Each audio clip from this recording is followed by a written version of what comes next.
thank you for helping us have such a great year here at Depictions Media Radio. I'm Michael Klaus. I've been host of most of the shows that you've been listening to, interviewing many people about their inspiring processes, coaching, and what they have written about to help others live a better life. So let's listen to part 2 of our installment as we close 2022.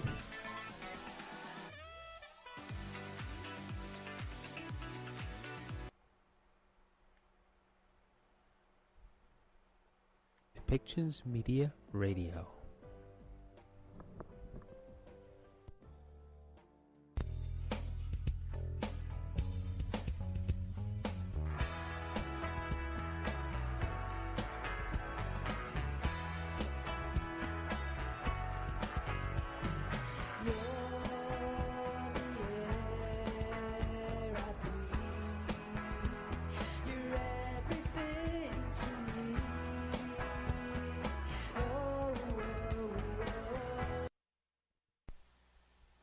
Welcome back, everybody. Copywriting. The words that make the public feel what we want to feel about our business. It isn't an easy job, one. And it isn't something that we all can exactly do. There's a process to this. Your copywriter's got to know what it is that you want to stand for and how you want to stand for it. There's a whole story about why you do what you do and what makes you get up and go into the office every day, what that tug is. And then they got to take that, put it into words, and the right words so that it attracts the right person so that your business lights up. We're going to talk to a copywriter today, and here's a brief thing about what he says on LinkedIn, and it is about helping technology companies attract more business and create more excitement by writing high quality content that informs and inspires and motivates your ideal customer. In David Zuvik, he does that if you go to his website, he does that in many other industries and on many other platforms. And if he can take technology and turn it into something interesting that lights people's life up, imagine what he could do for you if you're a coach or a consultant, or some sort of wellness expert. He can do this with any business because that's what a good copywriter does. A great copywriter learns to listen before he puts the pen to paper. So let's welcome David Zuvik to the show and hear about his process and some of his successes.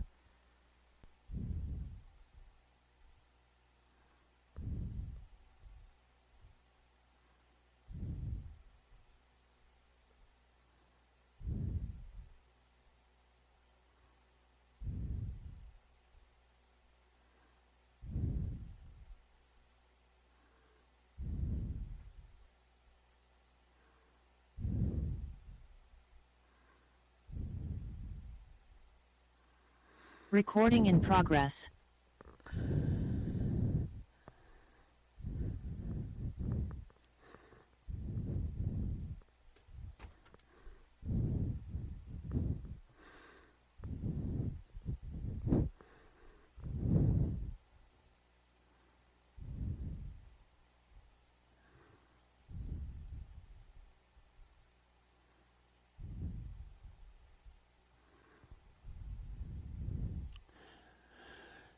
Hey, David. Hello. I was going to say good morning. Hey, Michael. Well, it just turned noon, so Exactly. How are you? Good. Good, good. Dealing with the usual ups and downs, I guess. So. Daily, yes. Daily issues, goings-ons. Mm-hmm. Definitely. So, hang on a second here. I was thinking, do you do any podcasts in person? I mean, like, where we do them live? Yeah, instead of on Zoom. Yeah, we can do that. Yeah, done that. The last live cast that I actually did was actually Cloverdale Chamber hosted an all candidates meeting. So it can be done on site. Yeah, That's a good idea. Yeah, because I mean, I enjoy this part. It's so much easier, but there's something to be said about doing it live. Yeah. So, I like you said, it's easier if I record and edit than because everybody gets to hear all the flubbers, and it happened, right? Well, you can do the same with live. I mean, you don't have to do it live. You just record it together. Yeah. I guess there's that. Yeah. That could be done. Yeah. Mm-hmm. I got to tell you, though, I don't know if you do this on purpose, but I thought about it after we spoke last time, and I thought, why did we talk for an hour? Like, I was surprised because I thought you would just say hello and ask a few questions and it'd be a few minutes. And I thought, it's brilliant because now we feel like we know each other and we're not trying to get through that part. And I thought, what a great idea. So if you're not doing it on purpose, keep doing it. Well, it was kind of by design. I have had this was actually live radio. So we brought a young lady in, and she was all excited, and she came with her social worker to talk about what it was like to have a serious disability, because people get these misconceptions about, especially neurodiversity, like people's brain working differently, right? And we brought her in, and she's live, and when we went straight on air, the little red light came on in the booth, and she clammed up. Her social worker did all the talking.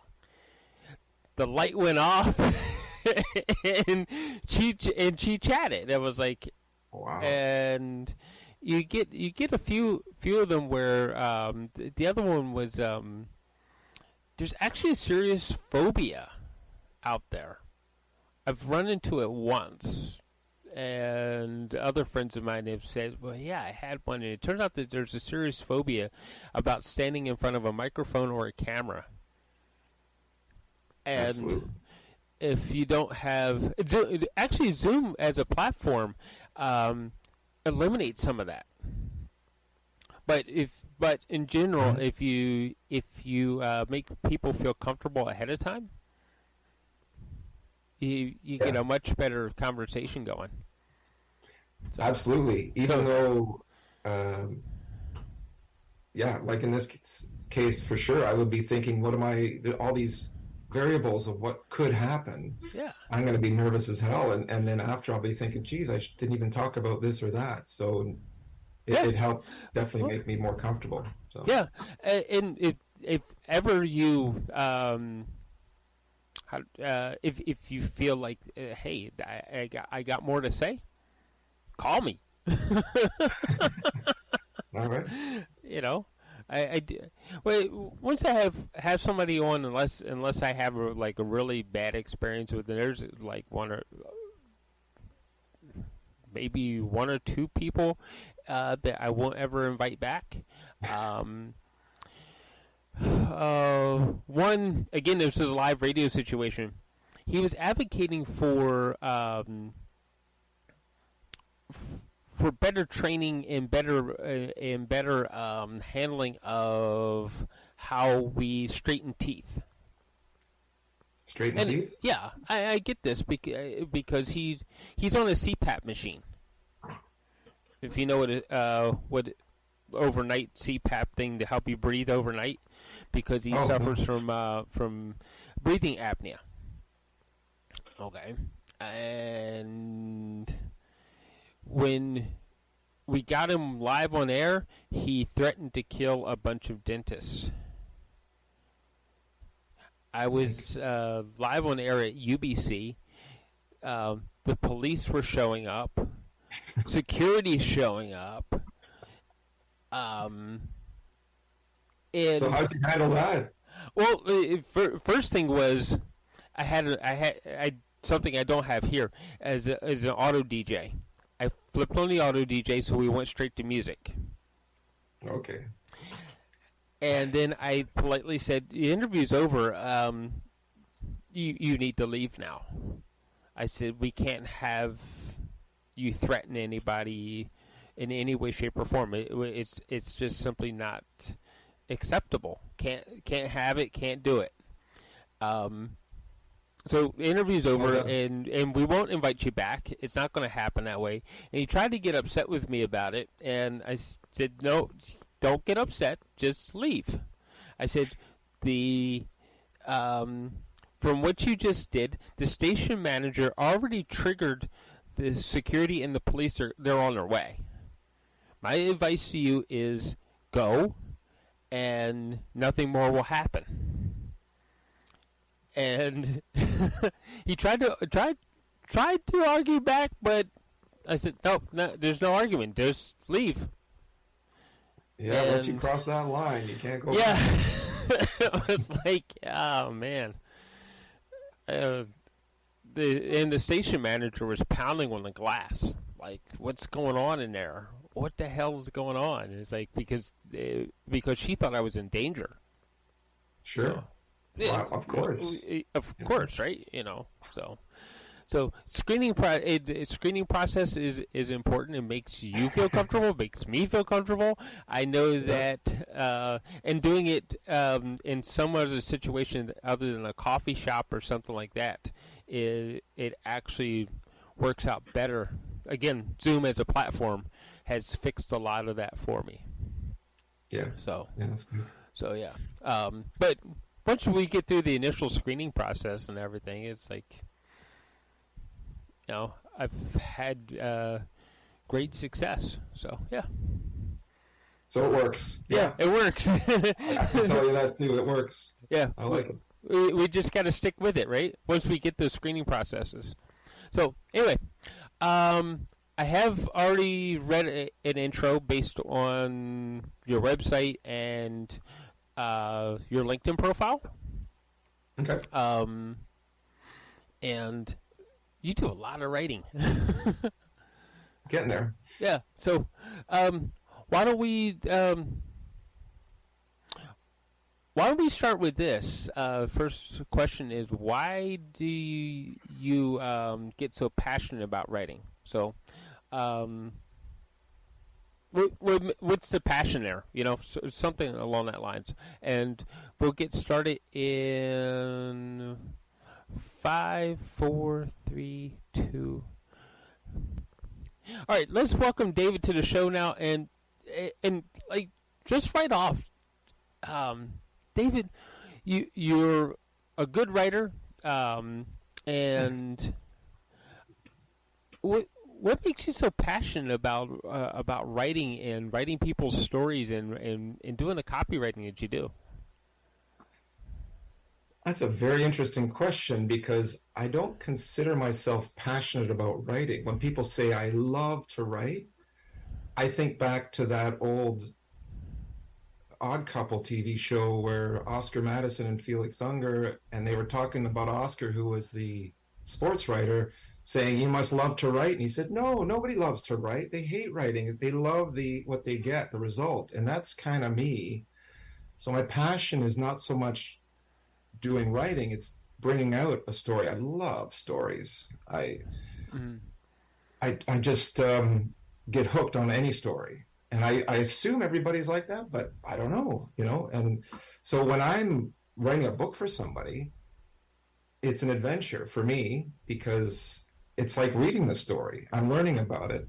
And then when I write it, I find ways to express it better than, you know, what we did in an interview, let's say, with somebody. I have one person I'm writing a book with, and he's read over 100 self-help books, and he's lived his life, evolved his own brand of self-help, and he's never kind of lives his life that way. He works with people and uses his methodology. But then he met me and we started talking, and I'm writing his book, and I get heavily into questions when I interview people because I really want to understand it. I don't want to just copy what you said and write it because there's no passion in that, I guess. There's no fun in that. You know, yeah. You know, you're just writing down something the guy's said. So I ask a lot of questions, and what's amazing is he's almost always got an answer, which tells me he really knows his stuff. Mm-hmm. So I get to ask really deep questions because I don't quite get what he's saying, or I get it, but everybody does that. What's so unique? And so we go down these rabbit holes, and at the end we always go, wow, that's amazing. Like both of us are so excited because we really got to the root of things, and now we've got a way to explain it to people that makes sense. A lot of times it's actually definitions of words. And that's one of the reasons I keep my language pretty simple. Yeah. Because what he's discovered is if you're reading and go past a word you don't fully understand, you start to kind of lose interest. You forget what you've read that page. You ever had that experience? Yeah. Well, yeah. Even if say you stop and you go to dictionary.com. Because we don't have the books anymore, it's all on a Google search, and you go and look up the word. By the time you did all that, you forgot what it was that what had sucked you into the book, right? That can happen, but if you look it up, it helps if you get into a habit. Mm-hmm. Because what I learned growing up was. You don't have to look up the word. Like the teacher would tell me, just understand the word from the context. And so that's the way I went. Whereas my brother, he's always been a big reader of fiction. He always has a dictionary with him, or he used to. Now he's got his phone. And I always thought, he's a slacker or whatever. But he was doing it right. I was doing it wrong, I discovered, because I started doing that more. Looking up the words that I don't get. And like you say, sometimes it's hard because what was I doing again? But you get used to it, it actually works better. Yeah. And a book I just recently read, a friend of mine, it was very simple. And it was about being a divorce coach. So it was his experience of getting divorced and what he learned about it and to help people. And he asked me, what can you tell me? Like I read it and I said, hey, I finished your book. And he said, can you give me some feedback? I said, the best feedback I can give you is that I finished reading it. And he says, what do you mean? I said, books like that, partway through, I just stopped reading it for one reason or another. So I think a big part of me finishing was he didn't use a lot of big words. And when he did, he defined them, especially if they were, lawyer terms or something like that. Yeah. Make sure you define them. And I think that was a big part of it. And he said he made sure he didn't have a lot of fluff in there because he thinks that also causes people to lose interest. You're trying to fill up the pages kind of thing. Well, yeah, as a reader is like, oh, yeah, sure, let me just skim through that part. Now, where's the meat and potatoes again, right? Right. Because on your LinkedIn page, you talk about a lot of technical writing, mm-hmm. and there's some elongated or twisted words in technology that in normal language is like it means something, but you flip it around into tech, and you're like, oh, I didn't realize that's what it meant, and now you're confused, right? Exactly. And you start to yawn and it's really dry and you fall asleep. Yeah, exactly. Yeah, I use the same technique there. I make sure I don't assume they know stuff because it's written, most of those things are written for engineers. Mm-hmm. But a lot of times an engineer will give it to his boss and say, sign off on it, maybe. And they're not going to be technical. So Yeah. if you want to sell, you can be technical, but also make it very simple. And it's a fine line, I guess, but I enjoy doing that there as well. I would use a lot of diagrams, and I would explain those terms or try not to use them at all. Yeah. And get the point across. And yeah, it works well.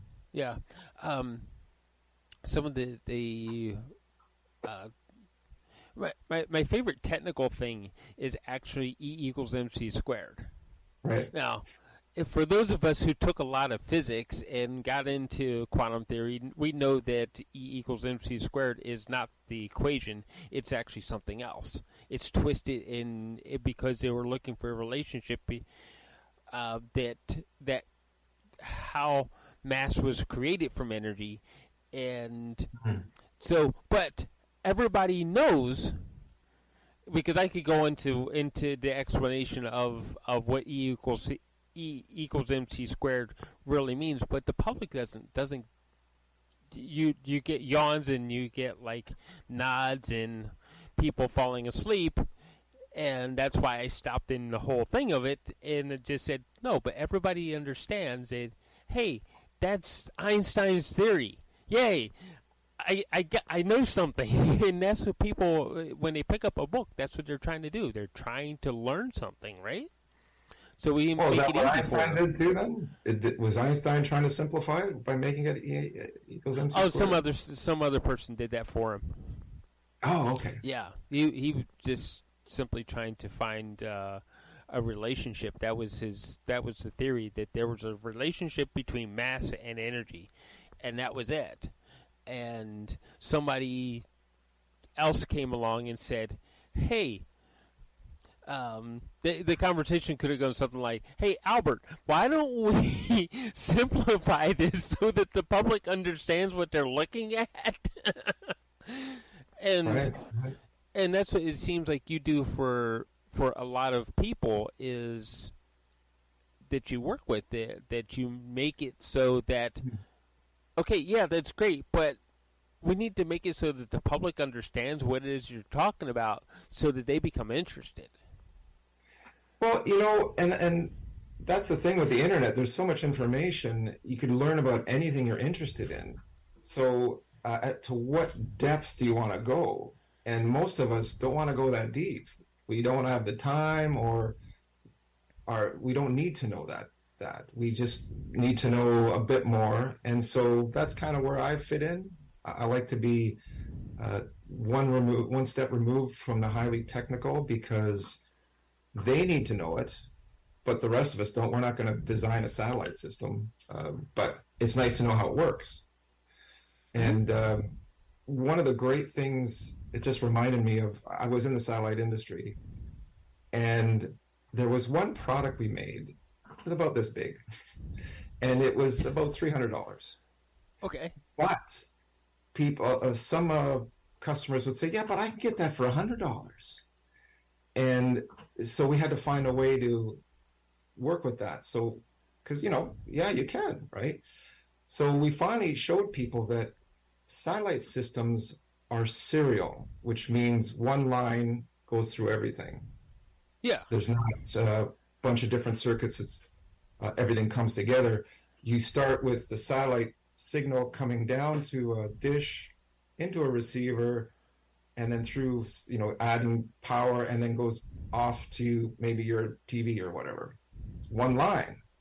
So this is a multi-million-dollar piece of equipment with a satellite in the sky, and you're going to go with a cheap $100 box that might work versus ours, which will take out the noise. This one might put in noise for an extra $200. Are you really going to take that chance?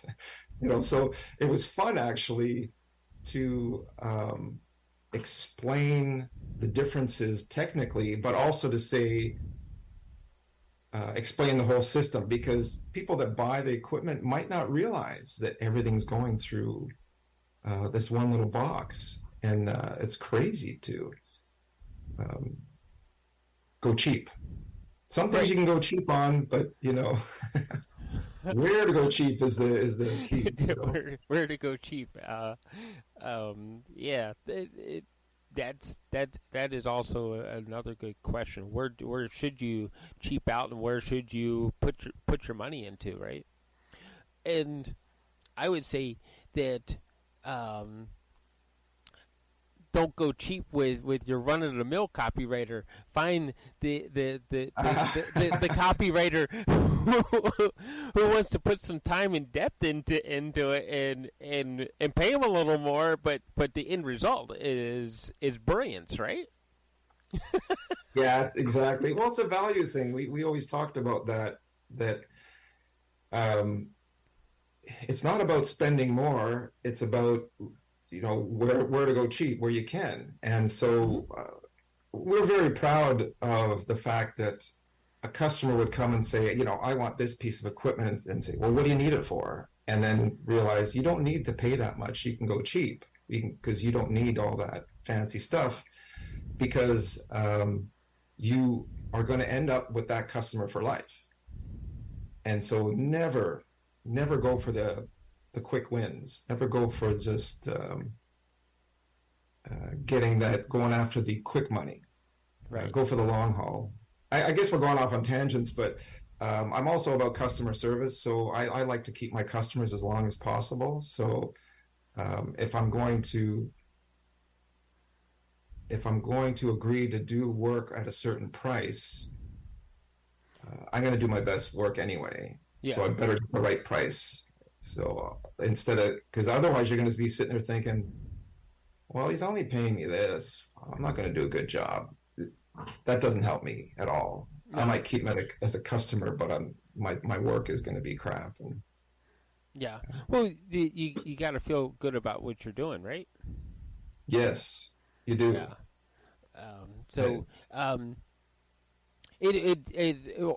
I know we talked a lot of technical stuff and everything, but when you commission an artist, you as being the artist in this case, right?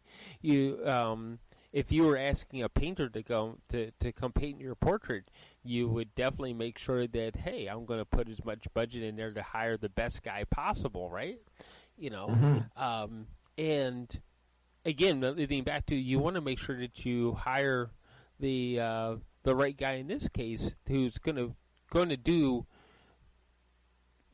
not just produce the first mile, but you want him to go past it and really put something into it, Yeah, exactly. Like if you want your portrait painted, you would go to the best portrait painter you could budget. But if all you need is a little logo for your website, you're not going to spend all that money for this great portrait that's just going to be reduced down to here. So, as I say, it's not always about the most money you can spend. It's fitting it properly and managing your budget to, let's say, promote your business with a website. What do you spend your most money on, and where to get your best value? Yeah, where putting your money. So yeah. Some of the stuff I write, it's not going to cost much, or it'll cost too much for me to do it. You can get somebody cheaper that focuses more on LinkedIn profiles or something, Yeah. And that's one of the things I really love is I'm not going to try to promote myself to everybody the same and say, well, you should use me. If I don't think it's a good match, I'll find somebody else. I network with a lot of people. Yeah. And I'd rather be in it for the long haul and have a good name. Well, Being honest, you know, like I really don't care for contracts. I just go by a handshake. But a mhm. lot of people need contracts. Great, but my word is my bond. So I make sure we understand each other before we. And that's one of the good things about contracts because there's points that you don't consider when you're talking Hmm. that you can put in a contract and say, well, no, we agreed on this. We did? I don't remember that. We'll take a look. Oh, yeah, yeah. Yeah, So I guess in that sense, it's good. It's more of a laying out how you'd like to do business together. yeah. So, one of the things I noticed is like you write books and you write techie stuff that helps suck the public into that satellite dish. Uh, you also write screenplays, Yeah, and it's something that you know on the marketing end, you hear this from people a lot. It's like, oh, I'll just go by. I want the word of mouth thing, but if you don't have the right copy out there, and say you decide I'm gonna shoot this video myself, and people can tell when you don't have it scripted out versus yeah. you're just spitballing it, right? Yeah. It's like, and which you think is going to draw more customers? Of course, the scripted version is going to draw more customers, you know, because Absolutely, you and it have it helps. laid out. Just the fact that I'm not going to go as much because that's terrible, and you're not constantly searching for the words you're trying to say, and people are just sitting there waiting. Hmm. So yeah, having something scripted and nice and short and sweet, getting well, that's what a script is for screenplays. You've got a book that you're trying to fit in to a much more condensed Yeah. thing, and you got to use very few words. So that's great practice. That's how I Well, started writing. well, yeah. Was The words the words that the person would hear is few, but the background it becomes the rest of the words. I always like. Uh, I felt bad for this. Felt bad and excited for the screenwriters of Lord of the Rings, okay. because if you read The Hobbit, right, it's like he gets down into the detail of what the rug looks like on the floor. Yeah. It's like, yeah, it's there, but it isn't what's actually being read in the script. It's got to be there though, right? That's right. That's right. And that's what becomes interesting when you're doing the screenplays, right? You got to make sure the detail is there, but it's not going to appear in the necessarily so forth in the words, right? It's actually quite funny the way they do movies.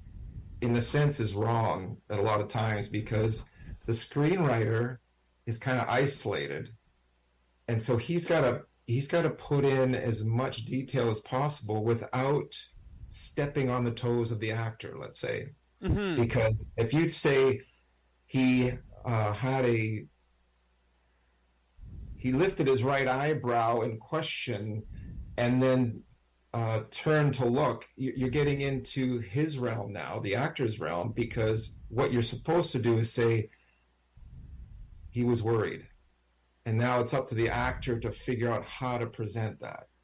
And you have to, as a writer, like you're not supposed to say he was 6 feet tall, blonde hair, 29 years old. You're supposed to describe the character over time so that people picture him and they know what fits best into the movie. And the same with the actor. They need to be able to understand the character so they can create him. Yeah. And that's why it's too bad the screenwriters don't work with the actors, but you can't because they don't get the actor till after, and so it's a funny process. But it's a totally different style of writing. Yeah. I really love it because I'm not the kind of writer that's can do like the Lord of the Rings, that can write all the little details and get the mood with everything. I'm more of a technical writer. Yeah. So screenplays, short and sweet, and Yeah, right. I jumped all the way to absolute ridiculous on that one with Lord of the Rings, but back to real life now. When you're working with a client that wants that 60-second video to promote their business, what kind of a process do you go through to help them develop that? I like to get into as much understanding of the business as possible. So it would be a call, an interview, and just chat. Understand the business, understand the people in the business, because it's usually the owner and some of the high level people that have their personality, especially if one of them is going to do the video. What do they like and all that, because putting different words than they would say would be awkward for them. And so I like to just know as much about the business as I can, and then similar to the satellite equipment that I explain the whole value of going cheap or not. I'd want to find out what sets this company apart, what they really strive for, because maybe they are all about customer service. So I'd want to bring that out, because that's kind of what they focus on when they deal with you. So you want that video to show what the company's like, because when a customer comes to that company, they're kind of expecting that kind of personality or company. So I'm trying to line up as much as possible, because what happens a lot of times is, say in a website, they're going to have their mission statement and they're going to have their core values and all that sort of stuff. And it's really generic. And it's a lot of times I wonder, is that real, or is that what you think you're supposed to put? So I don't like that kind of video. I don't like the kind of core values. I'd rather, if you look at the website, you will get an understanding of their core values because of what they talk about. Mm-hmm. And same with the video. I'd rather they just give me an understanding, and that kind of comes after, because at the first, when you first meet a company, a customer, you're going to get their facade of what they think they're supposed to be, and I like to get past that and get really what they're like, because that's what people want. They want to know what you're like. They don't want this fake thing that they're not going to feel like they're actually dealing with a person. Yeah. So I just like to get it to a very familiar place where they can, I can write something that shows their personality and what they're really like. That makes sense. You got to get, if you want the right person patronizing your business, you got to let them see what's inside. I think so. It's like getting into the door and actually working with the people, instead of getting that front of what they want you to see. Yeah. Yeah. So it takes longer than most people, but I don't care. I think it's worthwhile, and I get a better product out of it. Yeah. So and hopefully a long-time customer. So. Yeah. So you want that. You keep going back to the long-time customer, because that's what feeds your business the best, right? I think so. I think everybody should be like that. I know a lot about it. Time is money, but the investment, the extra time investment I think is always worthwhile, because you'll figure out if you really want to work with this customer or not. And most of them I do, but there are a few where you're thinking, this isn't going to go well. We're just clashing, or so in those cases, it's good if it's short, but for the most part, once you get to know people, it's a lot more fun to work with them. Yeah. How do you get... Here's a question for you. How do you get people to open up when you first start talking to them? The best way is find something that you agree on. So if I look and I see the background and I say, I see something that is familiar to me, oh, you got a guitar there? Oh, do you play? And just to break the ice, or you can talk about the weather or how your weekend was, anything to find something that you have a similarity in, and it just makes it much easier. Because especially when you see the person smile and open up, bingo, you're there, and now you can both relax and have a little fun, and then you'll just turn to business pretty quickly. Yeah. Yeah. Oh, that makes sense. There's kind of a formula. It's affinity, reality, communication. So if you build on one of them, you'll build on all of them. And reality is that thing where you have agreement on. So affinity, agreement, communication. If you have good agreements, then the affinity goes up. You start to like each other, and the communication goes up. So if you focus on one and bring it up, it'll bring the other two up. And so if I can't find something to agree on, maybe I just keep talking till I find something. I don't know. But the easiest one is that finding some agreement that you have together. Well, that's a pretty interesting formula. Mm-hmm. Yeah. Yeah, it works pretty good. Yeah. Because if you don't have affinity, you're not going to talk a lot. Or it's going to be yelling, Yeah. It's like, oh God, when is this conversation going to be over with? Right. Right. and that doesn't build good content. No. Oh. Exactly. So it's best to find something you've got agreement in that will get you guys talking, bring up the communication, and then you end up liking each other more.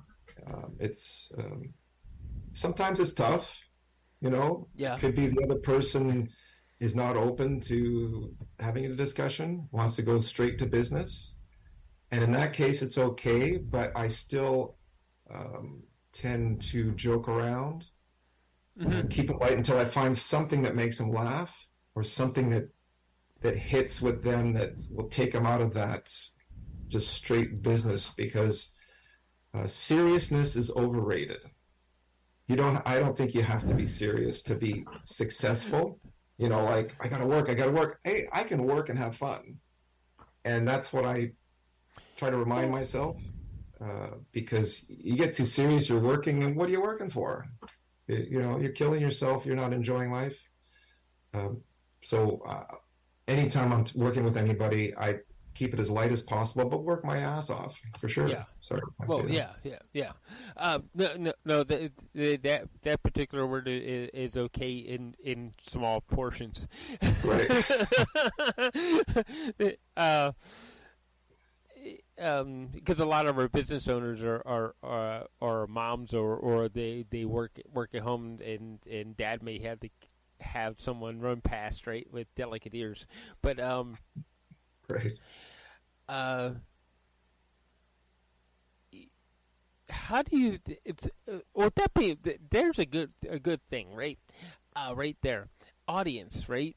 Who's actually going to be reading it, viewing it, or listening to it, right? How do you gauge so that you're going to hit the right audience? That is a great question. That's the toughest one in my mind, because you got to take into consideration the business, what they build or what their service is, and who they sell to make sure you get that language. But in a sense, I know people say you really got to focus on the target market.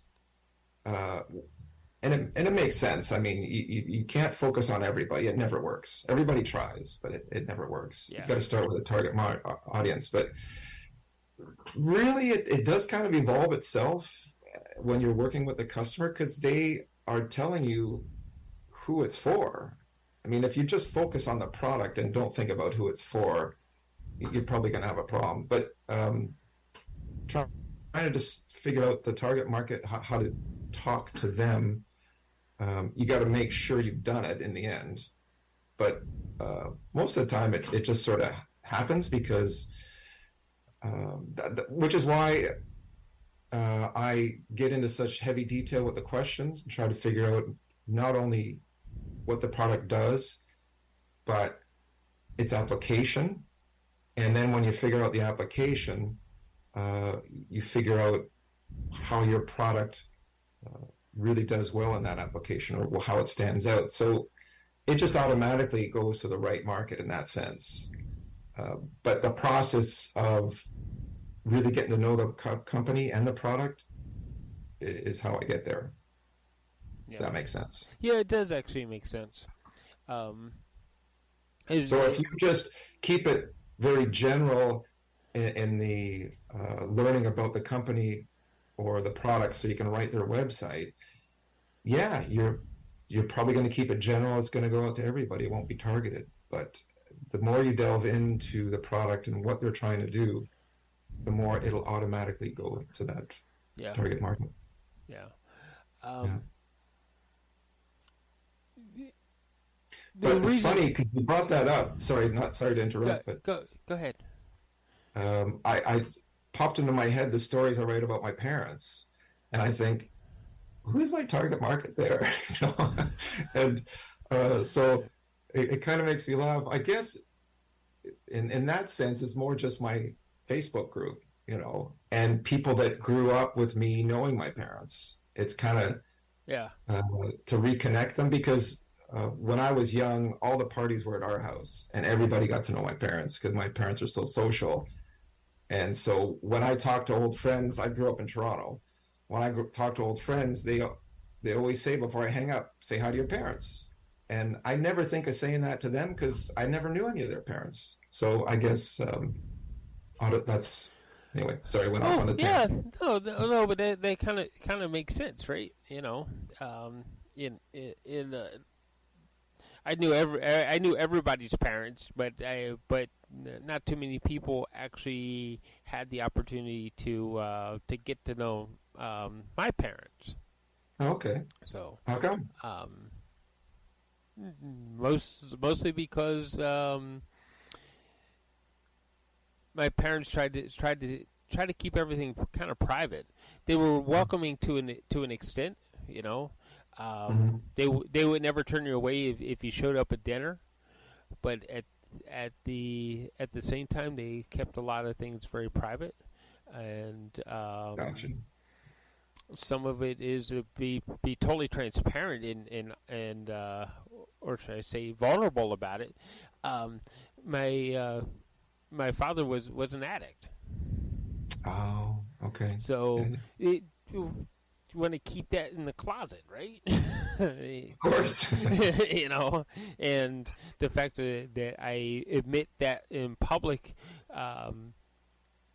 irritates my brother and sister. They're like, "Oh, you shouldn't be talking about that." It's like, but how do you? If I keep it in the closet and then somebody else is going through the same thing that I went through as a kid or with their parents, it's like, how do they know that there's really help out there? So very true. And I'm sorry I forced your hand, but I'm happy you. No. I done a couple shows on like 12-step versus other methods of helping people through the trauma that cause these things. And so those who listened to me for a long term, they already knew that there was some history there. So, good. But with that being said, then it's like, how do you have people in the same industry, because you're going to work with multiple people in the same industry, I'm sure. And how do you make sure that because one has a different audience than the other, especially when you're talking about coaches and wellness people and things like that. It's like that one guy's going to have a totally different audience. They're doing the same kind of work, but one's going to have a totally different audience than the other. And how do I deal with that? Yeah. How do you deal with that? It's definitely a case by case kind of thing, and I've been around long enough that if there's any possibility of clash or overlap, I would not take on that second customer and find them a replacement Mm-hmm. because I know things, so that might, use against the other one sort of thing. And it's a tough one because you hate to turn business away. But I've turned business away before. You get over it very quickly. If there is any possibility that there is an overlap, I would refer them to somebody else and explain why. It's tough because you always feel like you're hurting their feelings. Well, But yeah, it's I just wouldn't do it. I have had to deal with that before, and mm-hmm.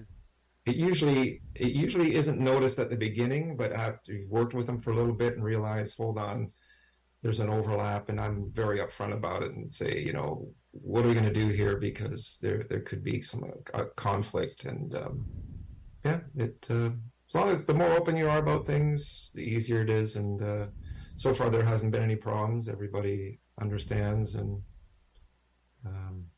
they usually find their own other person.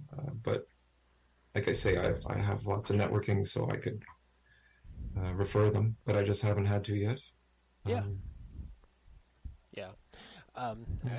You talk about networking, and it's like we actually found each other by way of a process through networking. So, yeah. There you go. A common friend. That's great. In the end results, you work with people, and what is I know every business is going to have a different result, but a different end result. But what is the general result that you want to have happen? Oh, well, that's easy. I want them to make more money. So whatever I do for them, I want their business to grow. There's really no other outcome. You don't want marketing is a tough thing because most companies lose money on marketing. They waste money. It goes down the drain. It wasn't effective. Mm-hmm. And it's a tough thing to get past because a lot of companies I'll talk to, they know they want marketing, they know they need marketing, but they need like a guarantee that they're not throwing their money away, which is impossible.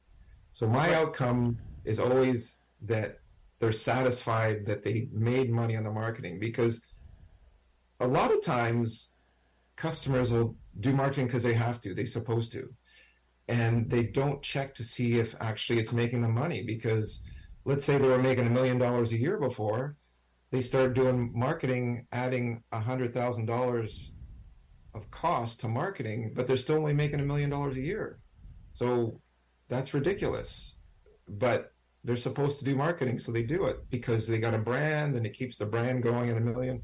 No, it should be, if you're paying $100,000 for marketing, at minimum you're making $1.1 million after that. But that minimum can't stay. I mean, it's got to grow. Otherwise, you're wasting your time, because marketing isn't just about people knowing who you are and staying alive as a business. It's growth. You have to make more money. So I always encourage customers to track, how things are going with the marketing. And if they're not, I'll do it for them, because you got to be checking to see if it's all marketing should be checked to check your statistics, do A and B testing so that you see what works best. What happens a lot of times is they'll do marketing for a couple of months. Well, that's not working. Let's try something else. No, marketing is a slow process. Sometimes it's quicker, but if something's not working, you don't just throw it away. You try something a little different and see, oh, is that working better? Great, we can get rid of this. Let's try this now. Does this work better? And so it's a constant change of trying out different things. One customer I do blogs for, I do 2 blogs a week for, and it's been a slow process because they used to do pay-per-click. Mm-hmm. And that was their main way of getting customers. And I said, you know what, I have a problem with pay-per-click because when I'm doing a search on Google and the top searches are ads, I don't even look at them anymore. And they're like, why not? I said, because they are trying to get as close to what you're looking for. And usually it's not what I'm looking for. Or they're just trying to sell me something when I'm just looking for information. So I just stopped looking at them because oftentimes I'd look and no, that's not what I want. So I got frustrated. So if you're going to do pay-per-click, I'm not saying that's wrong, but don't just do it. Do also blogs or some form of outreach to explain your company. And this customer has been doing that for almost a year now, and now they've seen this growth of organic inflow of customers that stay, because a lot of the pay-per-click customers, they don't stay. They might buy it and then they return it after. So in that case, they're starting to do some testing to see what works best, and they think they both work. But so now they just got to figure out how much budget on each one they do, which is, like I say, you're just constantly evolving your marketing to see what works best. But always check your stuff, because you might be losing money and not even know it. You're just throwing money away, and then you'll just get upset and stop doing marketing. Yeah. So, well, yeah, because I hear a lot of people talk about, oh, I just want to grow organically, but when there is a growth organically, because you're checking to see what it is that you're doing and who you're sitting with, or actually sending you referrals, and what you're saying to people really does describe, you're checking all that, right? Because marketing is, you got to add the tracking aspect to it. But like my sister, she just bought a massage therapy business, because she's a registered massage therapist. So she bought a clinic. And so I said, great, let me do your website for you. Let me help you with the marketing for it. And she goes, well, I'm okay. I've always gone by word of mouth. I said, yeah, but you work your ass. Sorry. I got one more strike. I know. Yeah. You work so hard. You're killing yourself. You got a great name, but you don't have to. I said, just budget $100 a month for marketing, and you can do simple things in the neighborhood, and that'll bring in more customers. Let's try it out. If it doesn't work, we'll try something else. So just put aside $100. That's nothing. Your business is already making good money. But it's hard to change that attitude. If I can do it myself, I'm a one-man show, which, it's the cheapest way to go. I totally get it, because I'm the same way. Yeah. But at some point, and that's the thing, I can't do my own marketing because of the same problem that marketing has to be consistent. I got to do it at least, if I'm going to do it once a week, I got to do it once a week. Yeah. And as soon as something comes along, I got to do that. It's a higher priority, and then the marketing falls off. So I have to hire somebody to do my marketing, so I know it's going to stay consistent. And a lot of times that's what happens with businesses. No, I do it myself. Great. A lot of times I say, hey, get in touch once a week. We'll brainstorm and help each other. And, there's a good idea.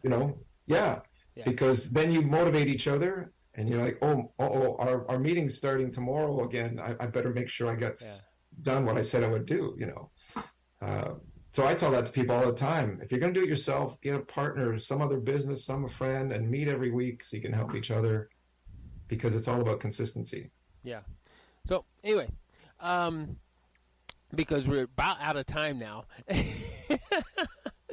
And No worries. believe me, it's been great talking to you, and we'll have to have Thanks. you back. I'd love it. So, best ways to get a hold of you and get started working with you. You can go to my website, geniemarketing.net, or you can call or text me on my phone. Should I just give you my phone number? Yeah, sure. 604-856-0305. All right. All right, Dave. It's been great talking to you. Hey, you too, And Michael. We've Been great. learned a lot about writing and marketing. So it's been I'm awesome. glad it was fun, and I'm sure after I get off this, I'll be thinking, oh, I should have said this, this, this. So yeah, I'd love to talk again. Yeah, It was that's lots why of you're fun. going to come back for another interview. All Awesome. right. Thanks again, Thanks so Dave. much. And thank you, everybody, for listening to Dave talk about copywriting and marketing and book writing. So do get a hold of him. He Google searches very well at Dave Zubik. All right. Thanks again. All right. Thanks, Dave. Take care.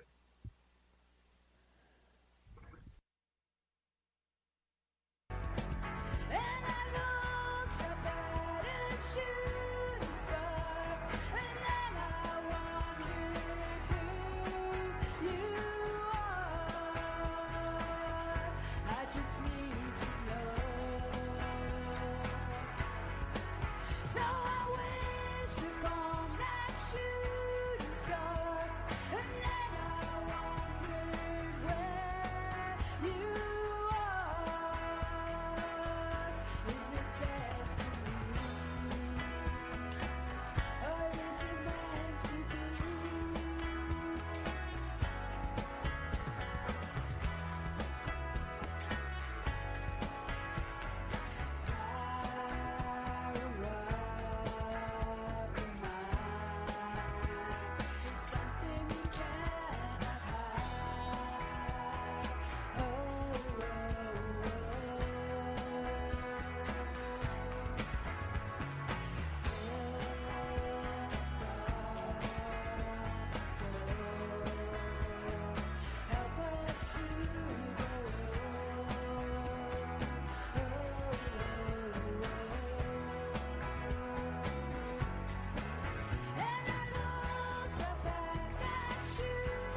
This show has been produced by Depictions Media.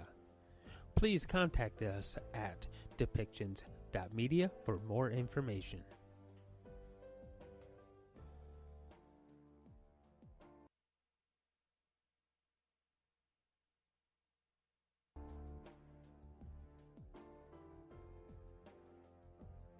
Thank you for listening to Depictions Media Radio.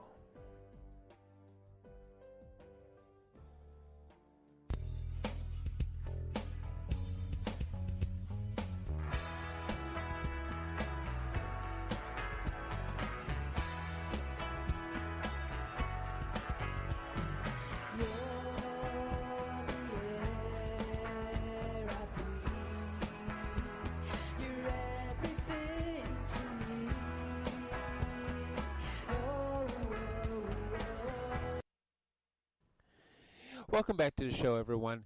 We're going to be listening to a conversation I had with Laura Lane, and if you go to lauralane.ca, you'll learn a lot more about her. But one of the big things I do want you to understand, because she has this thing called Grace Under Pressure, and she had an exceptional daughter, and I do mean had an exceptional daughter. Her daughter passed away many years ago from cancer, and she wrote. Laura Lane wrote a book about it. And if you go to Amazon and you search for Laura Lane, you will find her book about two mothers who have two daughters with the same type of cancer in the same spot, and they're both going through the treatments together. But through that experience, she's come up with something even better. It's something that's going to help every parent who has a child with cancer deal with it. It's a planner, and this planner, or it's a journal, it can be a keepsake, but it helps you keep track of everything.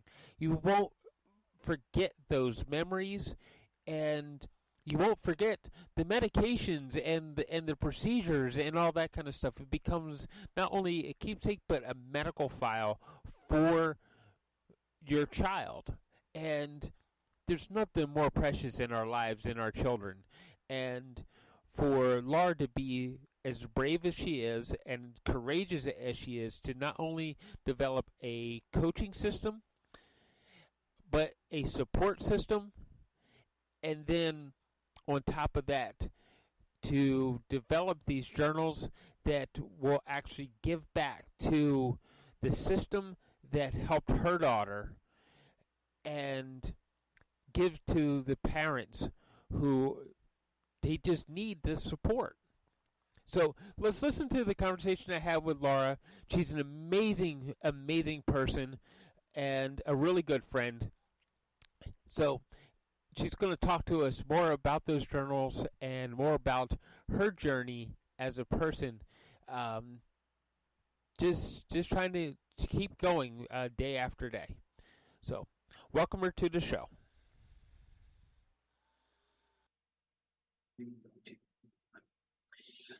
So, we have Laura Lane with us, and I have to correct something. I said in the intro that you developed a journal.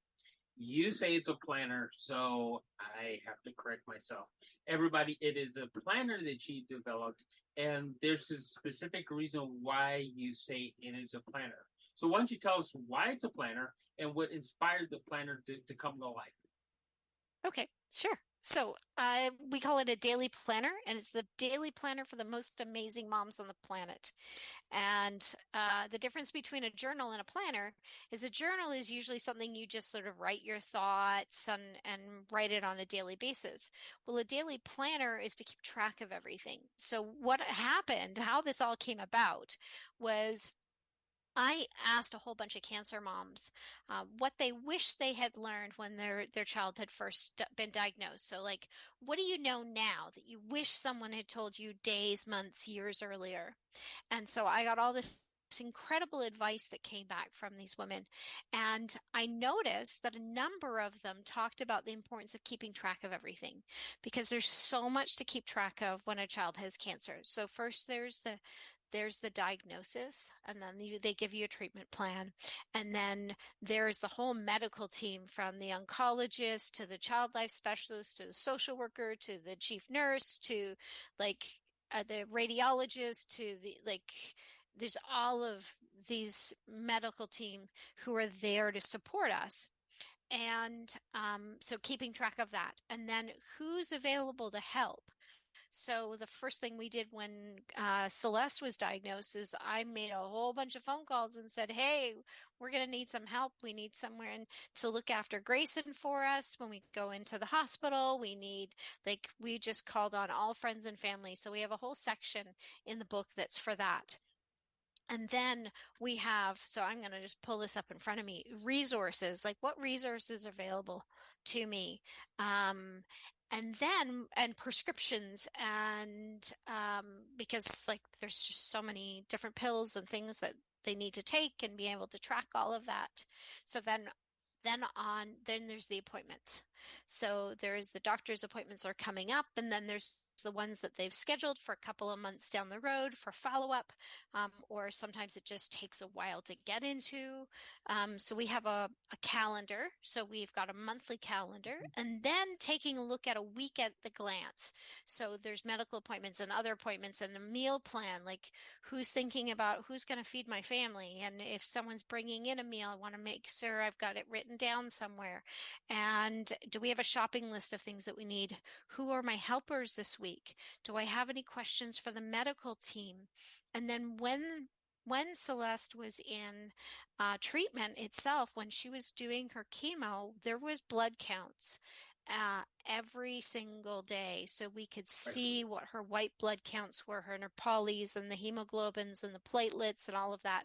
So we've got a whole section just to keep track of that on a weekly basis. And then on a daily basis, like who's my nurse, and that changes twice a day. So who's our nurse in the morning and who's it in the evening?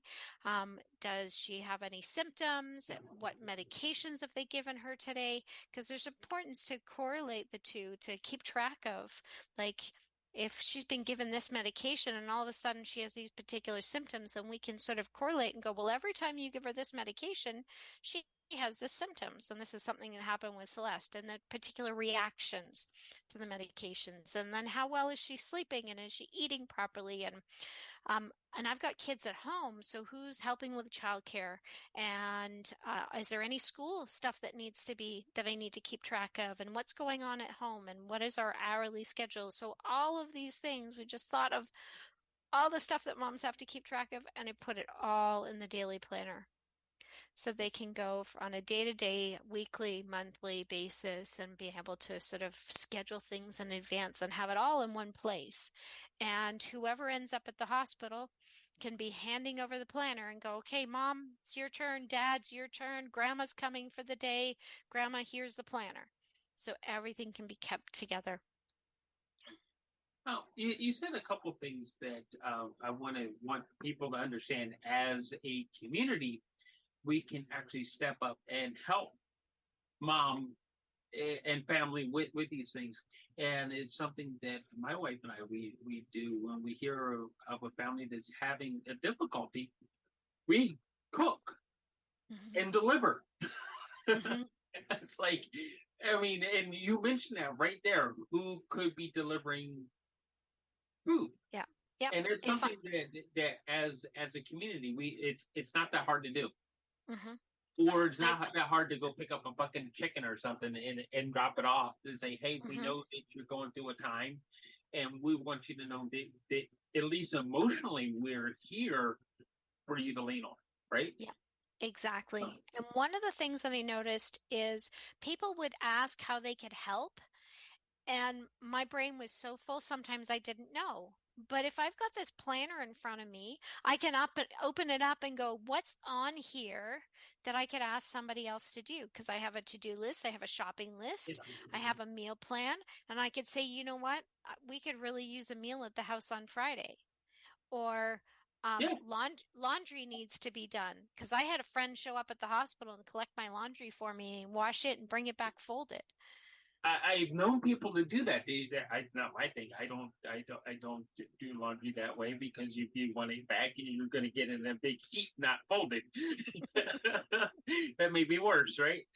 Um, but but one of the other things that I've also known people to do, if you're surrounded by, I was surrounded by engineers, and um, they would help mom and dad with the kids' homework.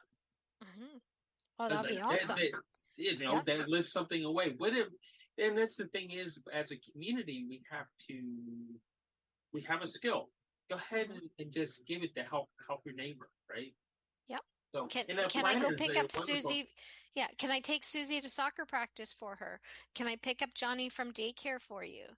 Um, Yeah, those can be a lifesaver just in and of itself.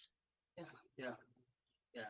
Now, you also mentioned nurses and staff and all that. Now, I had the experience of having a child who was in the NICU for 3 months. Mm, long To time. write their name on the board, um, who the doctor on call was. They write you had a board Hmm. and it said Micah and the nurse for this shift is Yep. and Hmm. her name or his name. Hmm. Um, and then the doctor on call and it was her name or his name on there. Um, I don't know if all hospitals do that, but you know, We had that at Sick Kids for sure, yeah. that they had the same thing that our nurse, so the nurse would come in, introduce herself for the shift, and then she'd write her name on the board. Mhm. So, and that was a great help. It just made you feel comfortable, right? So, Hmm. um, Yeah. Well, it's hard to it, remember these things too on our own without having it written down. That she comes in, she's going to tell me a whole bunch of things, and then am I going to remember her name? No, because there were so many other things that were more important to me, right? yeah, yeah. No, I'll be honest with you. As a NICU dad, I used to get in trouble all the time because I would read the chart. The nurses, the Is- doctors were fine with me reading the chart. It was the nurses that used to slap my hands. It's like you're not allowed to read the chart. And to parents out there, don't read the chart. Trust me. Depends on your team, I think. Yeah. If they warmly invite you to read the chart, otherwise don't read the chart because you might see something in there that you don't want to know. Or you might I don't know how else to put that because I remember reading something in there that I slapped it shut, laid it down, and my wife at the time, my ex-wife now, she went to reach for it and I said don't because you can't be there all the time and something happened while we were gone that was going to be very upsetting. He had Mhm. both of his lungs collapse Oh. and it took them 4 minutes to reinflate because they had to read down what happened and how long it took the treatment to work. Mhm. Yeah. So, um, and so, but that leads me to something else. Your mom, you're sitting in the doctor office, and they say, "Well, Miss Laura Lane, your daughter Celeste has, and there's your diagnosis. What do you really remember?" So I remember the room that we were sitting in. It was a tiny little room that we had all cram in there. And they gave us the diagnosis. Now, of course, in our case with Celeste, because she had a brain tumor, we knew beforehand that We just didn't know the name. We knew because the days she went into the doctor's office, he said she needed to go to the emergency. Then she had a CAT scan by 2 in the afternoon. She had an MRI by dinner time, and she was in emergency neurosurgery at 9:30 at night. So we knew from the initial CAT scan and from the MRI that there's something there that they don't know what it is. And they needed to go and do surgery. It was building up pressure of the fluid in her brain, so she had what's called hydrocephalus, and so she was in a great deal of pain, having terrible headaches, and she had developed double vision. So they knew that that was a sign that there was something really wrong. So she had her surgery. They were able to relieve the pressure on her brain, but because it was in a spot that is very difficult to reach, on the pineal gland, and so if this is the brain stem, and it's way down there, so not easy to get at. It's not at the top of the brain or anything. So first surgeon wasn't able to get a sample of the tissue. They then said, okay, we'll need to transfer you. She had been in London, Ontario. They transferred her to Toronto to Sick Kids. And then scheduled a second surgery. And then Dr. Drake, who's one of the top neurosurgeons in Canada, he then did a second biopsy and was able to get a sample. And then we were able to get her diagnosis. But at that point, we pretty much knew she's got some sort of tumor. We just didn't know the name of it and what type of tumor. So then when they sat down, they explained to us it's pineoblastoma, which is extremely rare. The chances of getting it is 1 in 7 million. There were not any other children at our hospital who had pineoblastoma at that time, and because there are just so few children. And then they then said, well, we don't have a treatment plan for it, but St. Jude's Hospital in the States, they're the one who deals with this type of tumor, and they've developed a treatment plan, and we're going to follow their protocol. And then they explained, okay, what that means is there will be 30 rounds of radiation, high dose radiation on the brain, and then followed by 4 to 6 months of high dose chemotherapy and stem cell rescue. So we would prep for so many days, then she would be given then the chemo would start, and then she would be given the stem cells to help boost things back up for her. And it would take a month to go through that whole process, and then they do it again a second month, and then a third month. The plan was to do it 4 to 6 times, but Celeste was only able to do it for 3 times. Because it was just so difficult on her. After the third one, they said, you know what, we're going to stop now. So. Was that the doctor's decision to stop, or hers? Yeah. Yes. So she did really well during the radiation. She was able to still go to school, and even though she was having daily radiation, she was able to sort of have a fairly normal life. But when she was doing her chemo, each session got harder and harder. The third round, that third month, we almost lost her. Her blood pressure had dropped. They had to raise her to the ICU. And they said, you know what? They didn't think it was worth risking doing another round. At that point, her tumor had shrunk like 82%. So they felt like they had done quite a bit. And it would continue to shrink over the months that followed. So in the end, her tumors did shrink 98.5%. So she was almost completely gone within a year later. Well, that sounds pretty positive. Yeah. But then unfortunately, when we were looking to see the next MRI that we thought she would have her no evidence of disease, that we thought, okay, well, this next MRI is going to be completely gone. They said, no, actually, they were finding new spots. The cancer had spread to other places instead. So while we were able to pretty much eliminate everything on the original tumor, it decided to go elsewhere and spread. And then she lived about 6 months after that.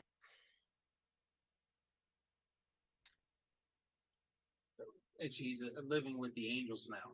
Yeah. And you actually wrote a book about this whole experience, didn't you?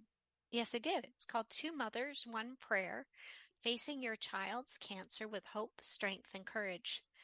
So when Celeste was first diagnosed, they gave us the treatment plan and all of this, and I made the decision that I was just going to just take what the doctor's given us. I wasn't going to go and look online, because just like when you opened up your your baby's file and you had saw something that scared you, I was worried that if I went online and started researching this particular type of cancer, that I would find things that would frighten me, and or just make it a lot harder to deal with what we had at the moment. So I said, I'm not going to do that. I'm not going to go online.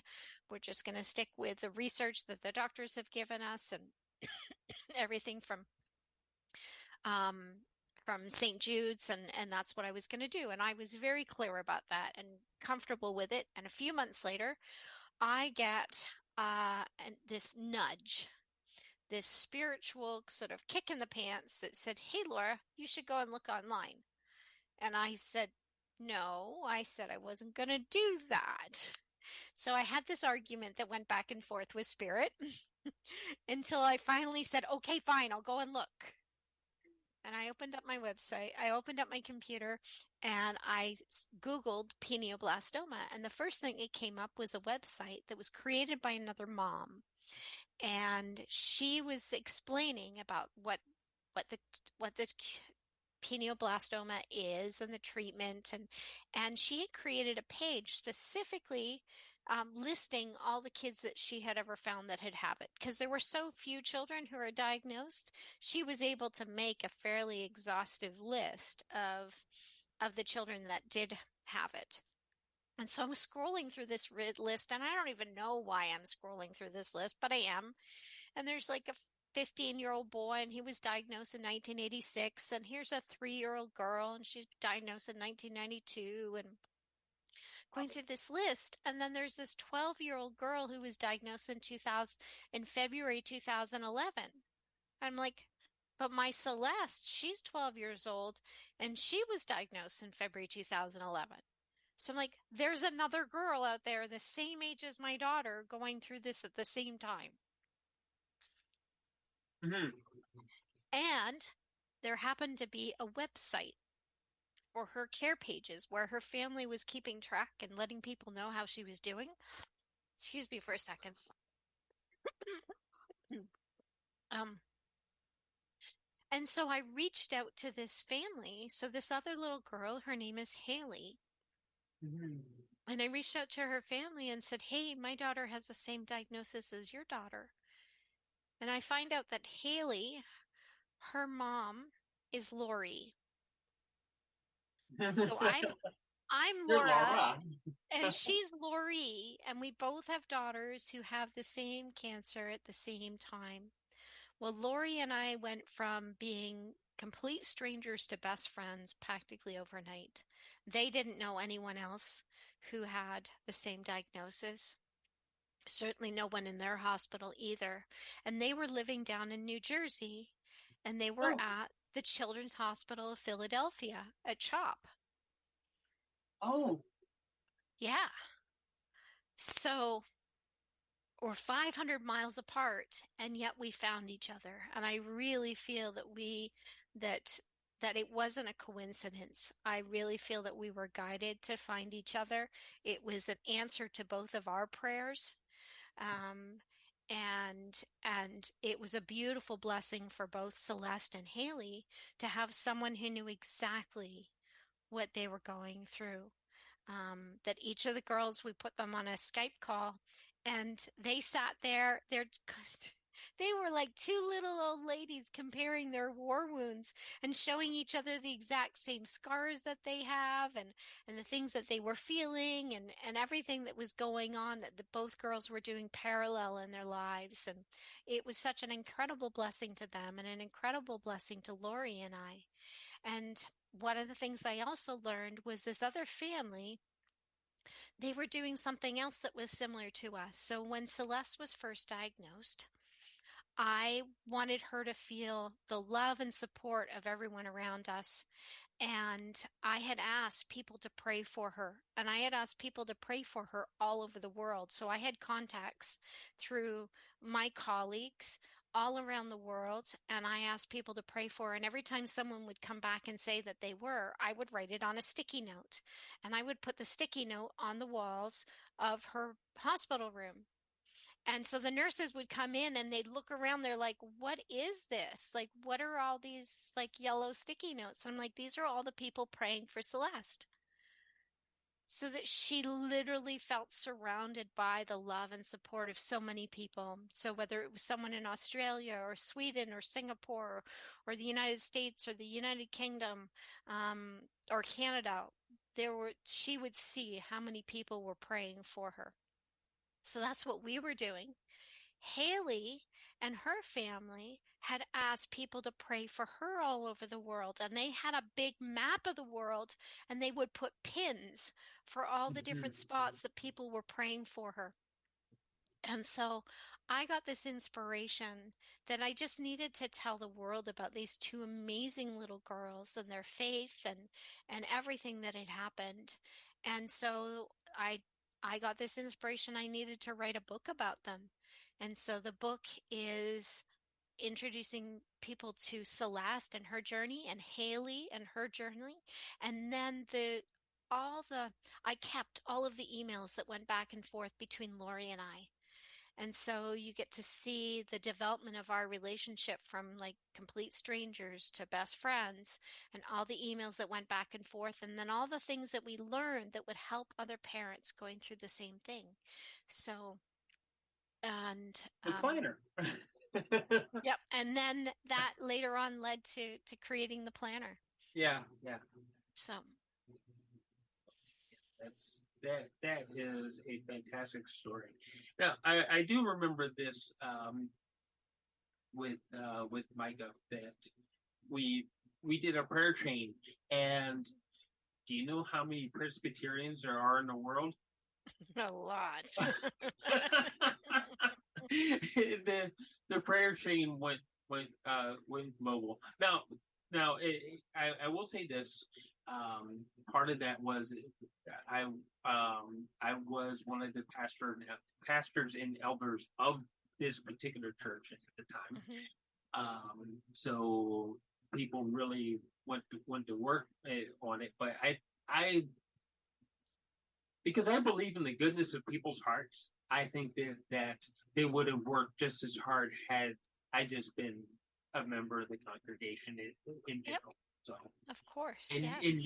you're when I saw your book and I saw this particular part in your book, as it proved it.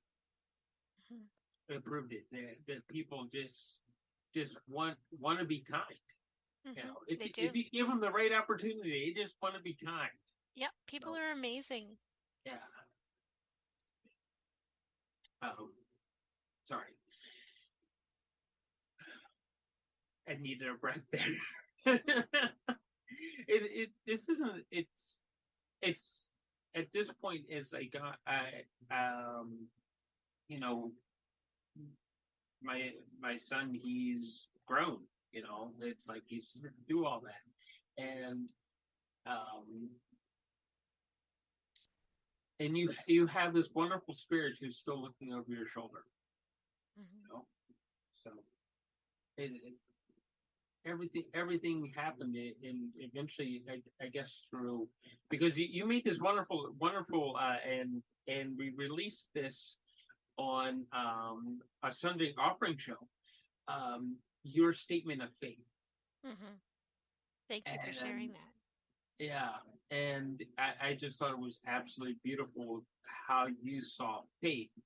And so I have no problem saying this to you now that it's like in God's eyes, it all worked out the way it was supposed to. Mm-hmm. And that we're on the paths that we're supposed to be on because of our experiences, right? Mm-hmm. But how do people get a hold of the planner now? So we have now created a website. It's up. I think it's mostly functional. We're putting in a link so that people can order a copy of the planner, or if you want to sponsor the planner for someone else. So if you don't need it in your own life, but you would see the benefit of getting these planners are being given to moms in the hospital. And we're doing that by having them sponsored by corporations or by individuals. So on the website, you can click on order a copy or sponsor a copy. And then we will you'll put in your contact information and we'll reach out to you and make sure that we'll either get the planner to you, or we'll make sure that your name goes in a planner, or your business can sponsor so many copies, and we'll reach out and make that connection for you. How many have you given out so far? So we've done 100 so far. So far. Yeah. So and the planner is coming out every 4 months. So our initial batch was September to December. So we've done that 100 copies, and then our next batch will be in the planner will go from January to April, and then we go May to August, and then September to December again. So yeah. I know. Okay, for another cause, I did a calendar, and it took me now this isn't including the selection of photographs, because I had photographs from a walk that we did across British Columbia. So it didn't include the selection of photographs. It didn't include some of the other little tidbits that had to go in there, like there was some kind of unit conversion or something like that from metric to English or whatever. It didn't include any of that kind of stuff, right? It just included actually building the calendar itself. And it took me 24 working hours to do. That's just a calendar. Mm-hmm. You're talking plan. Yeah. So we started the actual build of the planner in the spring of 2021. So just under 18 months to get from idea to print. And then now it's all been about getting the planners out there and getting the sponsors. So yeah, a few more than 24 hours. Now, when people look, you show me. I don't have a physical copy of the planner because that would just be unfair for me to have a copy of it, because it should go to a mom or a dad who needs the planner to document what's going on with their child and everything. So it would be like kind of cruel for me to have one, because I'm not at that stage.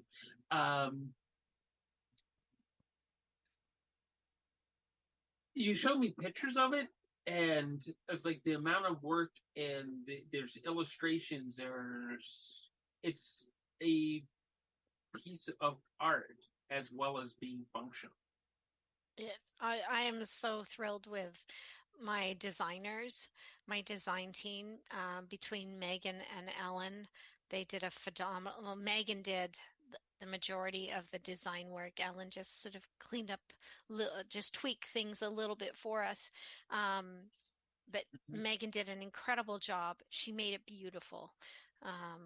We've got beautiful design elements all the way through it, and just thrilled. At the beginning of every month, we have a beautiful page with flowers and a beautiful pattern that goes throughout the planner. But we have a quote, so we have positive quotes at the beginning of every month, and then on the week at a glance page, we have either a combination of cancer mom tips, so all that advice that I asked different moms. So we've got that cancer mom tips, or we have other quotes as well. So alternating weeks. Yeah, yeah. So you didn't leave out a detail. We tried to think of everything. And then what we've also done is we've created on the website. So I forgot to mention. So the website is strongerplanner.com. And when you go to there, there's also a feedback form. So the moms who've received a copy, we have also requested that they give us some feedback. Tell us what things you found were most useful. Did we miss something out? Is there something in here you like, you know what, I don't need this part at all? We're trying to get all of that feedback from moms so that when we have the next edition, we can tweak it a little more and make it even better. So it's an ongoing work. Yes. Yeah. So we will continue to make this the best planner we can. So strongerplanner.com. Yes. Oh geez, we're getting close to that marker again. Oh my God, how do we keep doing this? I could talk all day, Michael. Yeah, I know we both could, but the show has to be finite, Yeah. or else we start to lose people. Um, what's the ultimate goal? What do you want this planner to actually do in the end? Bless the lives of parents around the world. So we're starting here in Canada, but this is going to roll out to the United States, to the United Kingdom, to Australia, New Zealand, all the English-speaking countries. And when we've got someone who will translate it for us, we'll go into multiple languages as well. But the icing on the cake is I recognize that not everybody likes paper. I like paper, but not everybody likes paper. Some people like to do everything on their phone. So we're actually going to be building an app so that parents can keep track of everything on their phone. All the things that are in this daily planner, they'll have access to plus more, and we can make that available free around the world. So the goal is to start with, well, the sad part about childhood cancer is every year there are over 300,000 children who are diagnosed with cancer every year. And we want to make sure that we have tools to help those parents, those families every year. So the goal is to have 250,000 downloads on a yearly basis so that we can touch the lives of parents and get them the resources that they need to be the best and strongest parent they can be. I have to say, I think you're going to reach your goal, because this is something straight from the heart. So, if you had a planner like this for Celeste, would it now be a keepsake? Oh yes, definitely. I still have the notebook. So I wasn't given a planner when Celeste was diagnosed, but I was given a notebook to keep track of everything, and I still have that notebook. And it has her blood counts in it, and it has like the notes from like the things that we wrote down that the doctor told us, and all of those things. And it was just this tiny little thing. This would be something I would hold on to forever because it would be mapping out like a huge chunk of our life, an important part. And I would have so many more things that I could keep track of and write down about Celeste, and to remember and bring me back to those day-to-day happenings. Yeah. And the people who and not only that, but the people who helped, because there's a helper section in here, and that way I wouldn't forget to realize just how loved and supported we were, because there were people who were helping us on a daily, weekly, monthly basis. Yeah. So you were given a notebook, and you're coming up with something that extends that notebook. because I imagine that you probably have notes of people to just wanted to show you love. Mm-hmm. Yep. Is a wonderful thing you're doing. Thank you. So yeah. So strongerplanner.com is where we get it. And if you're a business in a community where you know that there's childhood cancer, I implore you to go to that website and sponsor some. If when businesses contact us, they can tell us where their nearest children's hospital is, and we will get the planners to their local hospital. Yeah. So if you sponsor 100 planners, it doesn't have to go to Toronto. If you're in Vancouver, then we'll get the planners to Vancouver. If you're in New York City and you want to sponsor planners going to Sloan Kettering, we'll make sure they get delivered to Sloan Kettering. Okay. So there you have it. If you're a business person listening to this show, and you're in the United States, because hey, a lot of you are, just go ahead to and contact her. Contact Laura through strongerplanner.com, and she will help you with that sponsor process so that those planners get to the right communities. Mm-hmm. Oh, and let me just say one more thing about those incredible businesses.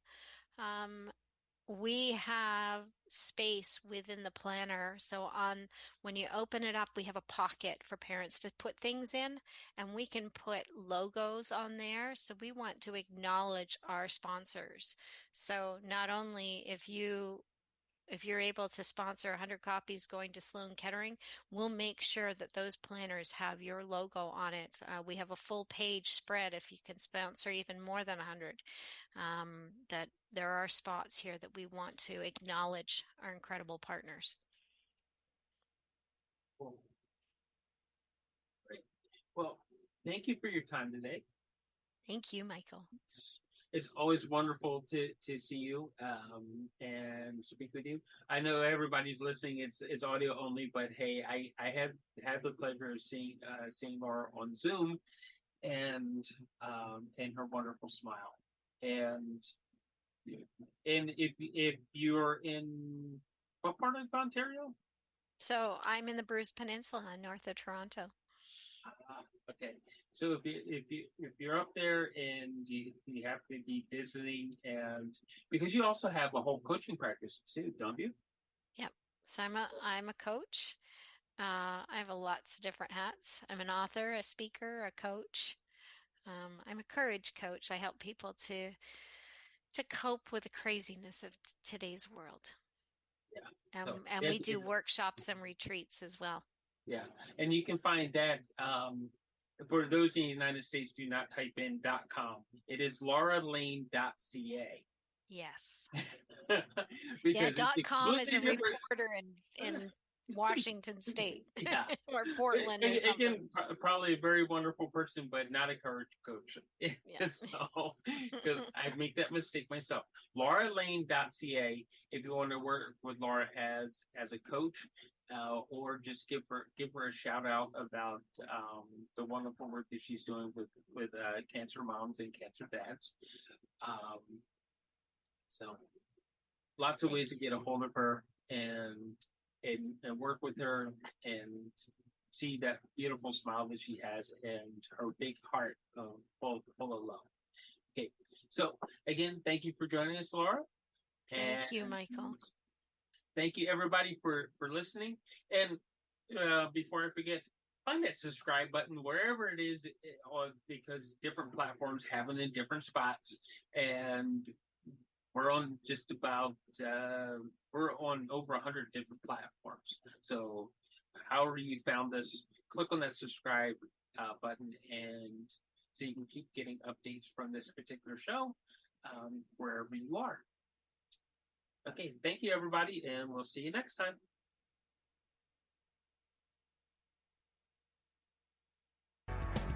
And I looked up at a shooting star, and then I wondered who you are. I just need to know. So I wish upon that shooting star, and then I wondered where you are. Is it destiny, or is it meant to be?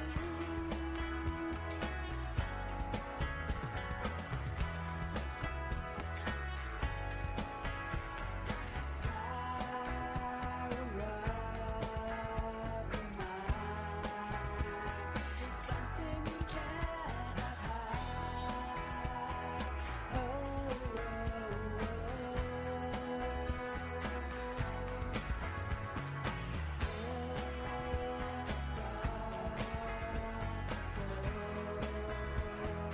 Help us to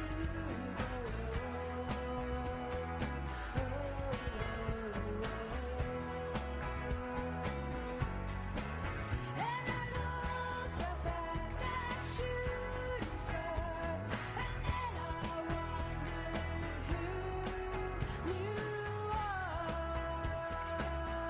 I don't know your name, so I wish upon that shooting star, wondering if you feel the same. Is this destiny, or is it meant to be?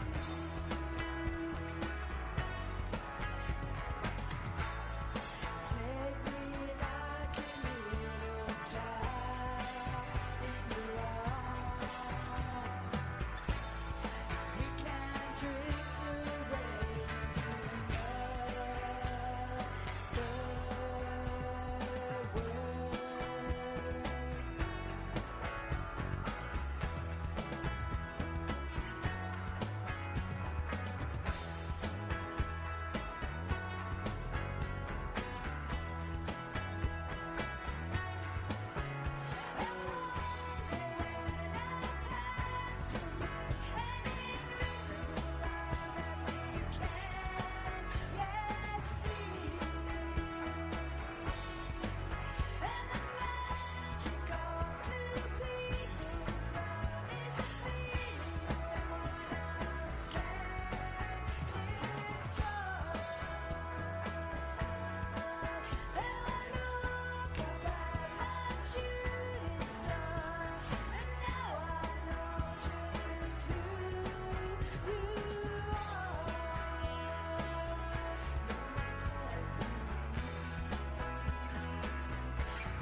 This show has been produced by Depictions Media.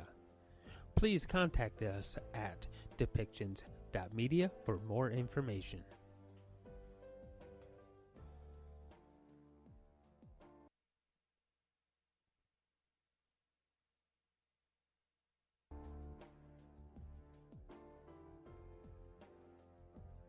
Thank you for listening to Depictions Media Radio.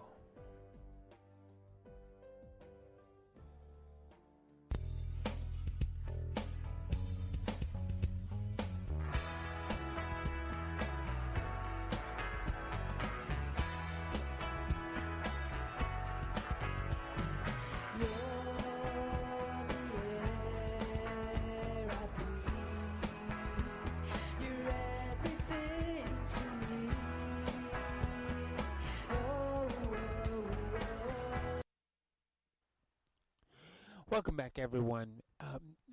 We're going to hear from the CEO of Wave, that is WAVVE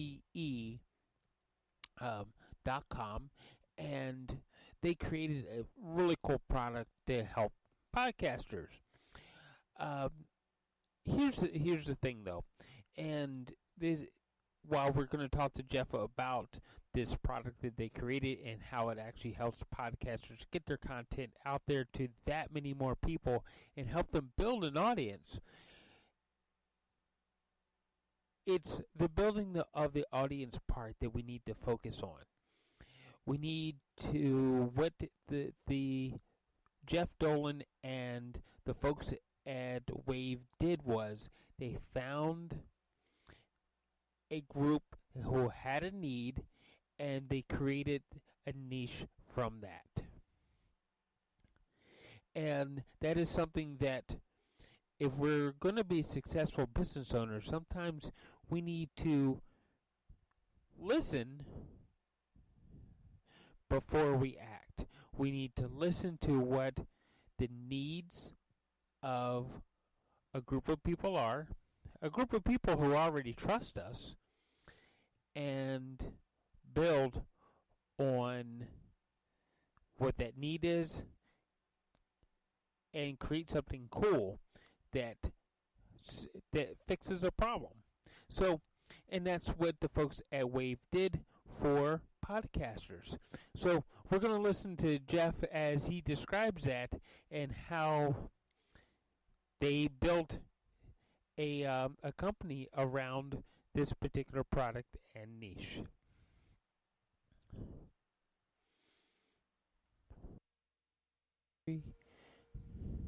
Hey, welcome to the show, Jeff. And I know you have a real interesting story about how your company Wave got started, and that's WAVVE, right? Yes, The sir. spelling for Wave. And how did you get to be CEO of the company anyway? How did that all happen for you? Yeah, thanks, Michael. Yeah, it's good to be on. So yeah, the company actually started in 2016 by three founders from South Carolina, and they built it up through just bootstrapping it really, and they were on Indie Hackers, kind of sharing their journey, and built up a good community. And that was around the time that podcasting was starting to really catch steam, and so they built up the company in the podcasting kind of niche to help podcasters share their audio on social media. So at the time, it was very hard, it still is, to share just audio on the social media platforms. They want text, pictures, and video. But if you're an audio creator, you're kind of left out, especially when it comes to how do you get your audio into a video with some visuals to stop somebody from scrolling and kind of pay attention to what you're doing. And so this idea of creating a trailer for your audio was something they built their company on. And so I had been in corporate America in corporate business development and sales, and always wanting to, do my own thing. And I had some friends that were always telling me, hey, you should come work, for us or one of our companies. And they were private equity investors buying companies, and specifically in the SaaS world. And so finally they said, hey, we have this company that we're looking at, will you come run it for us? And I said, make me an offer. And they did. And so I was able to come over and be the CEO of Wave. And so it was a great opportunity for me. I really have been learning a whole lot about the leadership role in a SaaS company. I'd worked for software as a service companies my whole career selling, but then to actually be running one and seeing all the different parts of the business, it's really eye-opening.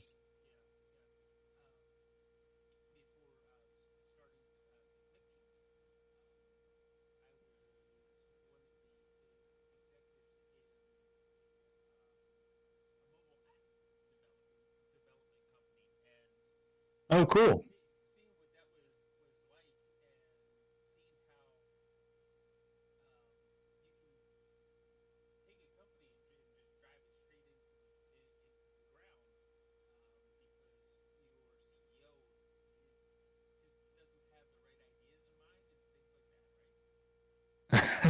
Absolutely.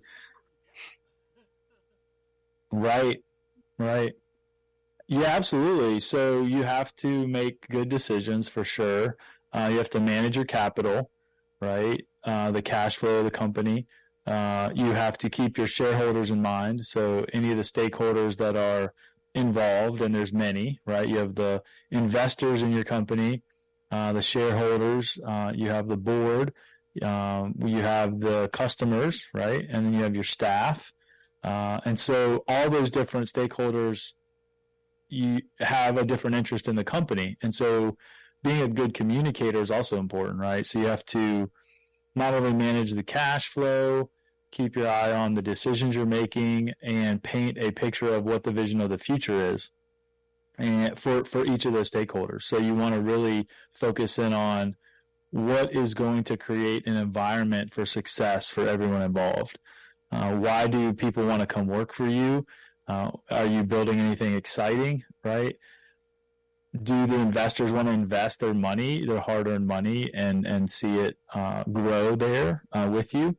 So there's all sorts of different directions that you're feeling pulled in or trying to communicate to, and each one has a story that you need to tell about where you're going as a company, and everybody, you ideally want everybody to get on board with you, right?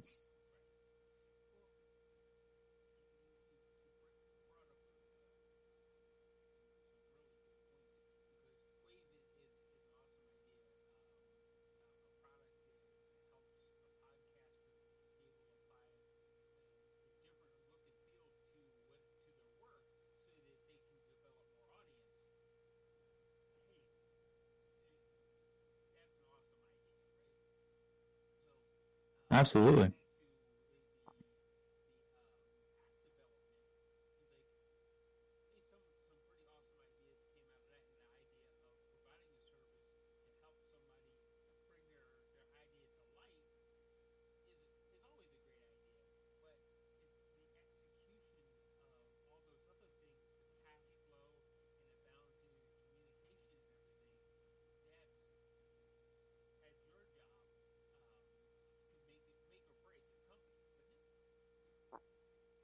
Yeah, absolutely. But in a SaaS company, the developers are very important, right? Like you have to build on your product constantly as the market shifts and changes. So you always want to be keeping up with the latest trends, the market demands, what your customer needs right now. And so in this industry, the podcasting audio industry, it's a fast moving industry. It moves at a lightning pace. And I was at a conference recently, big podcast conference, and talking to a bunch of different players in the space. And there's this big discussion right now around video and podcasters getting into video, right? And whether the video providers should cater to podcasters or not, because podcasters have kind of been, I don't want to say marginalized, but if you want to listen to a podcast today, you're going to a music platform first, right? You're not really thinking about, well, let me go to a TikTok or a LinkedIn or a Facebook, right? You're thinking, I got to go to a Apple podcast player or Spotify or, right? Like you're thinking like, I got to go to this channel to listen to my audio. And then if I want to watch video, I got to go to YouTube or Vimeo or right, or one of those social platforms. So it's very kind of its own thing. And a lot of the discussion at the conference is like a lot of these ideas, these channels are starting to converge where it's your one-stop shop for all types of media. And the influencer or the personality is starting to put their content in different formats on all these different platforms. And so as the social media companies try to gain more audience and more users, they're trying to figure out, okay, how do we reach out to podcasters? How do we reach out to these different content creators and get them all in the same platform? And so it'll be interesting to see how this plays out. But as part of that understanding, right? It's my job to understand, okay, how then do we lead the developers to listen to our customers, listen to the market, and really understand what is going to help our content creators, our podcasters that are audio first, meaning audio is the core thing they're focused on. They're not so much focused on the visual of it, like capturing and editing the video. But obviously you need that for social media. How can we cater to our creators with the software? And so once you listen to the market, you got to understand what are the pain points, what are the solutions that our creators or customers are trying to solve, and then how can you develop that software fast enough and efficiently enough, to your point of execution being key. How do you execute on that in a way that can go to market and really solve those problems? Because right now we're seeing an explosion of AI. So, AI is almost eating software, right? Where AI is taking an input from a creator and then generating content from it, right? So if I type in some words, I can paint a picture now. If I type in some words, I can create video. If I have text, I can generate voice off of it. It might be not my voice, right? If I'm dancing around, I can replace my face now with someone else's face. I mean, I can replace it with an avatar. So there's all these different ways now that AI is getting into the content creation game, even to the point of like writing for you, right? There's some very popular AI tools out there that are basically you start writing and it's like filling in for you, like, oh, you want to write about that? Boom, here it is. And so it's getting very exciting, but at the same time, the go-to-market strategy of a lot of these software companies is like, wow, like who are you really going to cater to, right? Who are you going to build for? Because all of this, all the APIs of all these AI companies, all these different development skill sets that you need, it's all kind of coming together. And the question is, what does the market demand and what can you build? And we all have budgets, right? Like running companies. It's like you can't do everything. You can try, but what is the thing you're going to focus on and get to market and to solve the problem or solve a challenge? And that's been a real big eye opener for me, because I'm an idea guy. I see what's happening in the market. I'm like, ooh, I want to do that. Let's do that. Right. And you bring it back to the dev team and they're like, well, we'll put that on the calendar, right, for next quarter or next year, or right. And it's like, wait a minute, it's hot right now. I want to get it out now. Well, you said all these other things we got to work on first, right? So it's a prioritization, it's a timing, and you have to really get in your customer's head almost to understand, like, is this something that I need now? Am I going to need it later? Or is this going to be solved in another way, right? And so you look at the competition and you say, okay, is this something that Google is going to all of a sudden decide that they're going to take care of, right? Is this something that Meta is going to just say, oh, yep, we're going to solve that, or any of these big companies? And I don't think anyone really foresaw the TikTok format invasion, right? Where TikTok, the format of vertical video swiping up was so popular and addictive that almost every other social media platform copied it, right? So you have first Instagram going, oh, yep, direct copy. We're going to just copy that and we're going to just do it. And then all the other, right? So it just went on down the line. YouTube was like, well, we need shorts now. And Pinterest was like, we got you. Reddit, we got you, right? Like all the different social media engines just started saying, okay, if that format is what's keeping people on the platform, we need to offer it. And what that did was that created a huge vacuum of content, right? Because if we have this conversation, this might be a 20, 30, 40-minute conversation where the vertical swipe videos are like seconds, right? And so all of a sudden you have a huge audience that wants these short clips, these short dopamine hits, and they're not going to sit through an hour, right? and so so all of a sudden the platform is like asking the creators like, hey, can you help us create clips now?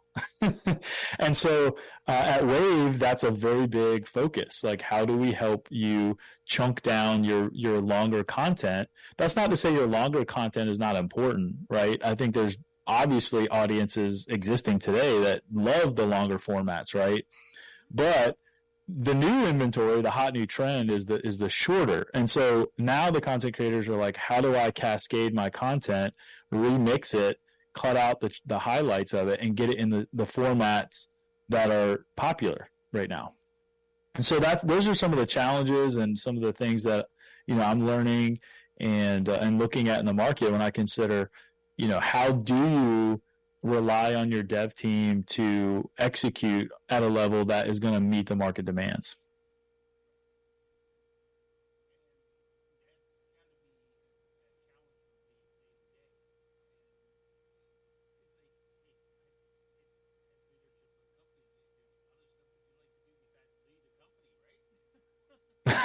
Yeah. Right.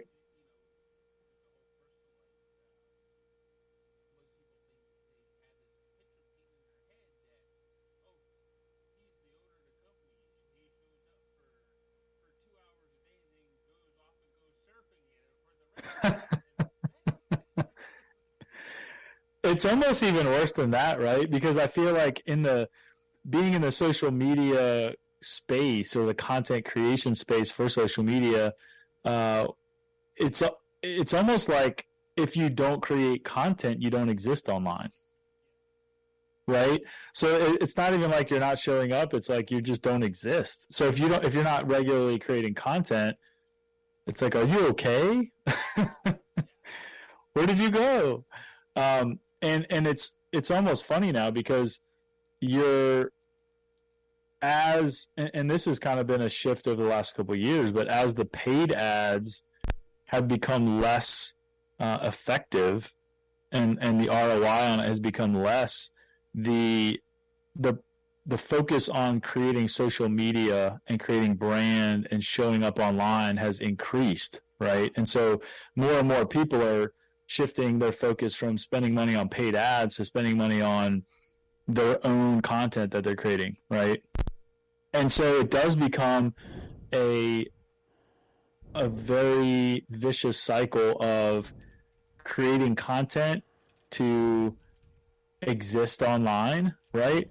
And to your point about balance, you really do need to have balance and have those personal boundaries, or it'll just overtake everything, right? You'll always be in a state of thinking about how is this relevant for me to capture so I can quote unquote create content, and that can be very destructive if it's not put in its proper place. Yeah. Yeah, in all aspects of life, that balance is we got to get there. And also with that, I know you're the leader of a company that helps us redirect and redevelop our content, but you're also a content creator. That's right. Yep. Which gives you a different perspective than say your developers, because you understand some of the problems that we have in creating content. 100%. Yeah. Yep. So. Yeah, and that's been fun because I've been able to come at it with that hat on and say, I am not just the president, I'm a customer. and so it's funny sometimes because I'm also the QA the guy or the head of QA, right? Right. Quality assurance. So when they're done coding, it's like, okay, let me put my creator hat on and use this and see if it works the way I think it works. And there'll be times where I'm using, an Adobe product and I'm like, hey, this is how it works because this is how I use it with Adobe. Or, I'll put my filmmaking hat on and say, hey, there's a concept in film where we do this, and why don't we adopt that into our software? And so I'm able to pull from, my music background or my film background or even my design background, right? Doing like web design or graphic design. And so it's really interesting as I've watched even a company like Adobe grow over the years, how the sound, the film, the visual design, and now even the text and the text editing kind of coming in for captions, subtitles, storytelling. It's all kind of borrowing from each other as far as the actual UI and UX of it, where there are certain elements of editing. And I think one of the big developments that's been pretty exciting in our space. There's this what I call text-based audio editing, where you see the text on the screen, and instead of seeing like a timeline that you're editing like a waveform, it's just the text, and you're selecting the text to then select the audio underneath it, right? Now, that doesn't work too well with music, but if it's spoken word, the ability to select the text to actually select the audio clip is actually one of the new innovations that's happening. And it's an exciting thing that we're working on. There's some companies that are doing it right now very successfully. And, I think there's going to be even more innovations that are coming out. But, yeah, I think the biggest thing that I've pulled from being a creator myself is just the storytelling aspect of it. If you make a film, you have to obviously know how to tell a story if you're going to be any good at it. And so a lot of the things that I'm having to constantly come back to and pull from is, what is a good story? Yeah. Right. I watched one of your. It was well, in the industry it'd be called a short, but because it was like 15 minutes long. Short film. Yep. Yeah. And but in comparison to those swipe videos, it's long, right? Right. Yeah. But the thing of it is one thing about the question would be, would those swipe videos ever become so popular that we would stop watching, like, even the 15-minute shorts or the longer movies, No, I don't think so at all, right? I think what happens is, if you look at even something older like a newspaper, they never went away, right? Newspapers are still here. Magazines are still here. Mm-hmm. They just get marginalized and kind of put to the folks that still want to consume content that way. Whereas the younger folks that are more used to a phone, that's how they get their news or their updates, right? And so there's I just saw a trend recently where most of the young people are taking their news updates from like the TikToks of the world rather than a news outlet, right? And so, but if you're an older generation that's used to a newspaper, you're like, where's my newspaper? Yeah. Like, you're not looking for your phone to get, right? So I think it's just one of those things where, there's a huge resurgence in vinyl records, right? Yeah. like I just saw the other day, like a cassette, like a tape, like an audio cassette that somebody was using, right?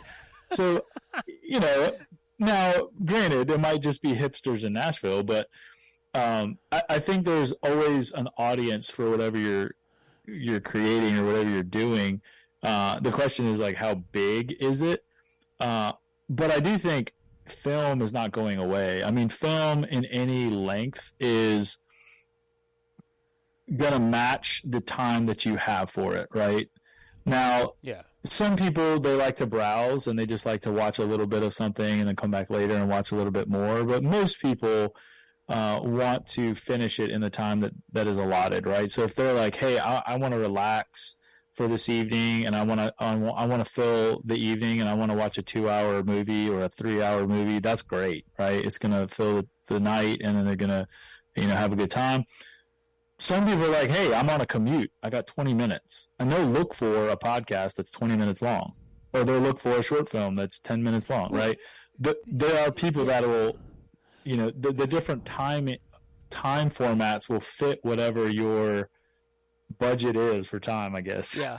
Well, you bring that up because this particular show and podcast was designed for that 40-minute car ride from either home to work or from work to home, and it's like, and that's why the timing of it is specifically what it is, and being audio only is like you can drive.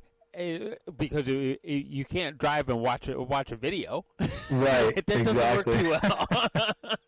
Yep. And people ask Yeah, that. that's perfect, and I love audio for that. Yeah, so we have to design our content to match the situation and to match our audience in that situation, right? Absolutely. And that's been a real challenge for me. I gotta just be open about that. I mean, and I think it's hard for a lot of creators, right? Like, I'm used to having an artist hat on with a critical eye towards excellence. Like, I want to make it good as far as I consider good, right? Which is subjective, but I think what it equates to when I say artist hat is we have this self-editing, self-critical nature to what we produce or what we create, and that has a certain level of preciousness to it, where it's like, I'm going to make like my sci-fi short film, right? That took a lot of effort, a lot of people, a lot of time, right? Scripts, actors, makeup. Yeah. I mean, there's special effects. There's all the sound. The sound design alone was crazy. So there's all sorts of excellence or art that goes into something like that, whereas a TikTok video, you could do it in seconds, right? Yeah. And so it's kind of like a throwaway piece of content. But in some cases, there are artists that are like, no, I'm actually going to tell a story in 20 seconds, and this is going to be my art. This is going to be my canvas. And there are certain people that is their canvas. They look at it like, this is a production. And if you even, I used to do like commercials, right? And so like even a 30-second spot for a brand is sometimes could be millions of dollars, right? If you're really looking at, what production is going to go into that 30-second commercial that's going to go on the Super Bowl, for instance, right? Yeah. So there is high art to short form content. It hasn't reached TikTok level though, right? It's like there's very few brands that are producing at that high level for TikTok for that short swipe format, especially in the vertical, right? Which is funny to most filmmakers. We're all like, no, not vertical video, turn it horizontal. No, right? But yeah, I don't think. I think it is hard to kind of figure out what is your best way of communicating as a creator in the face of all the different formats that are out there. So it's like, am I the best writer? Am I the best photographer? Am I the best filmmaker? Am I a good conversationalist? Mm-hmm. Right? Am I a good storyteller? And you kind of have to do some inventory on yourself to say, what kind of content am I the best at? Let me start there. And then you kind of want to build your team around the other formats, and some formats lend themselves to being chopped up and put in the other formats, and some don't, right? Like some are just very hard to chop up or put into different formats. Yeah, that is very true. But I like what you said about being true to yourself first as an artist, and your sci-fi. Short, it is like what I really liked about it was, and I can see how you're being true to yourself, was it left you asking more questions than you actually gave answers to. Right. So how do you when we're building content, we have to know what we want to inspire in people, right? Right. Yeah, absolutely, and that's part of storytelling. I think that's part of wanting to connect with your fellow humans, right? Like what kind of story do you want to tell, and how do you want to connect? I was just talking to a friend about the Kanye West, Ye situation that's going on right now, where he's saying things that are super controversial, and brands are dropping him. People are distancing themselves. It's a huge cluster right now for him. He's kind of lost his family. He's going through a lot of pain.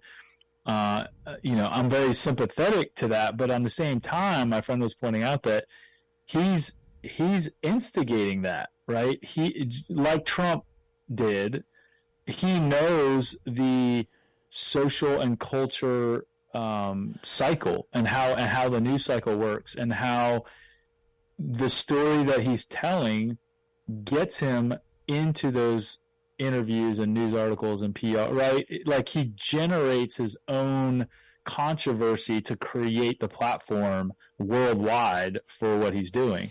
And so it's very interesting that as a creator, you have to figure out what way do you want to tell a story to then connect with people. And his is very adversarial, right? Like, he's creating huge controversy, and then he's getting on these podcasts and interviews and saying, like, all right, I'm here, let's talk. And of course, 99% of people don't want to have that kind of conflict, right? And they want to tell better stories. But even like, movie directors, I mean, they'll write some very controversial movies that'll create more conversations in society, right? There's a pretty funny side. It's actually one of the few comedy sci-fis that are out there in the last 5 to 10 years. It's called Don't Look Up. Have you seen this movie? Yeah. That was a hilarious film about something that is very true that could happen. It was like, there's a lot of truth to sci-fi, right? Also, yeah, I saw that on Netflix. And then it goes back to how do people actually go and look for their content too, right? Right. Because I just said I look for it on Netflix because I don't have regular television. I use Netflix and Prime and for that matter also a paid version of YouTube. Right. Yeah. Absolutely. And so, that's another question you have to ask is, where do you want to distribute your content? And yeah, I mean, the way that you tell the stories, the way that you show up, all these things create conversations, create connections, or they create controversy, right? And the people that you're talking about usually have some form of conflict involved. And so the two things that you can really the two things that content really rides on is conflict and curiosity. Mm-hmm. And so you'll notice a lot of the content that people talk about have those elements in it, right? It either has that lean in factor where it's like, what is this about?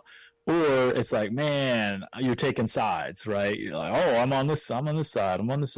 And so, but it's a fine line as a creator to walk, especially when you look at the polarization that's happening around certain artists that begin to speak out either politically or religiously or whatever it is. You'll start to see that polarization happen where traditionally artists, like especially music artists, have tried to stay out of it. Like they're just like, hey, here's my art. It's made for everyone. I want everyone to enjoy it. I don't want to be controversial. Like, I just want to have good music, right? Yeah. And everyone can enjoy it, but as soon as they start talking about something that's controversial, now you have people that are like, I don't like them anymore. I don't like that. Well, it has nothing to do with your music, but the story you're telling is impacting your art now. You're bringing me to Ice-T. Some people who are listening to this are going to remember the song "Cop Killer." Oh, yeah. And it wasn't when he created that piece of music. It wasn't what people what it got misconstrued. It wasn't about some gangbanger going out and hunting down a cop and trying to kill a cop. It wasn't about that. It was about the lunacy of that whole entire life that led him to that situation. And Ice-T, wanting the right people to hear that message, decided instead of yanking the song, he redistributed the song so that if you wanted it, you could get it without having to pay for it. And it did upset a lot of people, but look at what he's doing now. He's on Law and Order and Right. the Special Victims Unit or whatever, where he's playing a detective.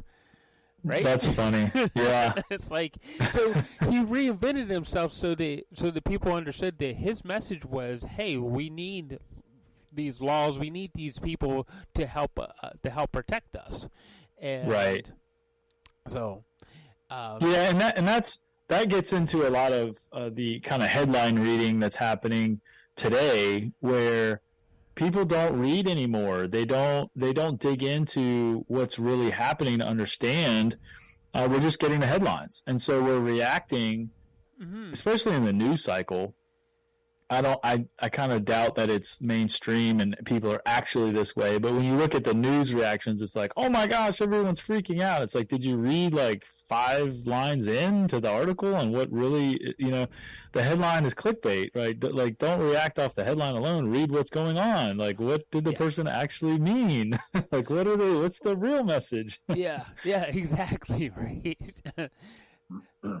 And again, as a content creator, and in this case, because some of what we do is independent journalism, that hey, wait, some of our job is wait, stop for a second, stop reacting, and look closer at, and so we can see what's going on, right?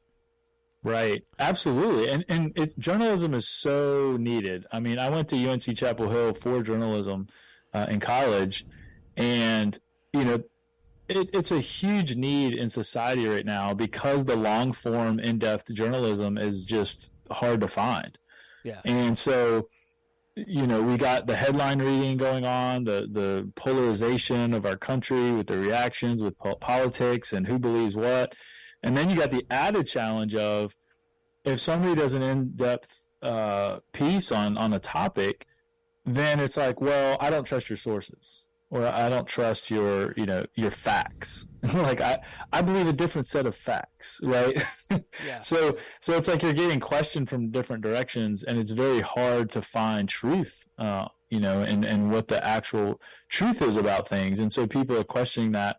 But I do think that eventually, with enough of the truth out there where true journalists are telling the real stories, people can come to their own conclusions about what is actually true, which is why, a lot of times for myself, I will listen to all the different perspectives and then put together the conclusion about what I think the real story is, right? So, because it's like I have kids, right? And I was like, okay, so this happened. All right, let's get all the kids together. What happened? Okay, what do you think happened? Okay, what do you think happened? And then each one has some truth to it, and then you can kind of piece it together and say, okay, I get the picture of what happened here. Yeah, and that's what people are having to do now. In the whole content world, right? It's like you'll hear something. Is that true? I don't know. You'll talk to your friend about it. Did you hear about this? No, I didn't hear about that. Let me go look at that. Oh yeah, let me send you this article. Oh, that's not true. Let me look at this other article. Oh, well, they're saying this. Oh, okay. So it's a very interesting market right now in the news cycle and journalism and politics, just because of all those different factors that I've been talking about. And so it really does. I think journalism is so needed today, and the freedom to say what your truth is, right? And the freedom to really have a long format that people will engage with and listen to. So let me ask you this, because you're a big fan of truth and getting the word out there, right?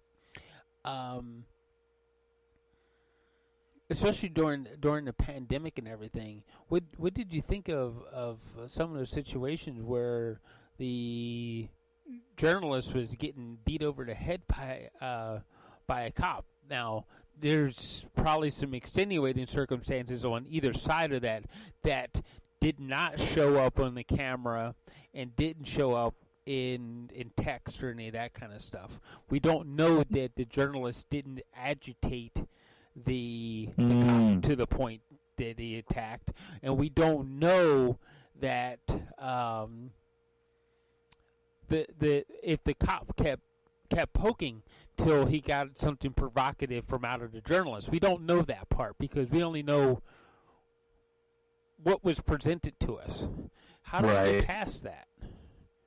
Yeah, well, this is new, right? So from the time that I was in school till now, we have cops with video, right? We have body cams and bystanders with a whole entire media crews, right, in their hand. We never had that, right? Yeah. We never had a whole media crew in our pocket from multiple angles where anybody can pop open their camera and just start shooting, right? And so it's keeping, I think the good side of it is it's keeping everybody honest.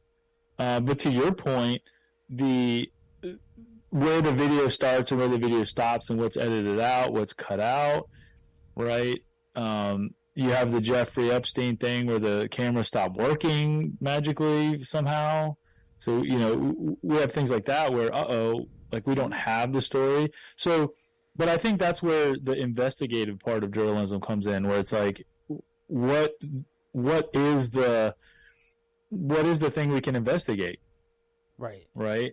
And so, but again, I get back to people are smart in the aggregate, right? People can put their brains together and think through this stuff and have discussions about it and kind of talk through it and say, okay, this is what happened. This is the evidence we have. If we think logically about it, here's what we can conclude. I think that's why guys like Joe Rogan are so popular, right? Like he's one of the top podcasters right now, if not the top podcaster. Mm-hmm. But he has a long form show, 2-3 hours sometimes, going in depth with experts. And he asks a lot of good questions and he just listens. And so the audience can really start to form their own opinions instead of just getting told a soundbite on the news, and, I guess that's what I'm going to believe, right? It's like they get to form their own opinions. Yeah. There was a graph that a buddy showed me a while back where it showed each of the media outlets and where they stand on the bias spectrum.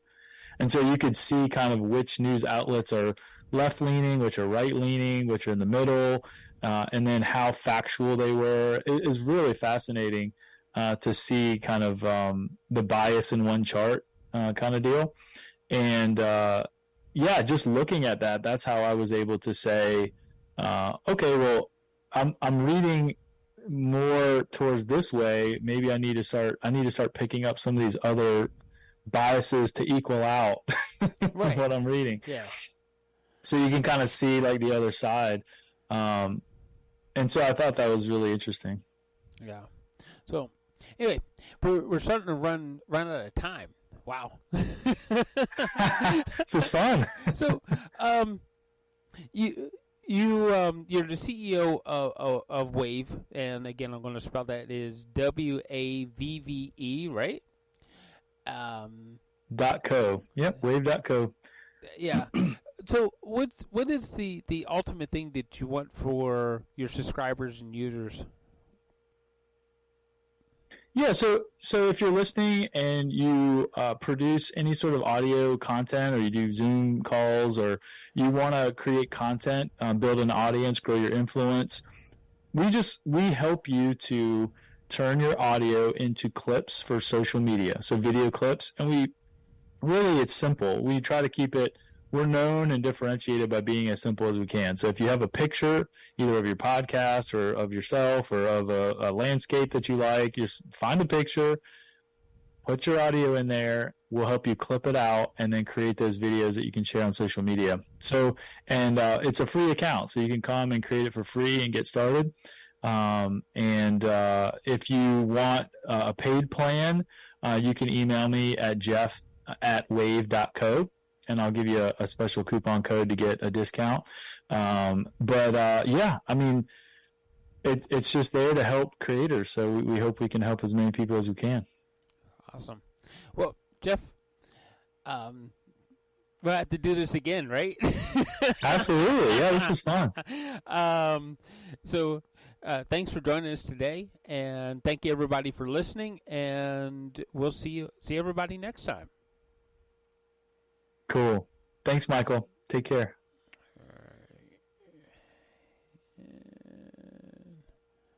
Stop there. Recording stopped. Cool. That was fun. Yeah. So, one more.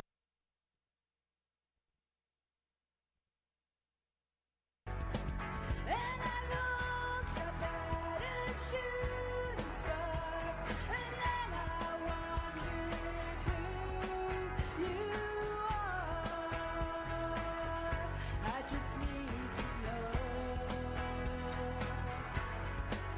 So I wish upon that shooting star, and then I wondered where you are. Is it destiny, or is it meant to be?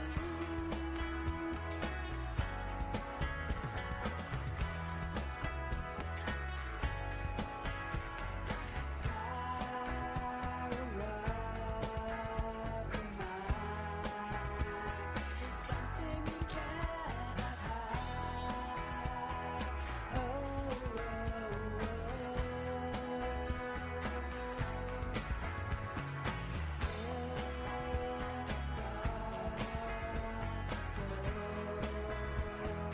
Help us to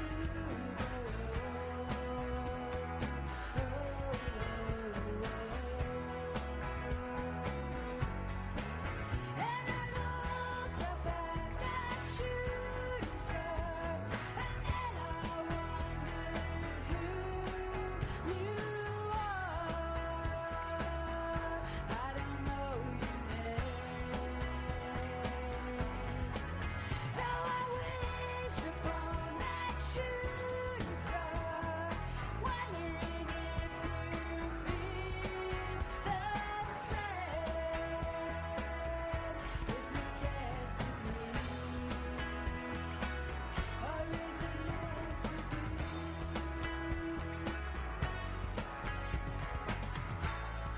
Take me like a little child in your arms. We can drift away to another world.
This show has been produced by Depictions Media. Please contact us at depictions.media for more information.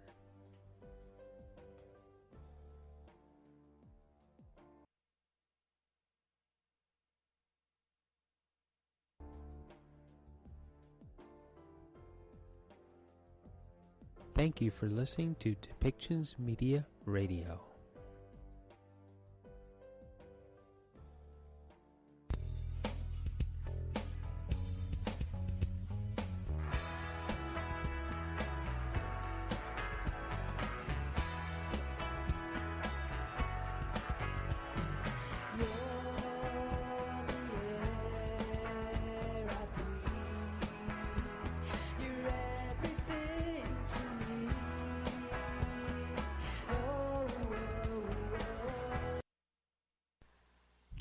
Okay, so welcome back, everybody. And our next guest is going to be Larry Call.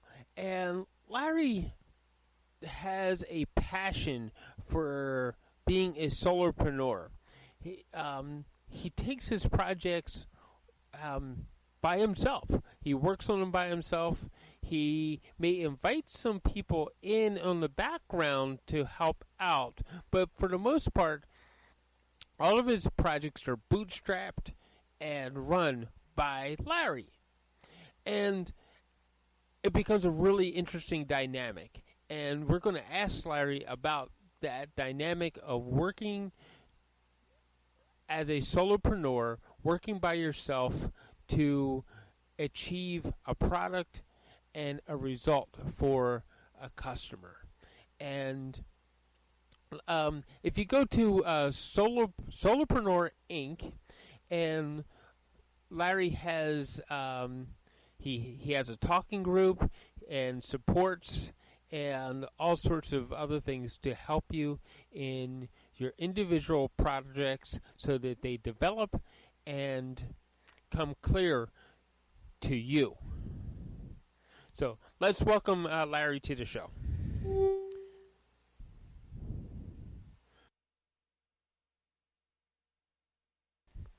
So let's welcome Larry to the show. And Larry,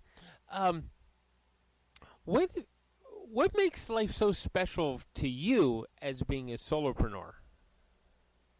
Oh, wow. A big question to start, Yeah. Michael. That's awesome.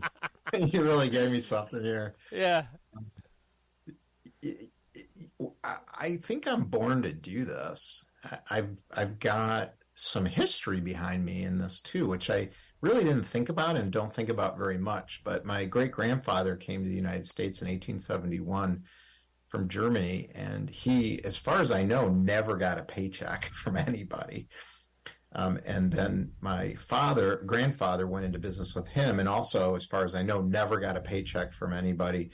And then my father went in business with them too, and then they started a different business. And as far as I know, never collected a paycheck.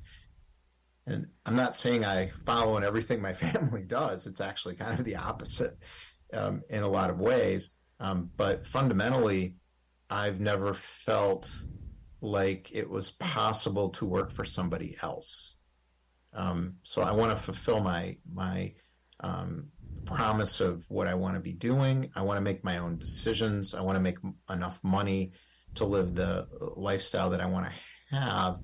And I want to be able to focus on the things that I really care about. And sometimes even more important is just work with the people that I really want to be around, as opposed to having to make all kinds of compromises.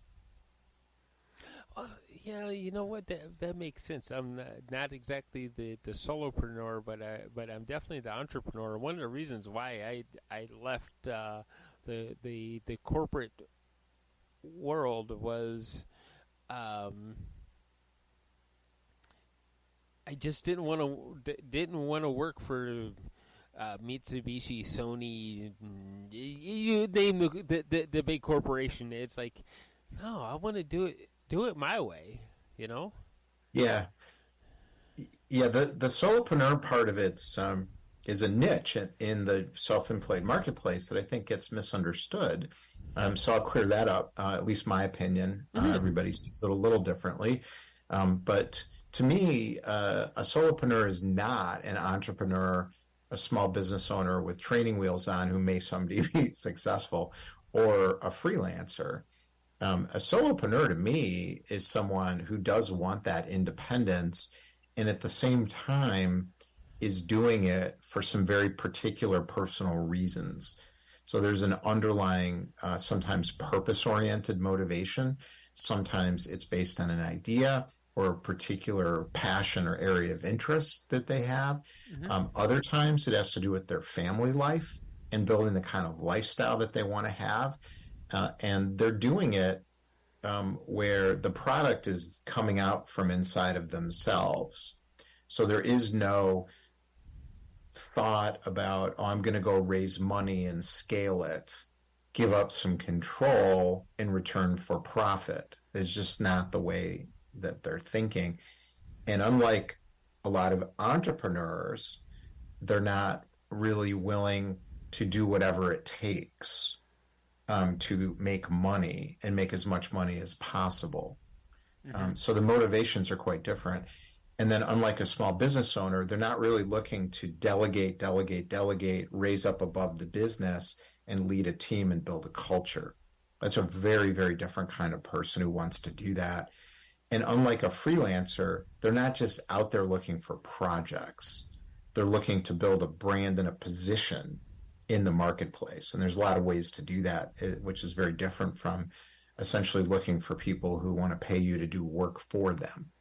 Right. So there's a lot of subtle differences between these things. So the simplest way to understand it to me is, for a solopreneur, to me, it's about me.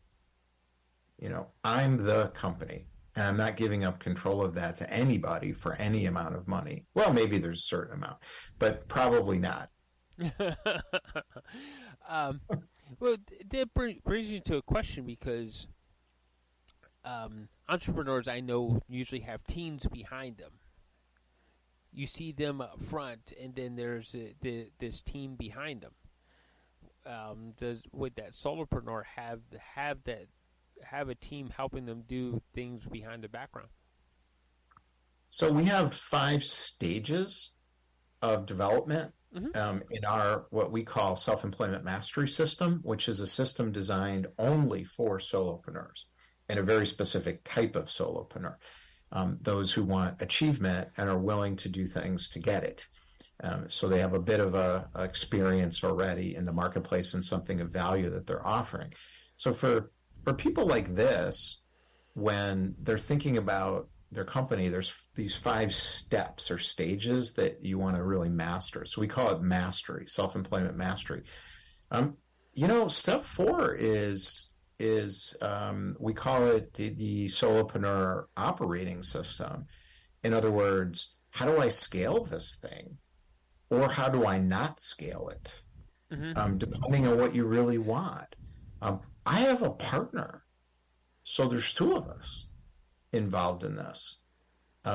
I have 1 VA, but we may expand that into more of a team, but we probably won't, because it won't really make me happy to have to deal with all of that. Now, somebody may make different choices, but the point is really that if you want to scale as a solopreneur, there's ways to do it. So you scale on the product side. You can scale in the way you deliver the service.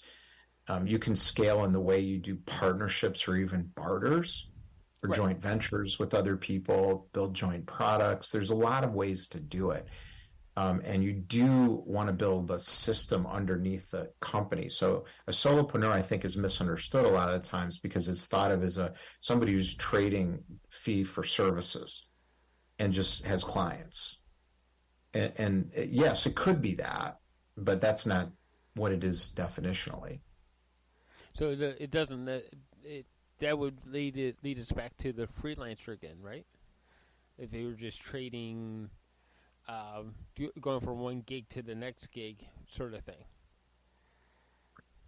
Yeah, I mean, I'm trying to think of the best way to explain the freelancer solopreneur difference, and I can do it with someone who's a client of ours in our program right now, where she's a phenomenal writer, better than most, and really has a very strong personality and a point of view, but she's been acting a lot of the times like a freelancer, even though her skills are greater.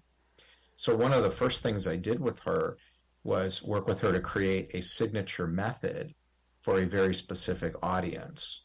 So we found a group of people that she really feels passionate about, that shares a lot of values and interests, which for her are thought leaders and influencer types, and looked at, what are the things they really need to be successful. And we came up together with 4 pillars of competence that they need to build. And then we named it as a system. So a signature system. And now we're talking about how to talk about that and how to connect with those people. So instead of going to them like she had been and saying, I can write books for you, I can write blog posts, I can write a newsletter, Mhm. I can do this and this and this. She's saying, I've developed this signature system for a very specific type of person, like, I think you may be, that does this kind of a thing to get this result. And there's 4 pillars in it, and each one of these pillars is this, and here's what it is and why it's here. So we should talk about it and see, whatever. So there's a kind of a conversational method. I won't get into too much of that, but she's going to the market now with a point of view.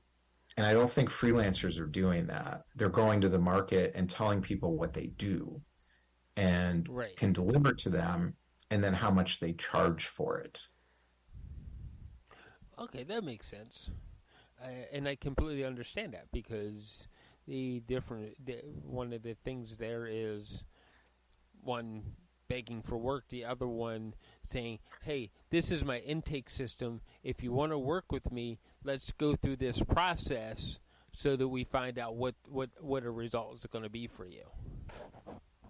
Yes, and having a point of view and packaging it into a system that is your own, as opposed to asking somebody what they need and what they want. You're going in and telling them, Yeah. already, and then you're flexibly working through that. Of course, you're not making a demand on them. And then the freelancer, I think, tends to either be too busy or not busy enough. So they're either begging for work or they're trying to manage too much work. Yeah. So there really is no system or infrastructure Yeah. there in terms of how they're structuring what they're doing. Like I mentioned earlier, there needs to be one for solopreneurs. So how did Solopreneur Inc. evolve for you? So in 2020, in the summer, I have another business. And it's a virtual company. I started about 8 years ago, and we got into low 7 figures.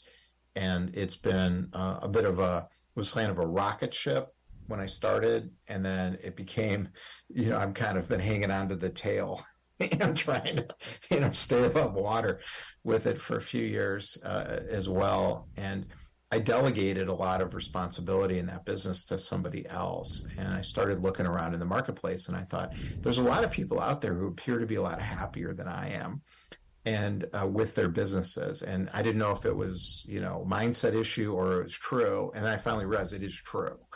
I was doing things in an older way that wasn't really, even the years where I made a ton of money, it still wasn't making me very happy. So I started making this switch. And then in September of 2020, I made a full pivot, and I said, I'm going in a new direction. We called the company Sales Sherpa, and that evolved to Revenue Climber. And it wasn't working, and I couldn't quite figure out why it wasn't working. And once we figured that out, we realized that there's this solopreneur category that is a very specific subset of the self-employment marketplace, and a type of solopreneur that's the right fit for me, and a natural inclination I have towards them, and they'll gravitate back towards me when I'm communicating clearly about that. And then we came up with the Solopreneur Inc. name.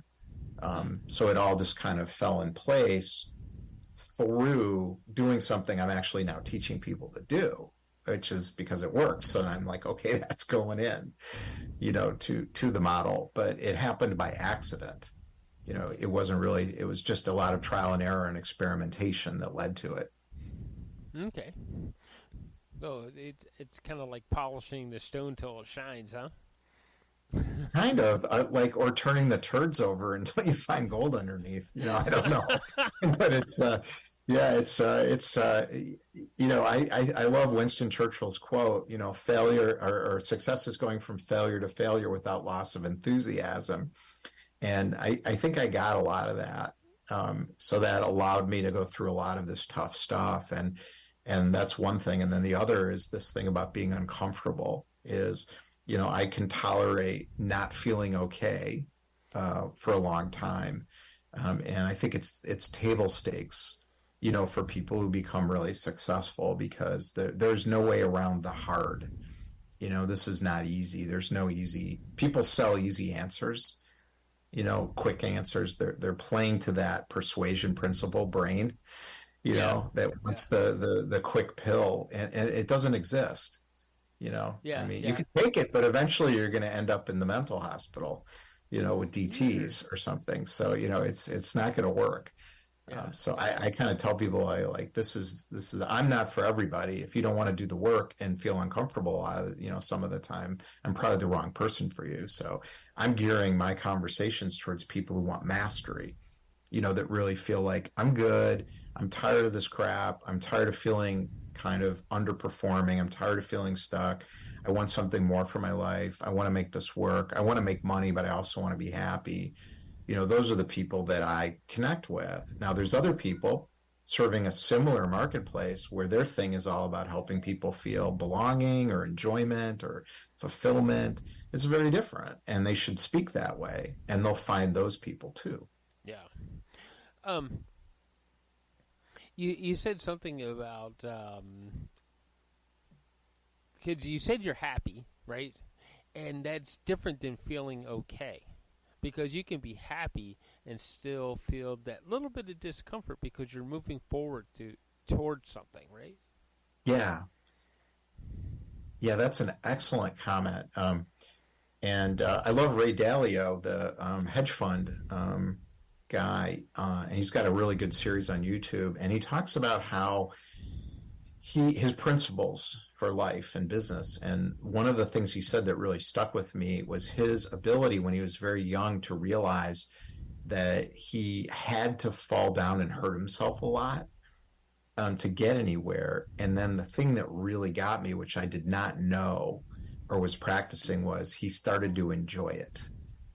And I thought, oh, okay, so if I can enjoy failing a lot, it won't be such a grind, which is where I was. So the way I used to live was the hustle culture grind.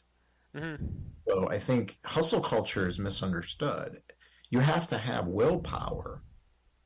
You just have to have willpower. You just have to do the work and do hard stuff, but you don't have to suffer through it. You have to struggle through it. But you can struggle through something and not suffer through it. When you start accepting the condition of life, which is, if it's any good, it's not just going to be given to me. I'm going to have to stretch myself quite a bit, to get to it. Yeah.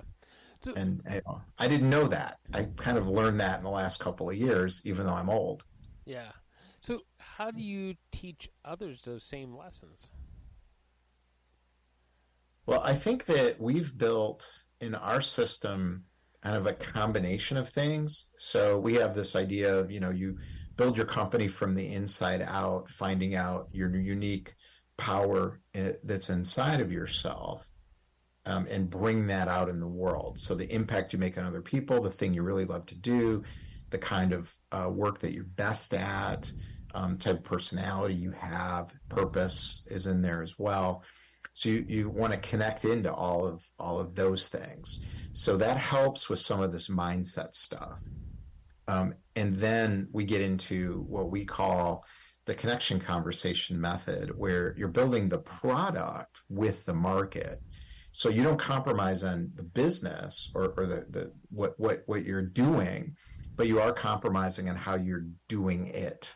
So the offers, the product, the way you deliver it has got to match up with the market and what they really want and what they really need. So when you're doing that, it takes some of the sales pressure away. So I think that helps with some of those feelings. And then the next piece of it that's really important is we've built this sort of personal development system underneath everything we're doing. So that gets into a lot of what people know as law of attraction kind of stuff, a lot of meditative kind of work, and things like that. And a lot of the people who tend to come to me are already very familiar with those types of things. They just haven't practiced them consistently enough, or they forget. Often I think they forget about it. Yeah. But they're not coming for that. That's helping. They're coming because they want to make more money and they want to be happier with their business. But they realize, and I realize as we're doing it, one of the elements is to learn how to master your own emotions. and get into the positive mindset and all of those kinds of things. Yeah. I sat in on two of your Thursday talks, and I know it appears Thursday Pacific time, Thursday at 8 a.m. So I kind of got to get my hustle on, and if I'm going to get into the talk to make sure I got the deck cleared so I can be there for an hour, right? And I learned a couple things from it, and I'll be totally honest with you, because we do documentaries and stuff like that here, that as well as the podcasting, that hey, wait a second, if I keep my mind open, that things flow a little better, right? Right. So it's not like I hadn't heard it before. It's just somewhere along the line I forgot about it. So Exactly. So your Thursday talks are like those little reminders that that help us out that way. But do you? In that group, I noticed there's like a lot of consultants and coaches in there. Is that a lot of who you work with? Most of the people who kind of gravitate into the solopreneur world, I find, are professionals with business skills that they've built up. And those business skills can be delivered to support all kinds of different needs in the marketplace. So coaching and consulting and experts of various sorts kind of set up their own shop. And then the other side of it, I would say, are the personal development types. So they do a lot of work around helping the individual do something. And they're usually coming more from a coaching side. Although the business people can come from the coaching side as well. And then there's a lot of mergers sort of across these things. But I do find that is typically the kind of people who are showing up. Okay. Because you don't claim to be a personal development train the trainer kind of person. It's funny you say that, because, if people ask me, like, what is the one thing that changed your life the most? Because I'm a very different person than I was. I mean, I've really reinvented myself with this business. And that's what I'm showing people how to do, but I'm not talking about it that way, except right now, right? Yeah. But the one thing that changed everything the most was getting up in the morning and doing a personal development practice every day. I think more than anything, developing that daily habit routine really has made the biggest impact in my life. Yeah. More than anything else. So when you get up in the morning, do you do like a series of mantras or affirmations or something like that? And then... So the way I explain to people is there's really three components of it that are important. How people do it, it makes no difference, as long as those principles are respected. And I can explain my method, but anyone can pick any method. It doesn't matter. But what matters is that there's a mind-body connection established every day. So that's one. The second thing is there needs to be a clear understanding of what you want and why you want it. And you have to be able to visualize that somehow. Either read it or picture it or something. And then the third thing is you need a revitalization practice, so you don't drift into negative, conditioned thought loop and feeling loop patterns in your head, because it gets tough. And then people they just kind of go away for 5 hours, and they're sort of working, but they're not really working. They're just like scrolling on social media or screwing around or checking their email, or because they're stuck in this like thought loop pattern. So you want to have a revitalization practice. So I'm kind of showing people like, those are the three things, and they need to do this particular thing to get you in the right place. So you can be successful and do the stuff you said you wanted to do, in the first place, which is you can do it. It's just hard to continue to do the things you want to be doing. So that's what this is all designed. Now, how people do that, I think it's very different from person to person. Okay, so we stick to those 3 pillars. In that we'll start to find things open up for us. Wait, I'm sorry. Say that again. We stick to those 3 pillars, like it clears our mind, and we have a better Yes. better vision. Yes, it's very interesting what happens. So the mind-body connection, in my experience, allowed me to see reality. So I was able to start to see myself more clearly, too clearly some days. I didn't like what I saw, but I kept looking. I didn't look away. And what was happening with people around me. So you start seeing your market more clearly. So there's a reality that emerges, and there's less judgment, which is really important. Judgment's the biggest problem. When you're judging yourself, you're judging other people and judging situations all the time, you really can't think clearly, and you won't know you'll never know what's going on. Most people are judging everything all the time, and they don't even realize it. So when that clears up, then what happens is I found opportunities start showing up. So these things were there all along. It's just now I'm in a mindset. Now I'm not all the time, obviously. I'm as screwed up as everybody else. But I've got these more moments, like many moments, where I'm very, very clear. And when I'm all screwed up and I'm stuck in this conditioned thinking, I look at myself and I say, you're stuck in conditioned thinking right now. And then I decide, like, I try to get out of it. So I get out of it faster, Right. than I used to. And then I'm clear. And then the second part, which is the daily ritual gets me into these things that I want. So I'm aware of these 5 things in my life that I really want and what they're like. And then I can say, is what I'm doing now going to move me closer to those things or further away from them? Okay. So that gives you more clarity. Right. And then what happens is when you know that, people show up and they help you because they're just there, and you're able to connect with them because you know exactly what you want, and it gets communicated. So I don't have to strive and try as hard. I work really hard.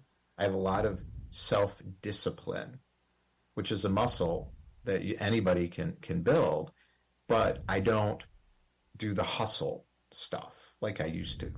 Right. Where it was like, I'm going to power through, I'm going to get up early and I'm going to do these 15 million things, and I'm going to listen to these 5 podcasts, and I'm going to reach out to these 20 people. And then by Friday, I was like exhausted. And that was a big shift for me. And that came from that morning mind-body connection kind of practice. Cool.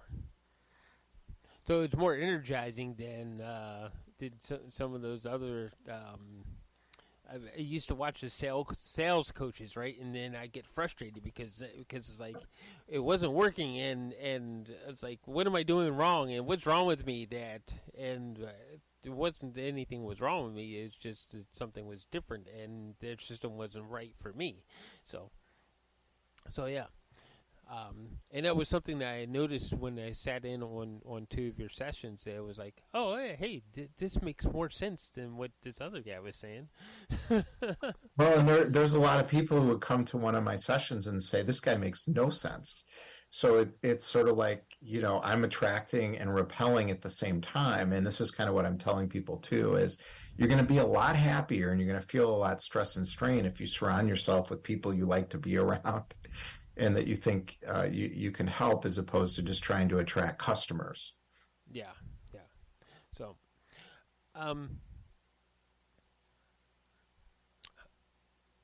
we talked a lot about your process, how you develop your process, and everything like that. Is there a result that you want for the people that work with you? Yeah, I mean, I think that happiness is personally defined and income satisfaction is personally defined. What I like to see people do is to identify the 5 things in their life they really want the most, and then figure out how much money they're going to need to get there. And then realistically, what's the plan that has to be put in place to oversubscribe their offering so they have more customers that want to work with them than they have available spaces, and they can charge a premium price for their offering, and they become an insider expert in their chosen marketplace, in their chosen niche marketplace. So I think when you get to that point, then you're really controlling your destiny because you've mastered self-employment. So to me, that's what I want everybody to get to. Now, how that looks and gets defined is going to vary quite a bit. So I'm not the guy who's saying, do this thing, you're going to make $12 million and have a jet airplane. So I have no pictures of me standing in front of a helicopter, that I own, or some fancy boat. So it's like, you decide what you want. You want a fancy boat? Well, you're going to have to do certain things to get that. Yeah. I'm going to describe something for the folks listening for a second. It's like, Larry is sitting at a desk, and he's got bookcases around him. It's like, because as I remember, you do have a love for books. But that's what's around you, because that's what you want around you. It isn't like the fancy penthouse screen or something like that. And this is also your office. It isn't that virtual Zoom office thing, right? Mm-hmm. So, yeah, people think it's a fake background, but that's actually my chair, and those are real books. The book comment's actually important because it's not about the books. It's about you finding what you really want to be doing. And there's really 10 different options, and you need to know the option that's the right one for you. It's very important, or you build a business you don't want to work in. yeah. Even if you're successful, you don't even want to work in it, or it's hard to ever become successful because you don't really like it, because it's not giving you what you want. I like to learn new things, repackage them into something that's useful, and spark insight and understanding in other people. And that's it. That's all I want to do. If I could do that all day long, I'd be perfectly happy. So I'm setting up a business that allows me to do that more of the time. Now, other people would like to advise people. Some people want to support people. Some people want to lead people. Some want to create things. Some want to be scientists and discover new, ways of doing things and new ideas. And if you don't know what that thing is, then you're going to have a problem. Yeah. And I need to give credit to this to Jonathan Fields, who wrote a book called Sparketypes, and has a tremendous assessment in that book, which I took, and it gave me instant insight into this. And I use that with everybody that we work with as part of kind of doing what we call the personal archetypal blueprint, where you figure out kind of like where your real power is. And part of that comes from knowing what that Sparketype is, which is the thing that lights you up at work and in your life, as well. For me, it's learning stuff and telling other people about it. Yeah. Cool. Now, for my partner, it's discovering new ways of doing things and building systems, creating things. That's why we're partners. It's perfect. Yeah. And that's it. It's 2 of us.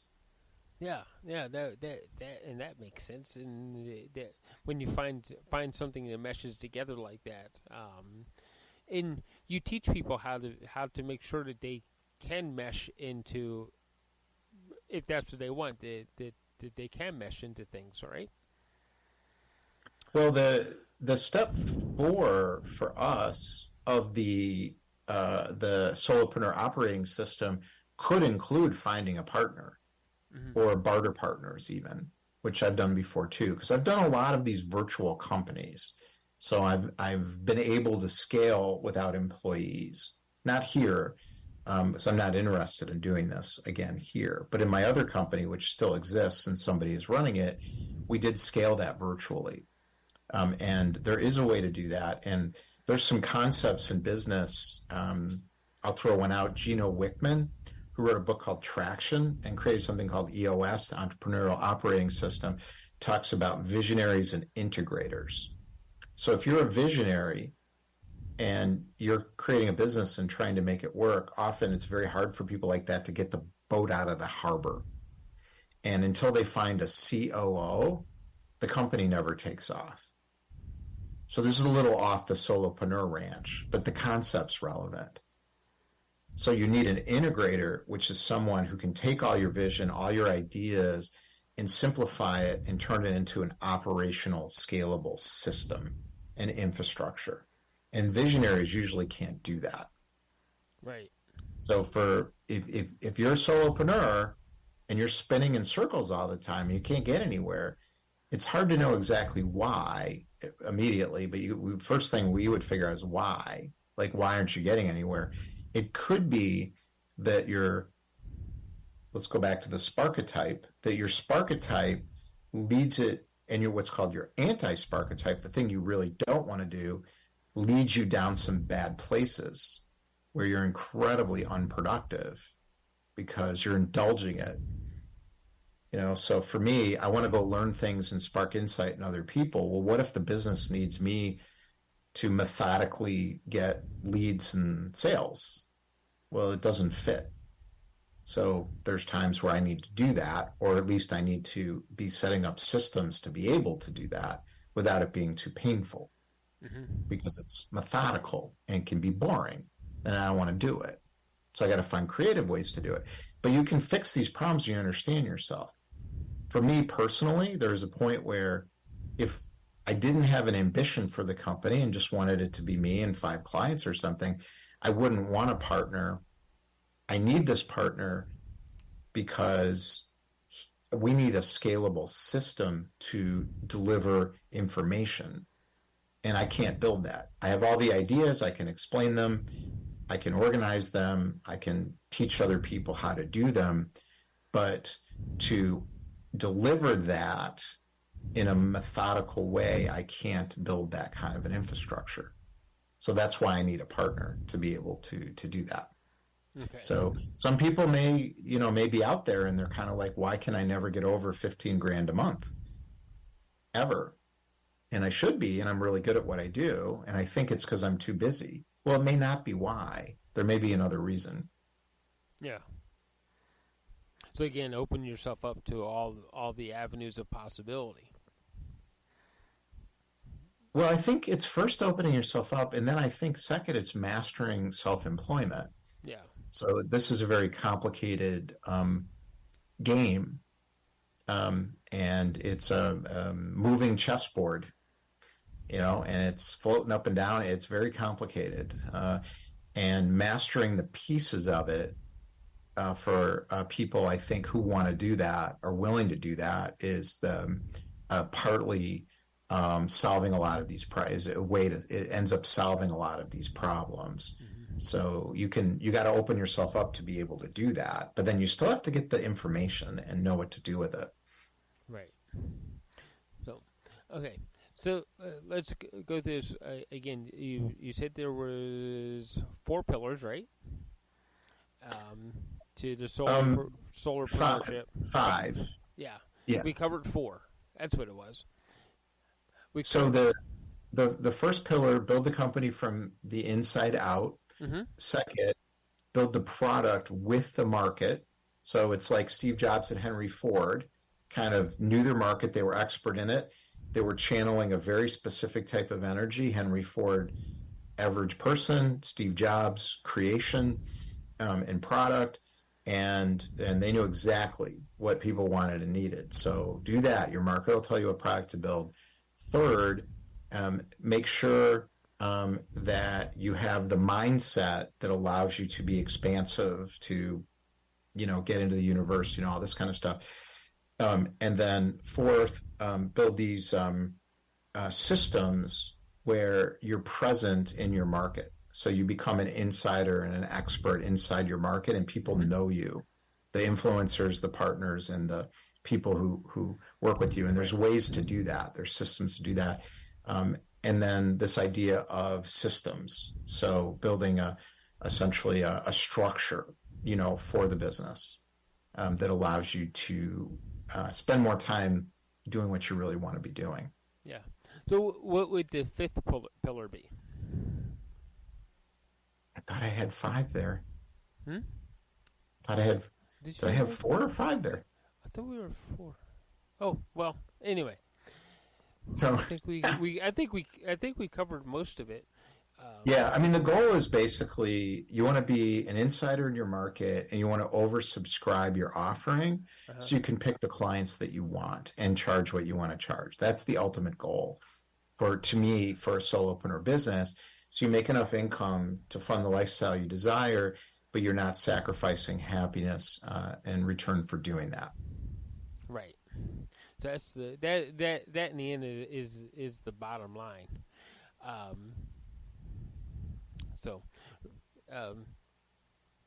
Anyway, as I'm looking at the clock here, I'm realizing that we're starting to run out of time again. Every time you and I talk, Michael, it goes on and on. Yeah, I know. We always have a lot to talk about. We're eventually going to become like close friends over Zoom or something, right? That's right. So, best ways to get a hold of you and work with you. The best way I would suggest to people connect is just go come to our one of our Thursday events, 11 o'clock Eastern, 10 o'clock Central U.S., 3 o'clock Greenwich Mean Time, 8 o'clock Pacific. And to get to that, you just want to go to GoSolo, SOLO, Inc.com. That's one way. Another is connect with me on LinkedIn and message me there. I'm in LinkedIn a lot. Yeah. So that's one of our core kind of areas of connecting with people. All right. Well, thank you for your time today, and thank you everybody for listening. If you're even thinking about becoming a solopreneur, check Larry out, even just for the briefest second, and you'll discover that he's a genius. He's got something going on there. So. I don't know about that.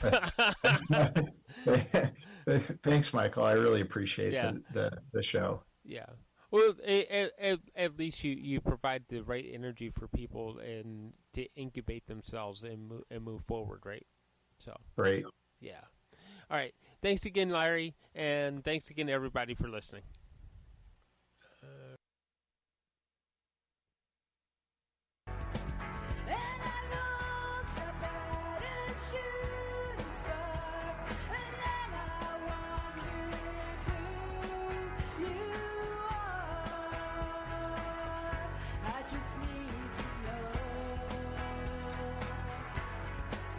So I wish upon that shooting star, and then I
This show has been produced by Depictions Media.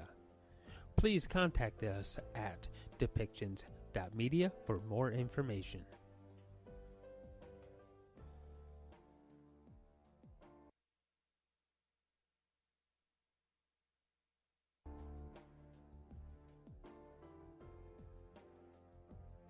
Thank you for listening to Depictions Media Radio.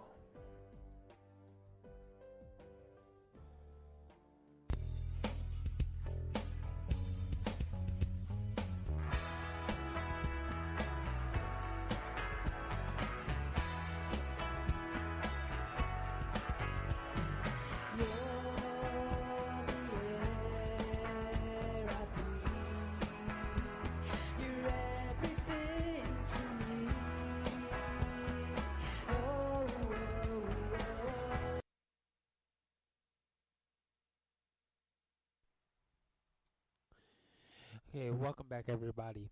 We're here today with Sarah Abtahi. She is a certified nutritional practitioner. She has been in nutrition field for over 20 years, and she started her practice more than 9 years ago. She is passionate about educating others on how to take charge of their health to minimize disease and illness while achieving and maintaining superior health and quality of life. She believes that each person is unique and there is no uniform diet or lifestyle routine that works for everybody. Her specialties are in weight loss, digestive issues, prediabetes, and women's health in stages of perimenopause or menopause. So we're going to talk with Sarah today about our nutritional health in general. Nutrition is something that as a whole we really don't know a lot about, and we need to find better ways of educating ourselves. And thus we're going to ask you to warmly welcome Sarah Abtahi to our show. 3, 2, 1. Welcome to the show, Sarah. And it's really cool to always have a nutritional expert come on the show, because we know so little about nutrition. And of course, when we go talk to a doctor or something like that, they'd probably know just about as much about nutrition as we do, sitting there asking them questions, because nutrition isn't really taught in medical school. So Right. it's always cool to have somebody that has real nutritional answers for us, because that's the building blocks of our body, right? Yes. So That's so important. yeah. So how did you get started in nutrition, and why did you start in nutrition? So I grew up in a family that my mother always provide healthy food and homemade cooking. So I learned from childhood, like it's good to have a good food, nutritious. And when I reached to high school, so I was very interested in biochemistry, physiology, anatomy, and then also when I was in like third high school, grade 11. So I was very teen, and I wanted to gain weight, but I didn't know what was the problem. So my mom took me to a nutritionist, and then she helped me, and that made me that's the things that I want to be as a nutritionist, to help people the food and diet, being healthy. So then yes, I went to university. I got my Bachelor of Science degree in nutrition. And then when I moved to Canada, so I started working in hospital, and then there was like very fast environment, like fast pace working, and then I was under stress, and this stress um, make me that I don't eat well, and then I became interested to study holistic nutrition that time.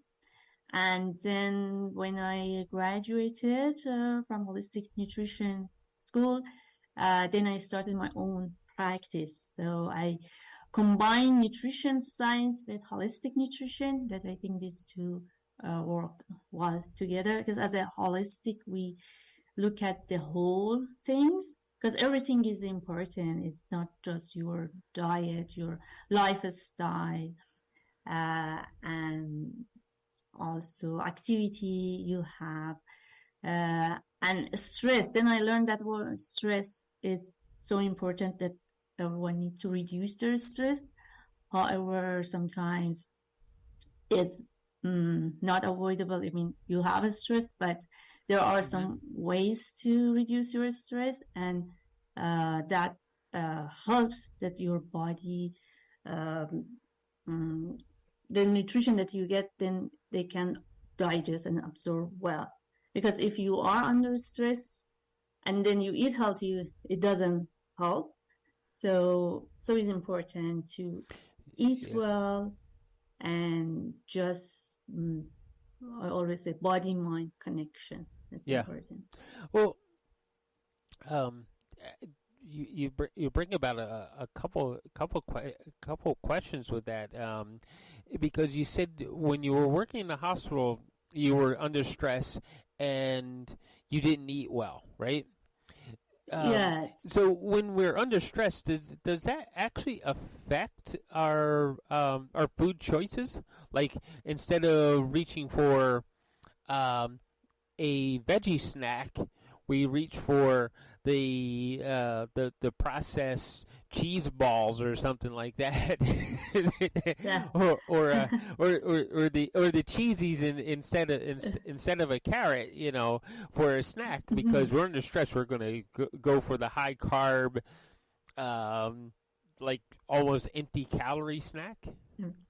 Yes, it's true, because when you are under stress, you just you like to have a comfort food, and anything and always like carbohydrate is easier to eat, and yes, it affected how you choose the food.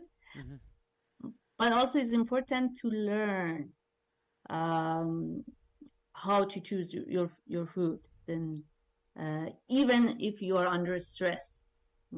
Right. That time I didn't really pay attention. Mostly I just pay attention and work be done, and and then you choose something that is easy, comfort food.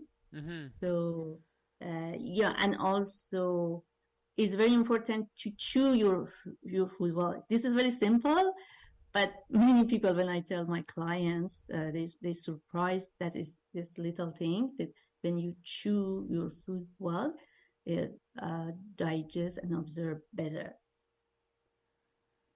You know what? I remember my mother saying to me when I was a kid, "Michael, make sure you chew your food well." And I'm like, and as an adult, I think I started ignoring that advice, and now I find myself back to making sure that I chew well. After speaking to nutritionists like yourself, is like, oh, it's really not just my mom nagging me; it was really a thing. I was like, oh, so why is it? Yes. Because I know in our digestive system that we have like enzymes that start in our mouth and they work their way down into our stomach and everything. Is that one of the reasons why it's so important to chew well, to make sure that it's those enzymes start breaking down the food better. Yes, exactly. Because we started to digest and started from your mom. The enzyme when they secrete the like saliva. So and then it's gradually going down to get your stomach and intestine. So that's important to chew well. And another thing, when you eat slowly, then there is a signal that is coming from your stomach to your brain that when you have enough food in your stomach, then there is a signal go to your brain that it said stop. So you had enough food, then don't eat. But when you eat very fast, then your body doesn't get this signal from your brain, and then you overeat. So that is another factor that is important to eat, to chew well and eat slowly, mindfully, as we call it, because then you get the signal that you had enough food, so then stop eating, and then you don't gain weight. Okay. No, Wow. And I know that you're actually a weight loss expert, so you know all about the signal between the stomach and the brain to say, hold on, let's stop eating here. I'm getting full. Yeah, Yes. yeah, because that's something you specialize in, right? Weight loss. Yes, that's I help a lot of people. I mean, usually people come to me when they try different kind of diets and they didn't get the result. Then they come to me, and because the way that I work with my clients, I do the complete assessment to find out what's the root cause, and then according to that make a recommendation. And it's very important when you want to lose weight, you have a proper diet, because we need all the because some diets, as you know, there are said, so you low carb diet or high protein, but everything should be balanced. And because we need all the nutrients, macronutrients like carbohydrate, protein, fat, but in proper amount, not too much, not too little. So Yeah. that's very important. And it's losing weight should be gradually. That helps to maintain your weight. But when you lost weight fast, then it can be maintained. Yeah. Okay, that makes sense. So we see all over our screens, our television screens, our computer screens, about all these fad diets, right? Is it? Yes. Should we be ignoring these fads and just if we have a weight problem, go find someone like you and work with you to for a healthy path to weight loss? Yes, that is very important, because especially these days we are bombarded with a lot of commercial things, commercial diet. Like some people, they think that, there is a lot of information in internet. Why I go to see a specialist? I can just find a diet and do myself. But the things is, everything in internet are not reliable. So it's important to find a reliable source. And it's the best way is just go and find a specialist. Someone has the knowledge and study as a dietitian or nutritionist. They can help you better than just go with those commercial diet. That's like keto diet, or a lot of things are like high Yeah. carbohydrate, yeah, high protein. So because each person is unique Hmm. and need different amount of nutrient for each person. It depends on your lifestyle, your genes, your activity. There's no one diet that be fit for everyone. So everyone need different needs. Yeah. Okay. So something a customized um I'm going to say eating plan is better than to going with the whatever the fad is.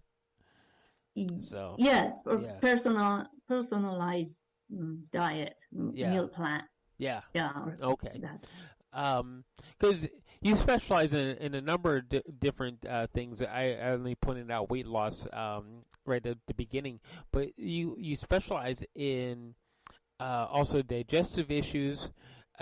You brought up one issue that could be they could help it right along with the chewing our food properly.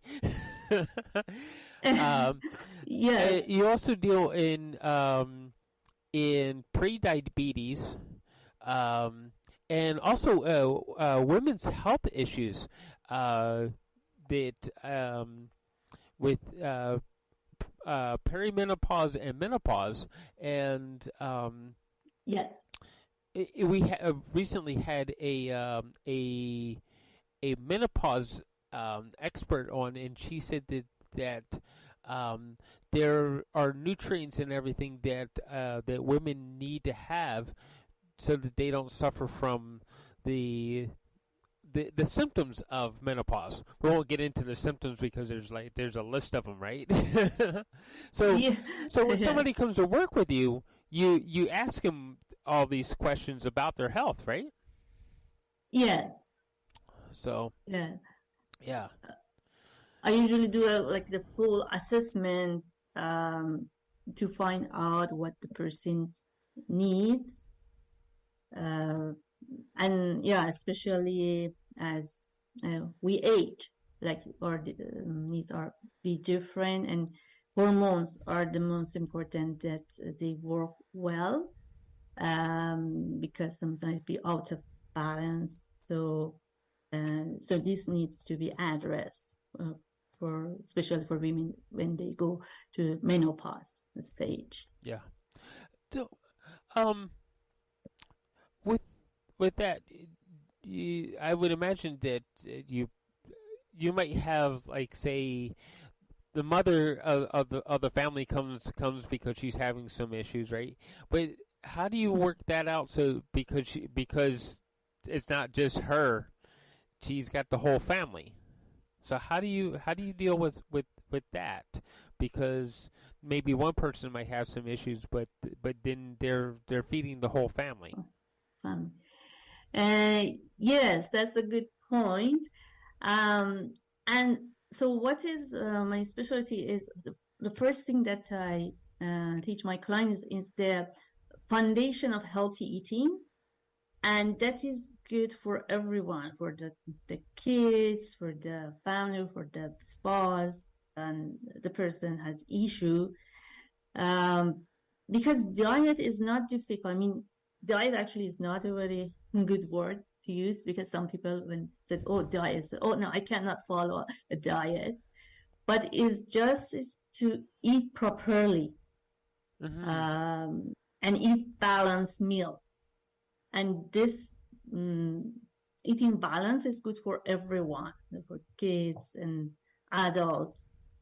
And the way I work with my clients, like as you said, like if your mother come to me, so first I will find what is her issue and how it can be corrected, and also the meal and recipe that I give to my clients, they're all good for everyone.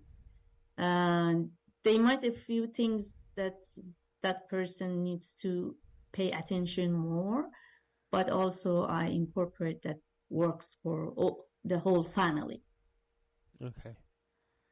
So you balance everything out so that it works for everybody. Yes, exactly. Okay. Um, what are some of the most common health issues that people seek you out for? Other health issue? Yeah. What types of health issues do you most commonly have clients come to talk to you about? Mostly like digestive issue is one of the things that many people have these days, because these days we see a lot of processed food in the store, and all of those additives that they add to food. So that cause a problem for people, and sometimes people they don't recognize that, and then they have some like digestive issue because of those food.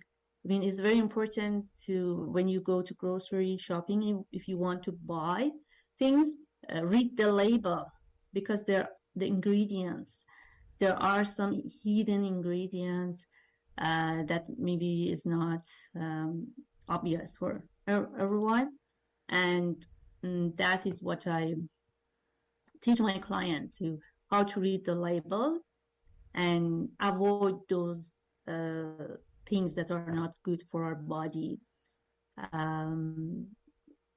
Yeah, so, and the things is, I always say, eat fresh and local and organic as much as possible. Right. So that's the point that everyone, need to know. So, okay, that's a really good one, because that helps a lot of issues besides besides our digestive issues. That also helps issues with our planet too. So, local food, it hasn't traveled far. Do you have any other, like, because most of us wind up going into like supermarkets and superstores and things like that to get our groceries. Any other advice on the shopping issues when we walk in the store? Is there like sections of the store that we should maybe try to avoid, and other sections that we really should make sure that we do most of our shopping in? Yes, I actually do like nutrition tour in the store for my client. Oh, yeah, okay. And yes, so one of the things when we walk in grocery shopping store, supermarket, we need to start from the main area, that is the produce department, and get our veggies, because half of our plate should be veggies and veggie and fruits, like, and each vegetable give you different nutrients, so we need to choose the like different colors, and always variety is so important.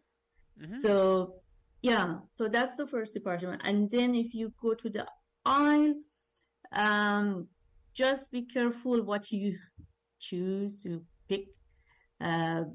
Those like packaged food is always good to read the label, and if you see something that you cannot pronounce, don't eat it, because those are artificial chemical things. Yeah, so important what to choose. Okay. Yeah.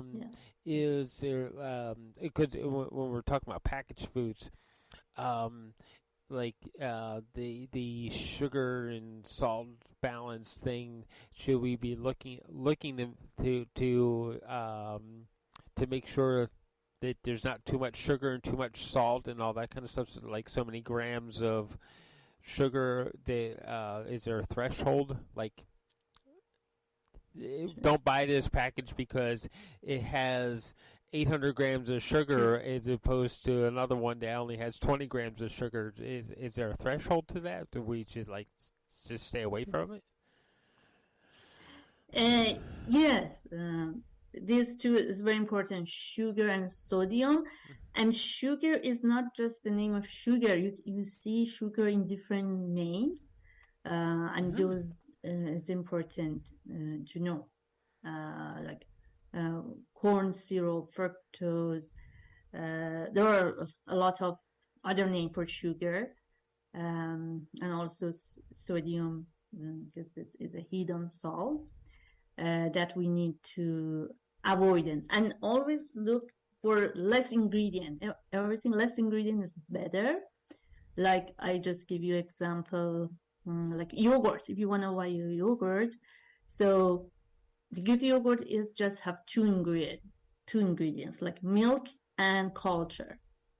But if you see some other things, then it's better to avoid it. I mean, it's not very natural. Right. That makes sense because that's what yogurt is a culture growing inside of the milk, right? Yes, culture is probiotic. The probiotic culture growing inside of the milk, right?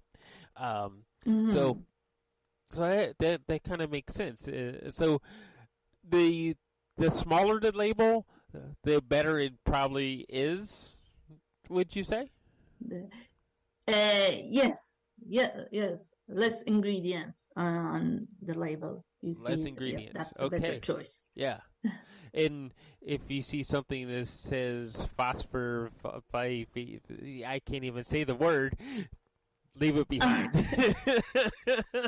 Yes, stay away. I was poking fun a little bit, but yeah, if you can't read the word, you probably shouldn't be eating it. Okay, that sounds like pretty sound advice, and why is it that we have to find a nutritionist to get that advice, right? So, yeah. Like, you talked about digestive issues, and are there like the preservatives and everything? They can cause or make the conditions worse. Is that true?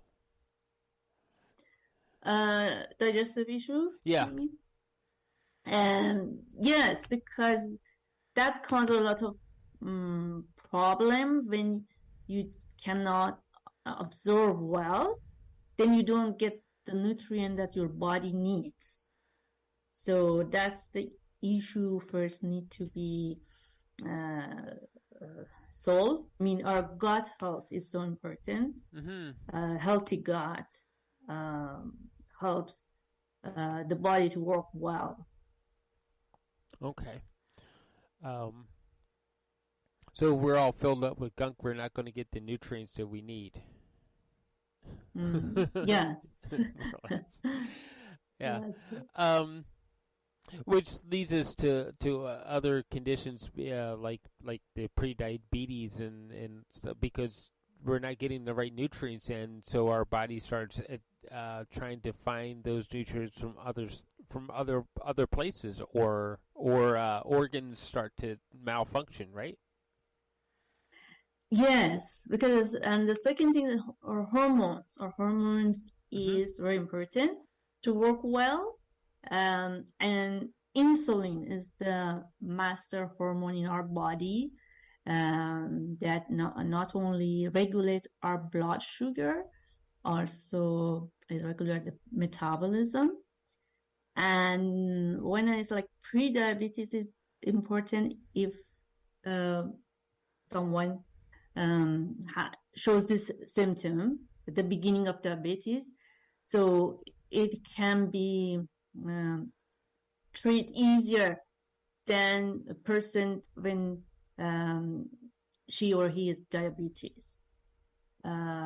So I know I always say prevention is more important than treatment.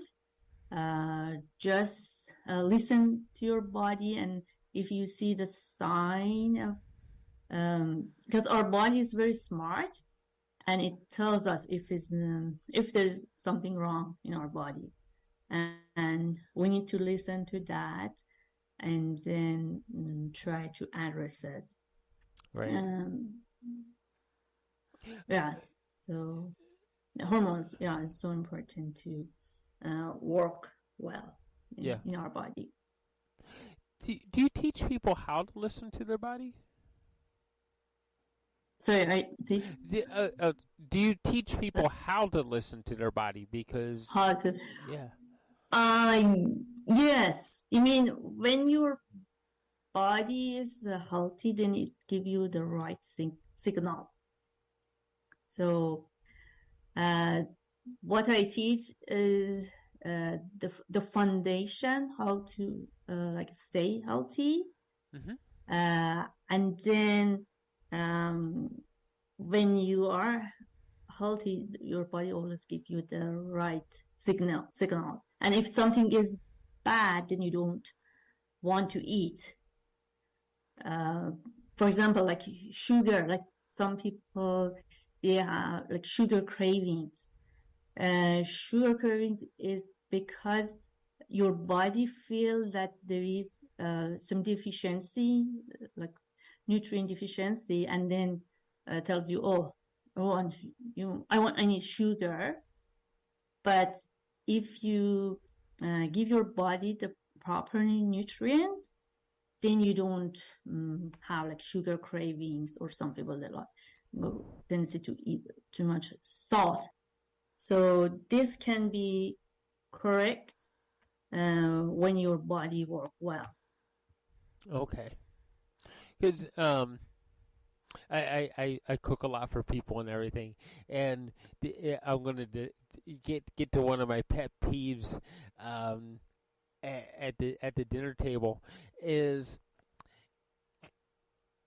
almost immediately somebody. There's somebody my wife and I know that before they do any even taste the food and everything, they take the salt shaker and they just go all over the place with the salt on it. It's like, and we just look at them like, really?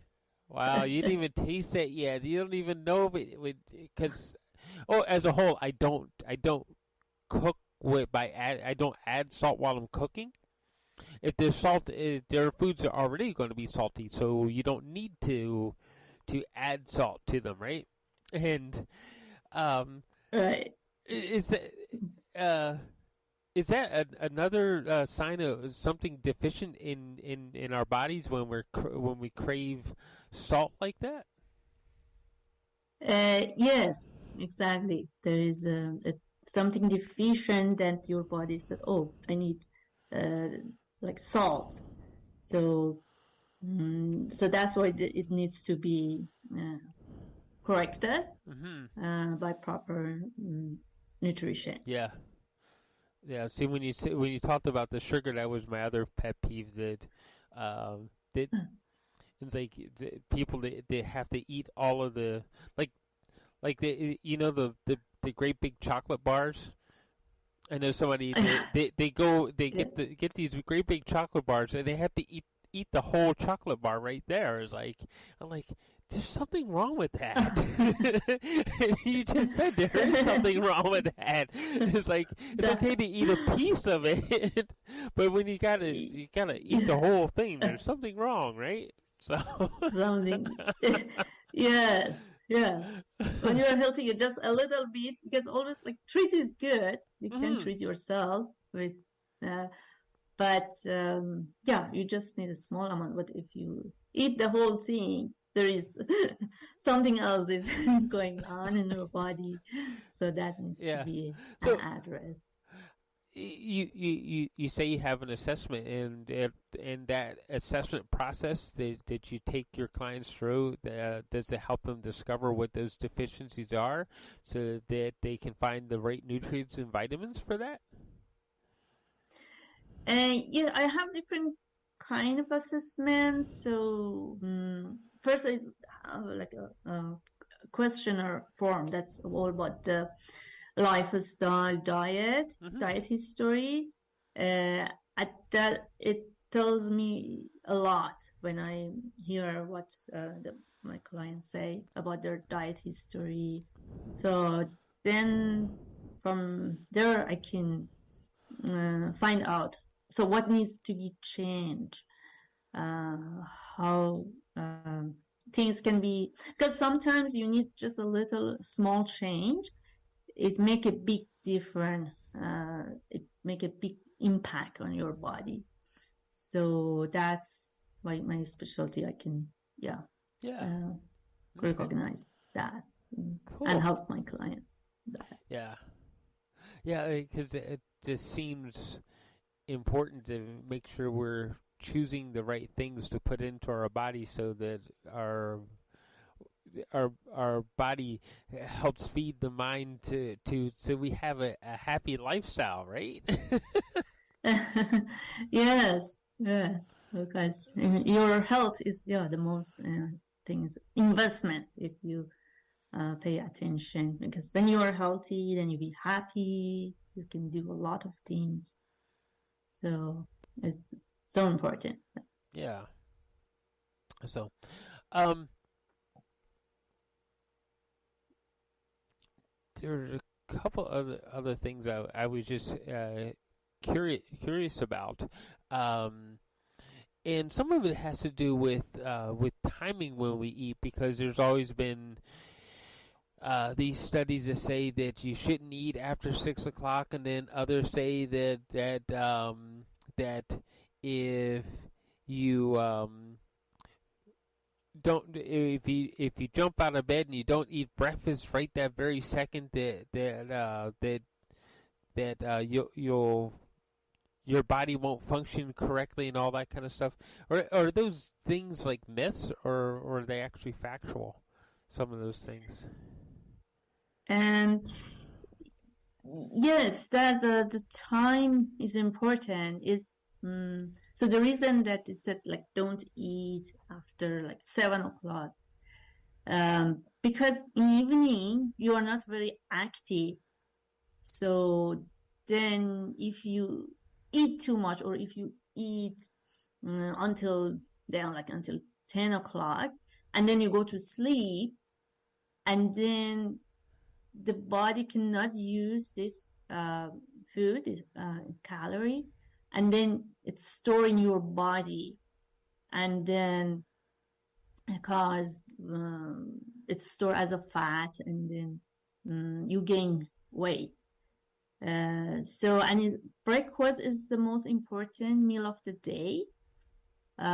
So we need, some people, they got used to not to have breakfast, but it's very important, because when you wake up and you start your day, so from that time you need to feed your body, give fuel to your body, then it can work well.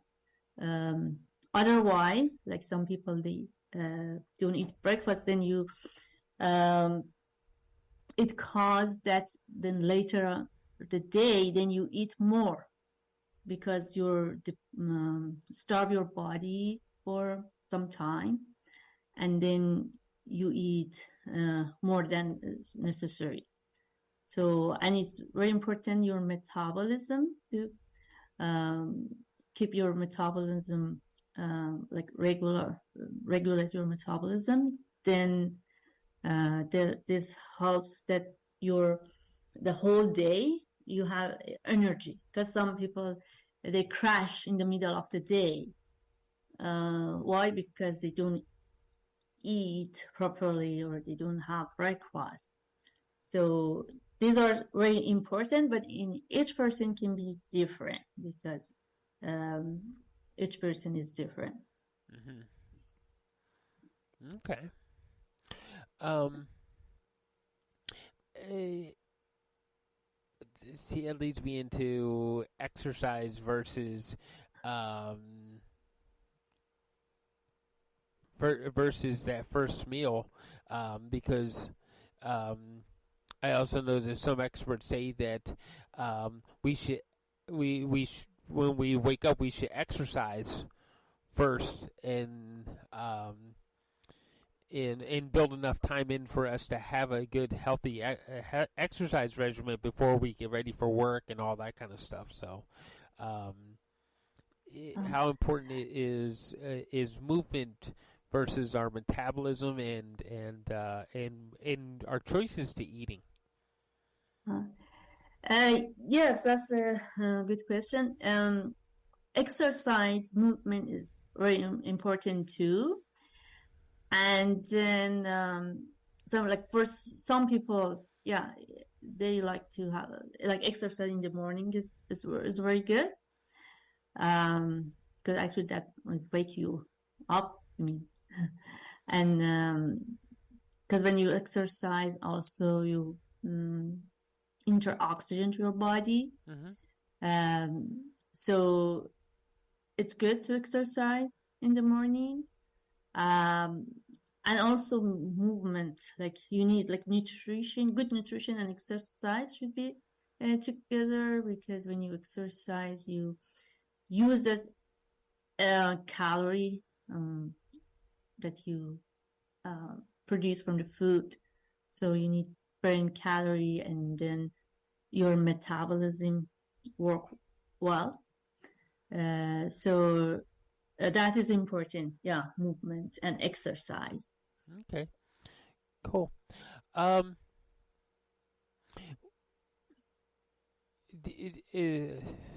to put this?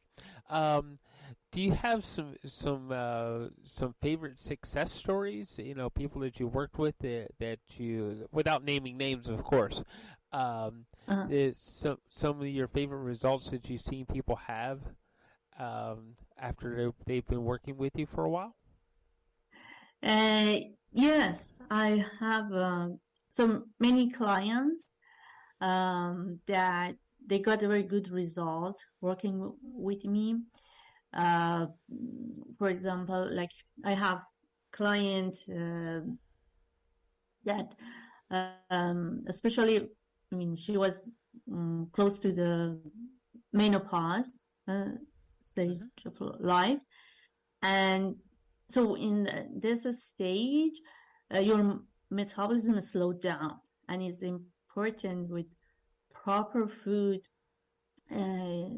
You increase your metabolism, and so like this person also work a lot, like and her work has like was under stress, and she didn't eat well, or just eat certain food, like so. Then she came to me, and I gave her like different kind of recipe that is easy, but also is nutritious. So that's important. And also, I teach her how to have more variety in her diet, because variety is important. Each food give us different nutrients, so that's why we need different kind of food. And when she followed this meal plan that I gave her, so she was so happy, and she said, "Oh, so now I feel like my hormones work better, and I have more energy." Yeah, so it's so important how to consume food during the day, distribute different nutrient in your diet, how to have a balanced meal. So yeah, I have many clients that they come to me to lose weight, but first, so you need to learn how to eat healthy. And then when you eat healthy, then you see it's just automatically you're losing weight without you deprive yourself. Yeah, that's Cool. important how to eat properly and balance meal. Right. Okay. What are some of the best ways to get a hold of you so that I can send clients to you and you can help make our community healthier? Yeah, so I have a website. Can reach me on my website is www.saronnutritionalconsulting.ca. Okay. People can contact me, send me email through my website. And also I have Instagram, Saron Nutritional, and always I have some like good nutrition tips on my Instagram, and also you can message me there, or email me at info@saronnutritionalconsulting.ca. Yeah. All right. Well, thank you for joining us today. It's always very fun welcome. catching up with you. So, yeah. Thank you for having me, Michael. Oh, you're Yeah. welcome. And thank you, everybody, for listening today. And go check out Sarah Nutritional Consulting .ca, right? That's it. Yes. Or check her out on Instagram. Of course, if you're following me on Instagram, you will find Sarah Nutritional as one of my friends. Actually, I've known Sarah for quite a number of years, and we've done a lot of networking and community work in and near our home. So yeah. So check her out, and she's a brilliant person and wonderful to work with. So Thank you so much. all right, thank you. Thank All you. right, hang on.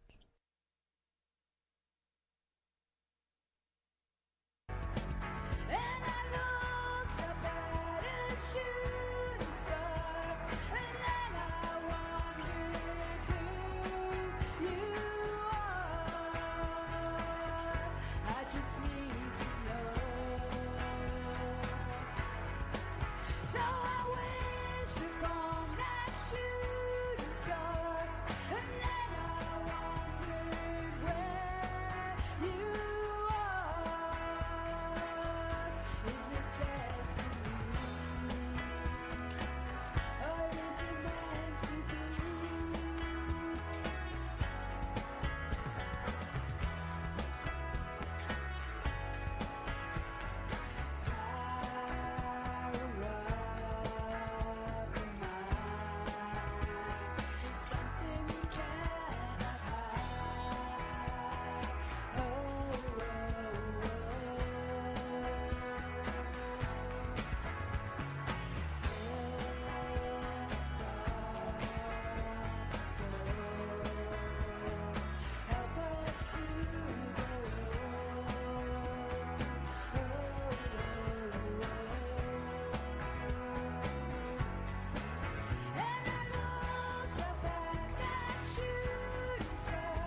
This show has been produced by Depictions Media. Please contact us at depictions.media for more information.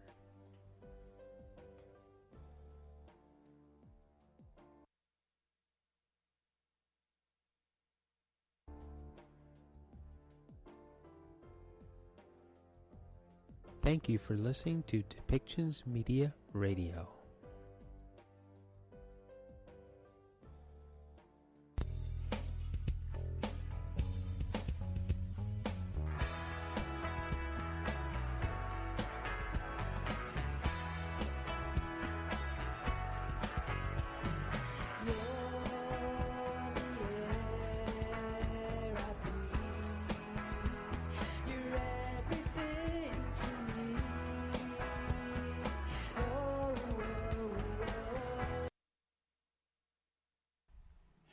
Welcome back, everybody. I am here today with author Connie Lockhart Elfson, and her book, Clear the Spaces, Feel the Rush. Declutter body, mind, and stuff to reclaim energy and freedom and fun. Now, a little bit about Connie. She is an engineer and a professional organizer in Denver, Colorado. Since 2008, she has helped others discover the greater creativity and increased energy that was tied up in unnecessary clutter.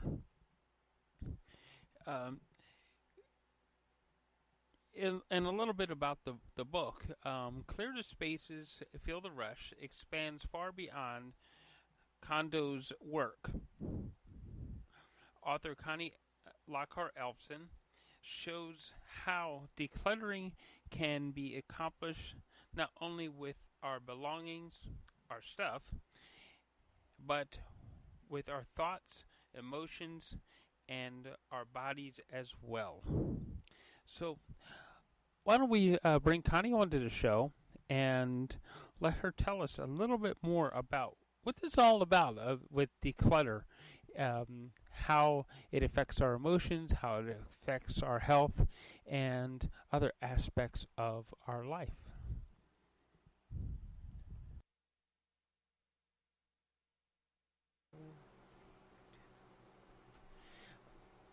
Okay, so we have Connie Alphason, and I know I just butchered your name pretty bad right there.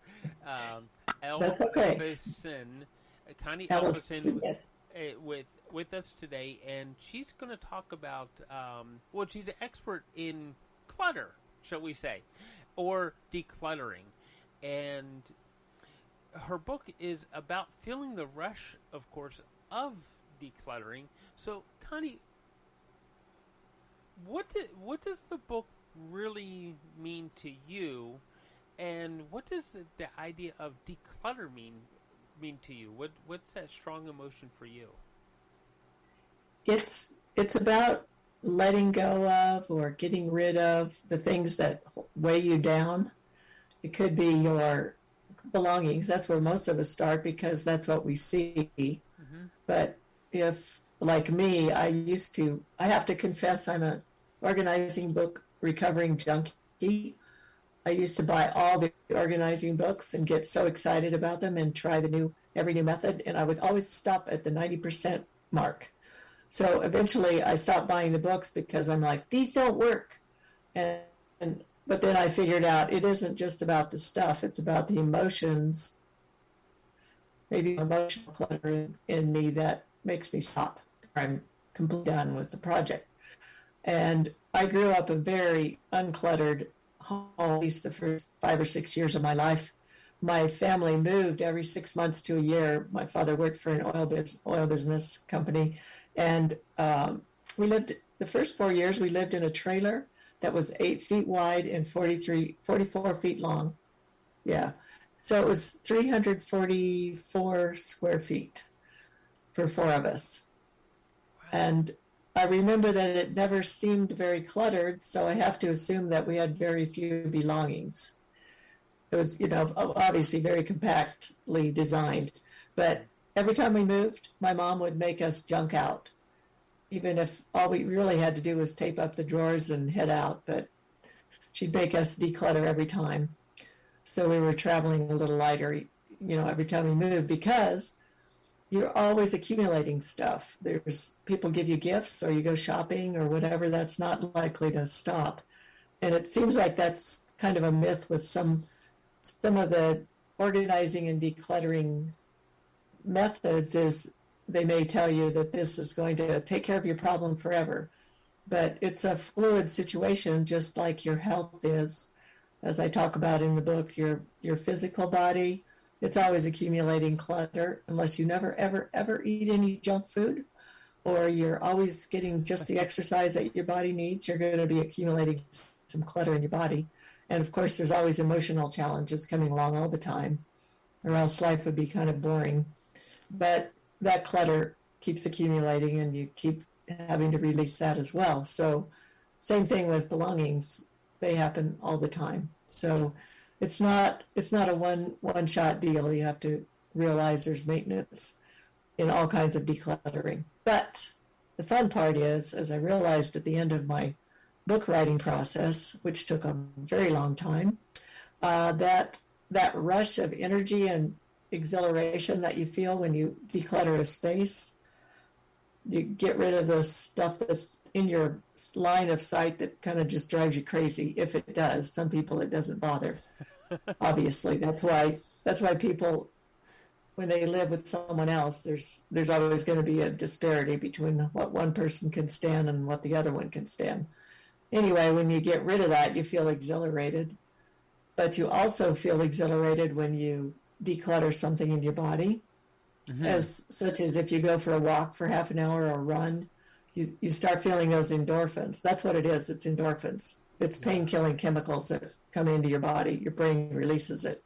And if you have an emotional release, even if it's something really simple, like you're very upset about something and you have a little cry about it, doesn't even have to be a big cry, just a little cry. And then a few minutes later, you feel better. It's the same thing. It's the same endorphins that are coursing through your body and making you feel a little bit better. So there's more to that story, but you asked about declutter, and that's what it means to me. The other side of it is, like I said, about different people having a different level of declutter tolerance.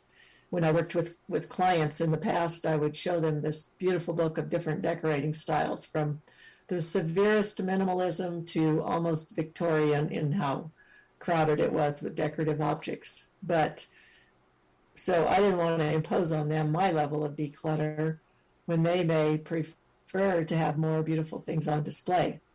But if you get rid of the clutter, the stuff that you don't like or use or love, then what's left is the things that you do love, and that's your style. So you don't have to declutter your style, you just have to declutter your clutter in order to feel at home and to enjoy your space. Yeah, I like how you put it, declutter or clutter. But through a lot of that, what I noticed was it's not the declutter of all my piles of stuff.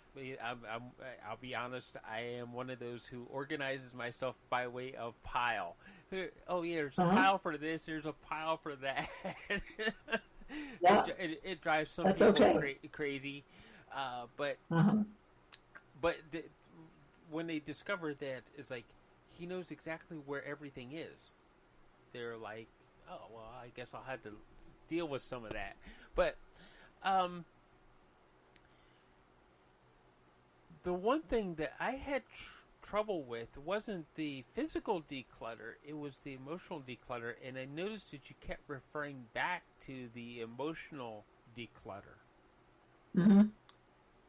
Clearing myself of emotions or feelings that were holding me back or adding weight to my shoulders, right? Right. So for some people, it may be that they grew up, their family didn't have a lot of money.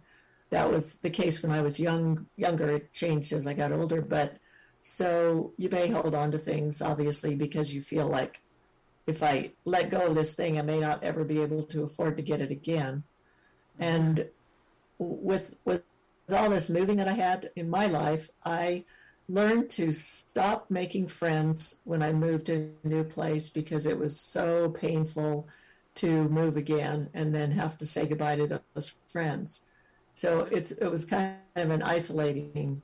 And then I also, for that reason, I didn't want to ask anybody to help me move, even when I grew up, because I thought of myself as being alone. So that was some emotional clutter for me. Like I had a horror of having too much stuff, not a horror of like I'll never be able to afford it again. But I had this thing like if I have too much stuff, then I won't be able to move myself, and I'm not about to ask anybody to help me. So that was emotional clutter that was tied up with my stuff, and you can imagine how badly I felt if I looked around and saw that there was too much stuff. So that was the kind of stuff I needed to get rid of in my emotions. And everybody has a different story about that. Yeah. There might be your parents bought you off with lots of nice toys and treats because they didn't think they could spend time with you. So you may want to hold on to your things because things mean love to you. So everybody has a different thing that's underneath their cluttering instincts. Yeah. Like physical decluttering, that emotional decluttering, there's a process that goes along with it, isn't there? Right. Yeah, it's the easiest way to handle this situation, which most people really dread, decluttering. It's a physiological thing in your brain where if you already have something, you already have your little hands on it, your mitts on it, you don't want to let go. And it feels almost, I don't remember the part of your brain that's affected, but it feels like a small pain to try to let go of something like a paper cut or a minor burn. So it's really hard to get started. But once you get started and you start feeling the endorphins of the energy release, that's what the feng shui people talk about. You're releasing that stuck energy. That starts to feel better than the pain of letting go. But what supercharges your efforts is if you can have a big old dream about how you want to spend your time in your space or how you just want to spend your time. And if you're always shuffling your items around at the house or your office or whatever, then you're not going to have time to have adventures or have your friends over anytime they want to stop by or, whatever you love to do that you're not doing now. Right. Hold that dream in front of you, and that's much more effective. That's a good way to start motivating yourself to go towards that dream. Yeah. Luckily for me, you wrote this particular book, and it's on Kindle. So I have the Kindle version here, and you have in the introduction, and I really didn't get much past the introduction, but that's okay because in there you have declutter to create your dream life, and right.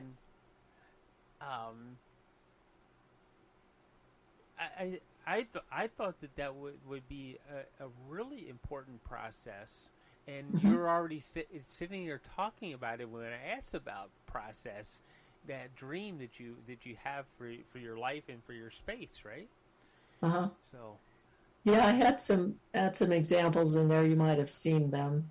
Yeah, and it was maybe you just want to spend the time with your family or whoever you live with, going out and hiking or having adventures or parasailing or whatever the heck, floats your boat. Then you're gonna keep things pretty pared down at your house, because you don't want anything to stand in your way of getting out and having adventures. Or you may want to spend time with kids playing games in the, board games or whatever in the family room. So you'll focus more on making a cozy space at home. and making one that's really convenient for having fun. I did have one really cool family client that they love to go skiing and they love to go camping. So they had this huge shelf in their garage that was completely dedicated to only that gear that went for their adventures. They didn't have anything else on those shelves. So whenever they were ready to go skiing, they just pulled everything off the shelf and away they went. And they weren't stuck with looking over and saying, oh, the gardening, I forgot. I probably should be working in the garden today. They just had it completely, streamlined. So that's an exciting way to do it. Or maybe you want to travel, or maybe you want to do some particular crafts or whatever. So some of those take space. And if you dedicate a space to it or plan for it, get it all set up, then you're much more likely to spend a little time with it every day or every week at least, doing the stuff you love to do. So that's a dream. The dream is really how you spend your time. Yeah. So if you dedication is what I'm hearing. It's like you dedicated the space towards it. So now you'll dedicate the time towards it, and then you'll meet and find that dream through all that dedication that you set up. Mm-hmm. Wow. Yep. Part of it is you have to give yourself permission to go ahead and do those things once you free up some space. I don't think we talked about it before, but it's been estimated that we spend an average of 55 minutes a day looking for stuff that we can't find, or thinking about, I need to find so-and-so, but I don't know where it is, so I'll just put it aside for the moment. And then a minute later, you're like, I need to find so-and-so, but I don't know where it is, so I'll just wait. So all that time amounts to 6 hours a week. And if everything were organized to the point where you didn't have to move more than one thing to find another thing, and you knew exactly where everything was, that's kind of a basic definition of being extremely organized. Yeah. Then you could theoretically free up 6 hours a week. And there's lots of stuff you could do in 6 hours, especially if it were all at once.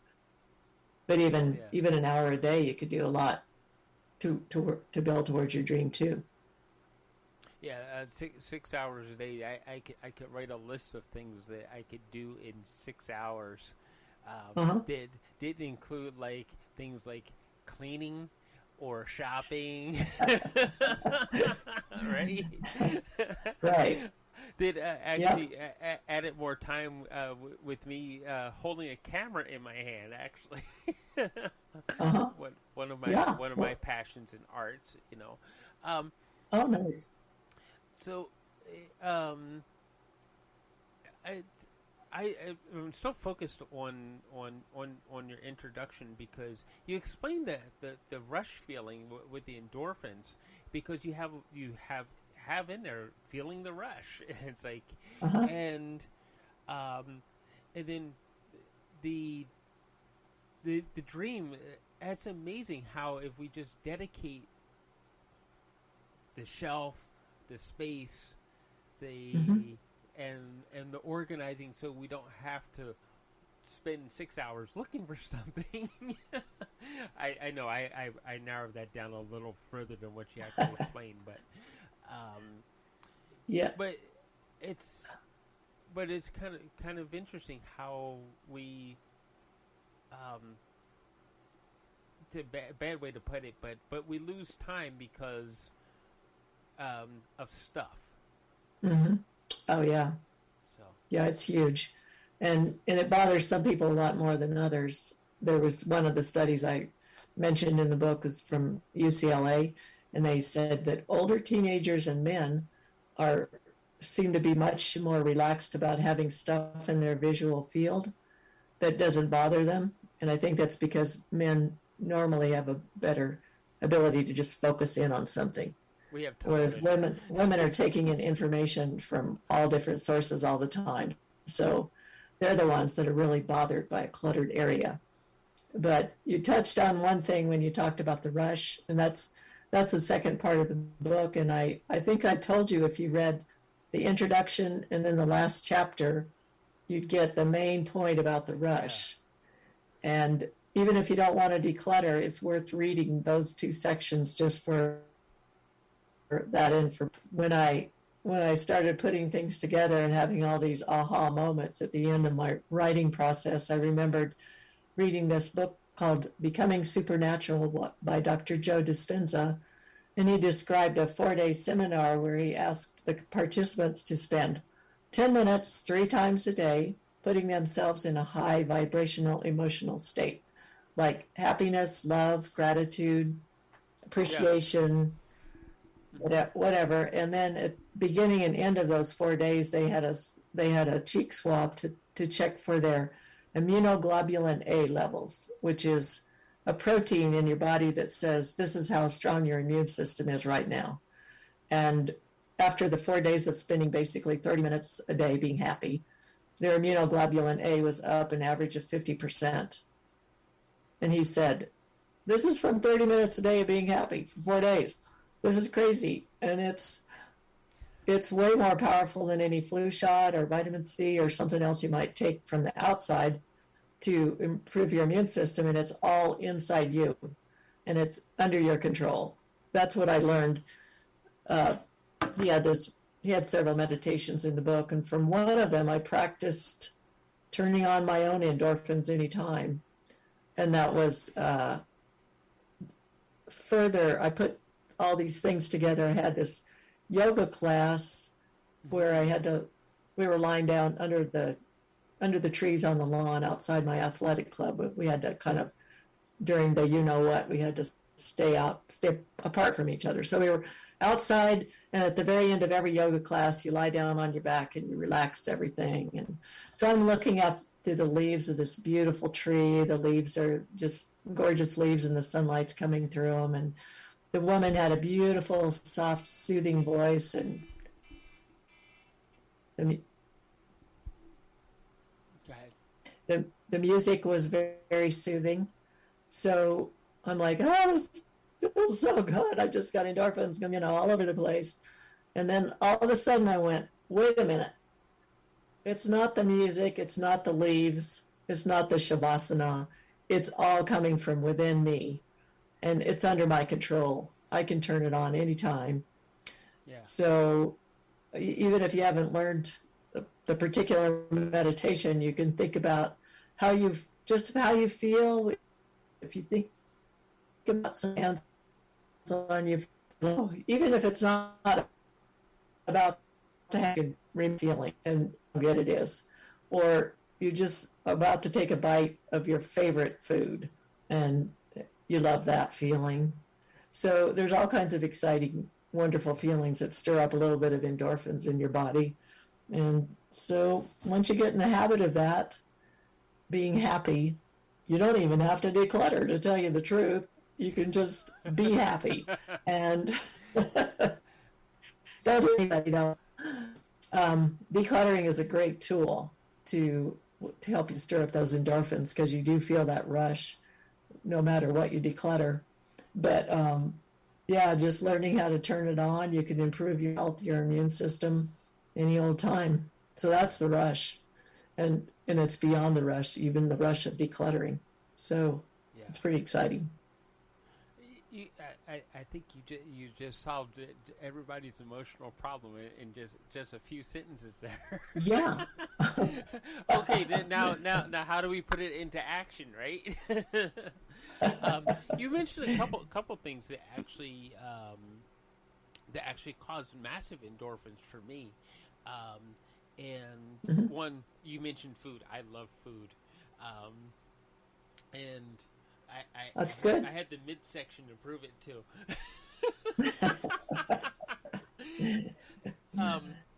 As somebody once said, if you can't poke fun at yourself, then what's the point, right? Right. The other thing was the trees. I had an opportunity one time to lay in the middle of an old growth forest and just look up. And I think it was the best 20 to 40 minutes of my life, just laying there knowing that, wow, this is amazing that I'm looking back. I'm also looking back through time and all these amazing things just happening all at once because I'm in a ancient forest. Uh-huh. I was like, Yeah. So Trees are pretty magical. yeah. So, when we got to that forest, we had just hiked. I think it was something like 15 to 20 kilometers too. Wow. So my Oh, body gosh. was ready for a rest also, and Yeah. it's like Uh-huh. and the endorphins it just washed over your body, and it was like, yeah, and Right. and also what you said was that that memory of it re-triggers those emotions and those endorphins. Exactly. So Yeah. we can keep finding it again and again, right? Right. So Yes, and exactly. I think And that I, was also somewhere one in of your the book, things, too. I think that no, go idea ahead. was also that idea of being able to revisit it time and again was also in your book. I think in the part 5, the last part of your book. Uh-huh. Yeah. So Yeah, if you especially love an organized space, then every time you look around, it's going to give you a little thrill, especially if it's been a wreck for a while. And the weirdest thing about decluttering or organizing is you think it's going to take forever. And I have a funny story to tell on myself about that. I had this closet I've got a tri-level house, so on the upper level I've got my office and my bedroom, and then there's a hall closet that's got some different things in it. Normally it'd be a linen closet, but I keep lots of different stuff in it. But it was really organized for a while, and then I got really busy with trying to wrap up the book and do a lot of my engineering work too, and it just became a jumble. And I left it that way for almost a year because I just kept thinking it's going to take way too long. I don't want to start the project and then not be able to finish it. So I just put it off and put it off. But then finally I thought, okay, I've got the book in now. I'm gonna treat myself by going ahead and decluttering that closet and organizing it. It took an hour and 20 minutes. I'm like, are you kidding me? Do you know how many times in the past year I've watched an hour and a half movie at the end of the week to relax or whatever? And I could have had this closet cleaned a year ago in the same amount of time. So we think it's going to take forever, but it doesn't.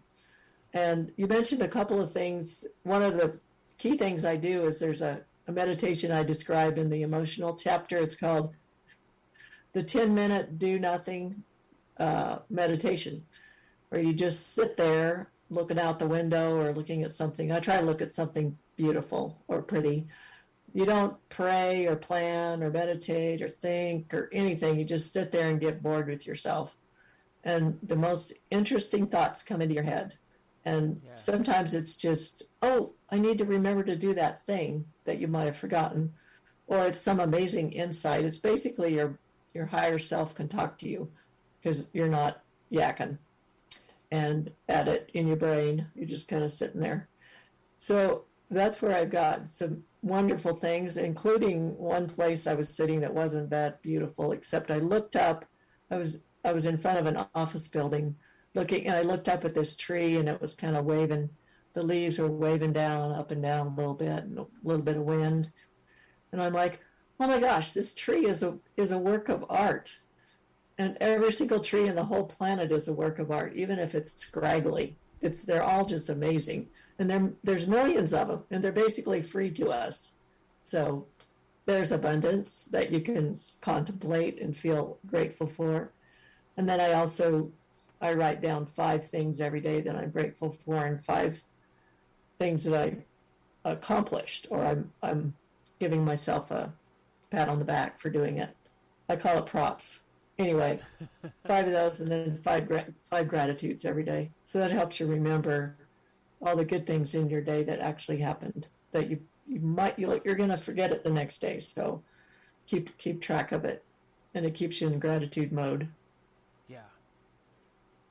So, I've heard about other coaches have called it journaling and things like that. Uh-huh. But a lot of very successful people talk about how they write down at least a few things that they were grateful for that day, and a few things that, hey, I did that well today. Uh-huh. And does that help keep us focused on our goals and on the happy things in our life? Right. Yeah, it's staggering how many big and tiny things that, like even huge accomplishments, we tend to forget within a few days. You know, big goals that we finally achieved, we tend to get caught up in what's happening now. And that, to some extent, that's human nature, because we're hardwired to look out for trouble and see what's not going right today, because it might mean danger, even if there's really very little chance that it's, you know, you're in immediate physical danger. But I think you might have read in my book, my first tip is first declare the guilts. Yes. Don't feel bad that your house is a wreck or whatever, or you've done all these things. You've forgotten your accomplishments. So none of this is to feel guilty about. It's all just suggestions for ways to make life more enjoyable and get the most enjoyment out of each day. But yeah, it's kind of fun to read back through the journals. And I tend to circle or star the ones that I really want to remember.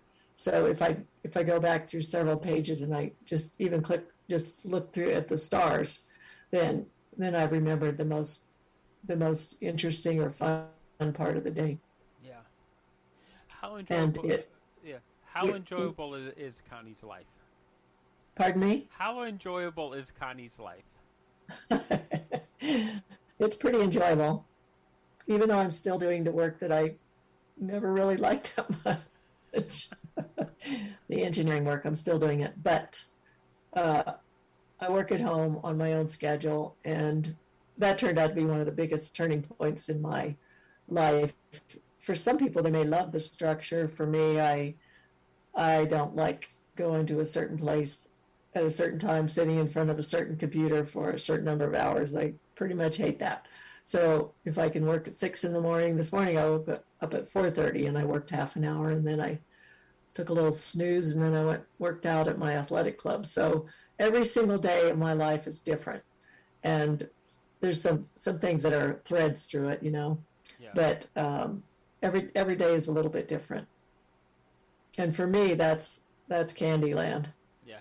But, hey, for an engineer, that's tough to find differences in every day. You were we didn't actually mention it, but civil engineering, right? Yes. Yeah, Uh-huh. yeah. Because I remember when we first met, we were laughing about you're the civil engineer and I'm the former chemical engineer and analytical chemist. It's like, yeah, you sat there for, and sometimes you come up with these challenges. Somebody hits you with a challenge that you're like, oh my god, now I actually get to use my brain. And then for the most part, you're just sitting there like, yeah, I am just some little lab rat running around in a maze. It's not as glamorous as people think. No. But It's not even remotely glamorous. It's just fun to be able to say you're an engineer. That's kind of why I went into it. Yeah. Yeah. I think that was to say I was an engineer was probably the best part of the whole thing. Mm-hmm.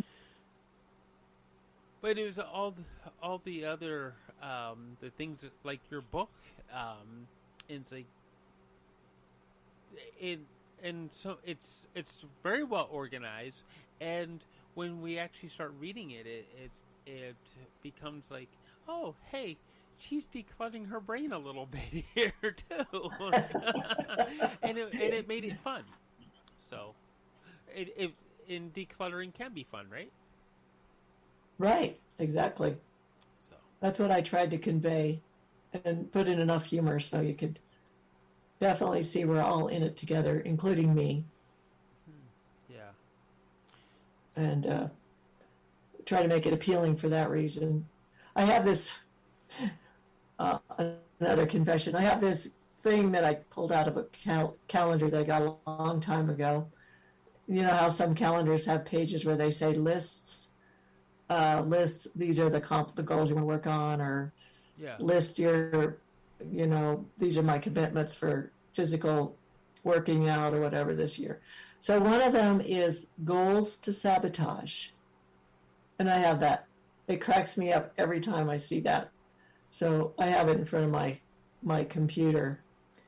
And for me, something that makes you laugh is extremely valuable because it gets you out of that mode of panic and fear. And we're all a lot more creative and basically more intelligent when we're relaxed and happy. So I just thought of that. I need to add another chapter. Put it in a blog post. So that's another good reason to declutter and declutter your seriousness too, because it yeah. does get in the way. Well, my niece, she's going to art school, and she's very talented. And I said to her, "It's like, remember, don't take yourself too damn seriously. That you don't relax in what you're doing."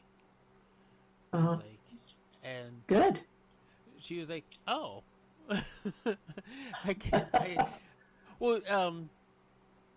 she's a person that suffers from a clinical anxieties, and Uh-huh. and it was something that she just doesn't think that she can relax, and relax and work Uh-huh. don't go together, and relaxing and performing her art don't go together. And I was like, no, add relax in there. Make sure you put it in there. And, Right. yeah. Well, if she can learn, I mentioned in my book a couple of times, I made a big point of it. If she can learn how to do tapping, emotional freedom technique, Yes. it's a extremely effective mind body technique, and it's very physical. So there's nothing woo woo about it. It's extremely well researched and documented, kind of after the fact, after a bunch of people found out how effective it was. But tapping is awesome, and it's something you can do on your own anytime. You can learn to do it. There's a website that I mentioned in the book called thetapping solution.com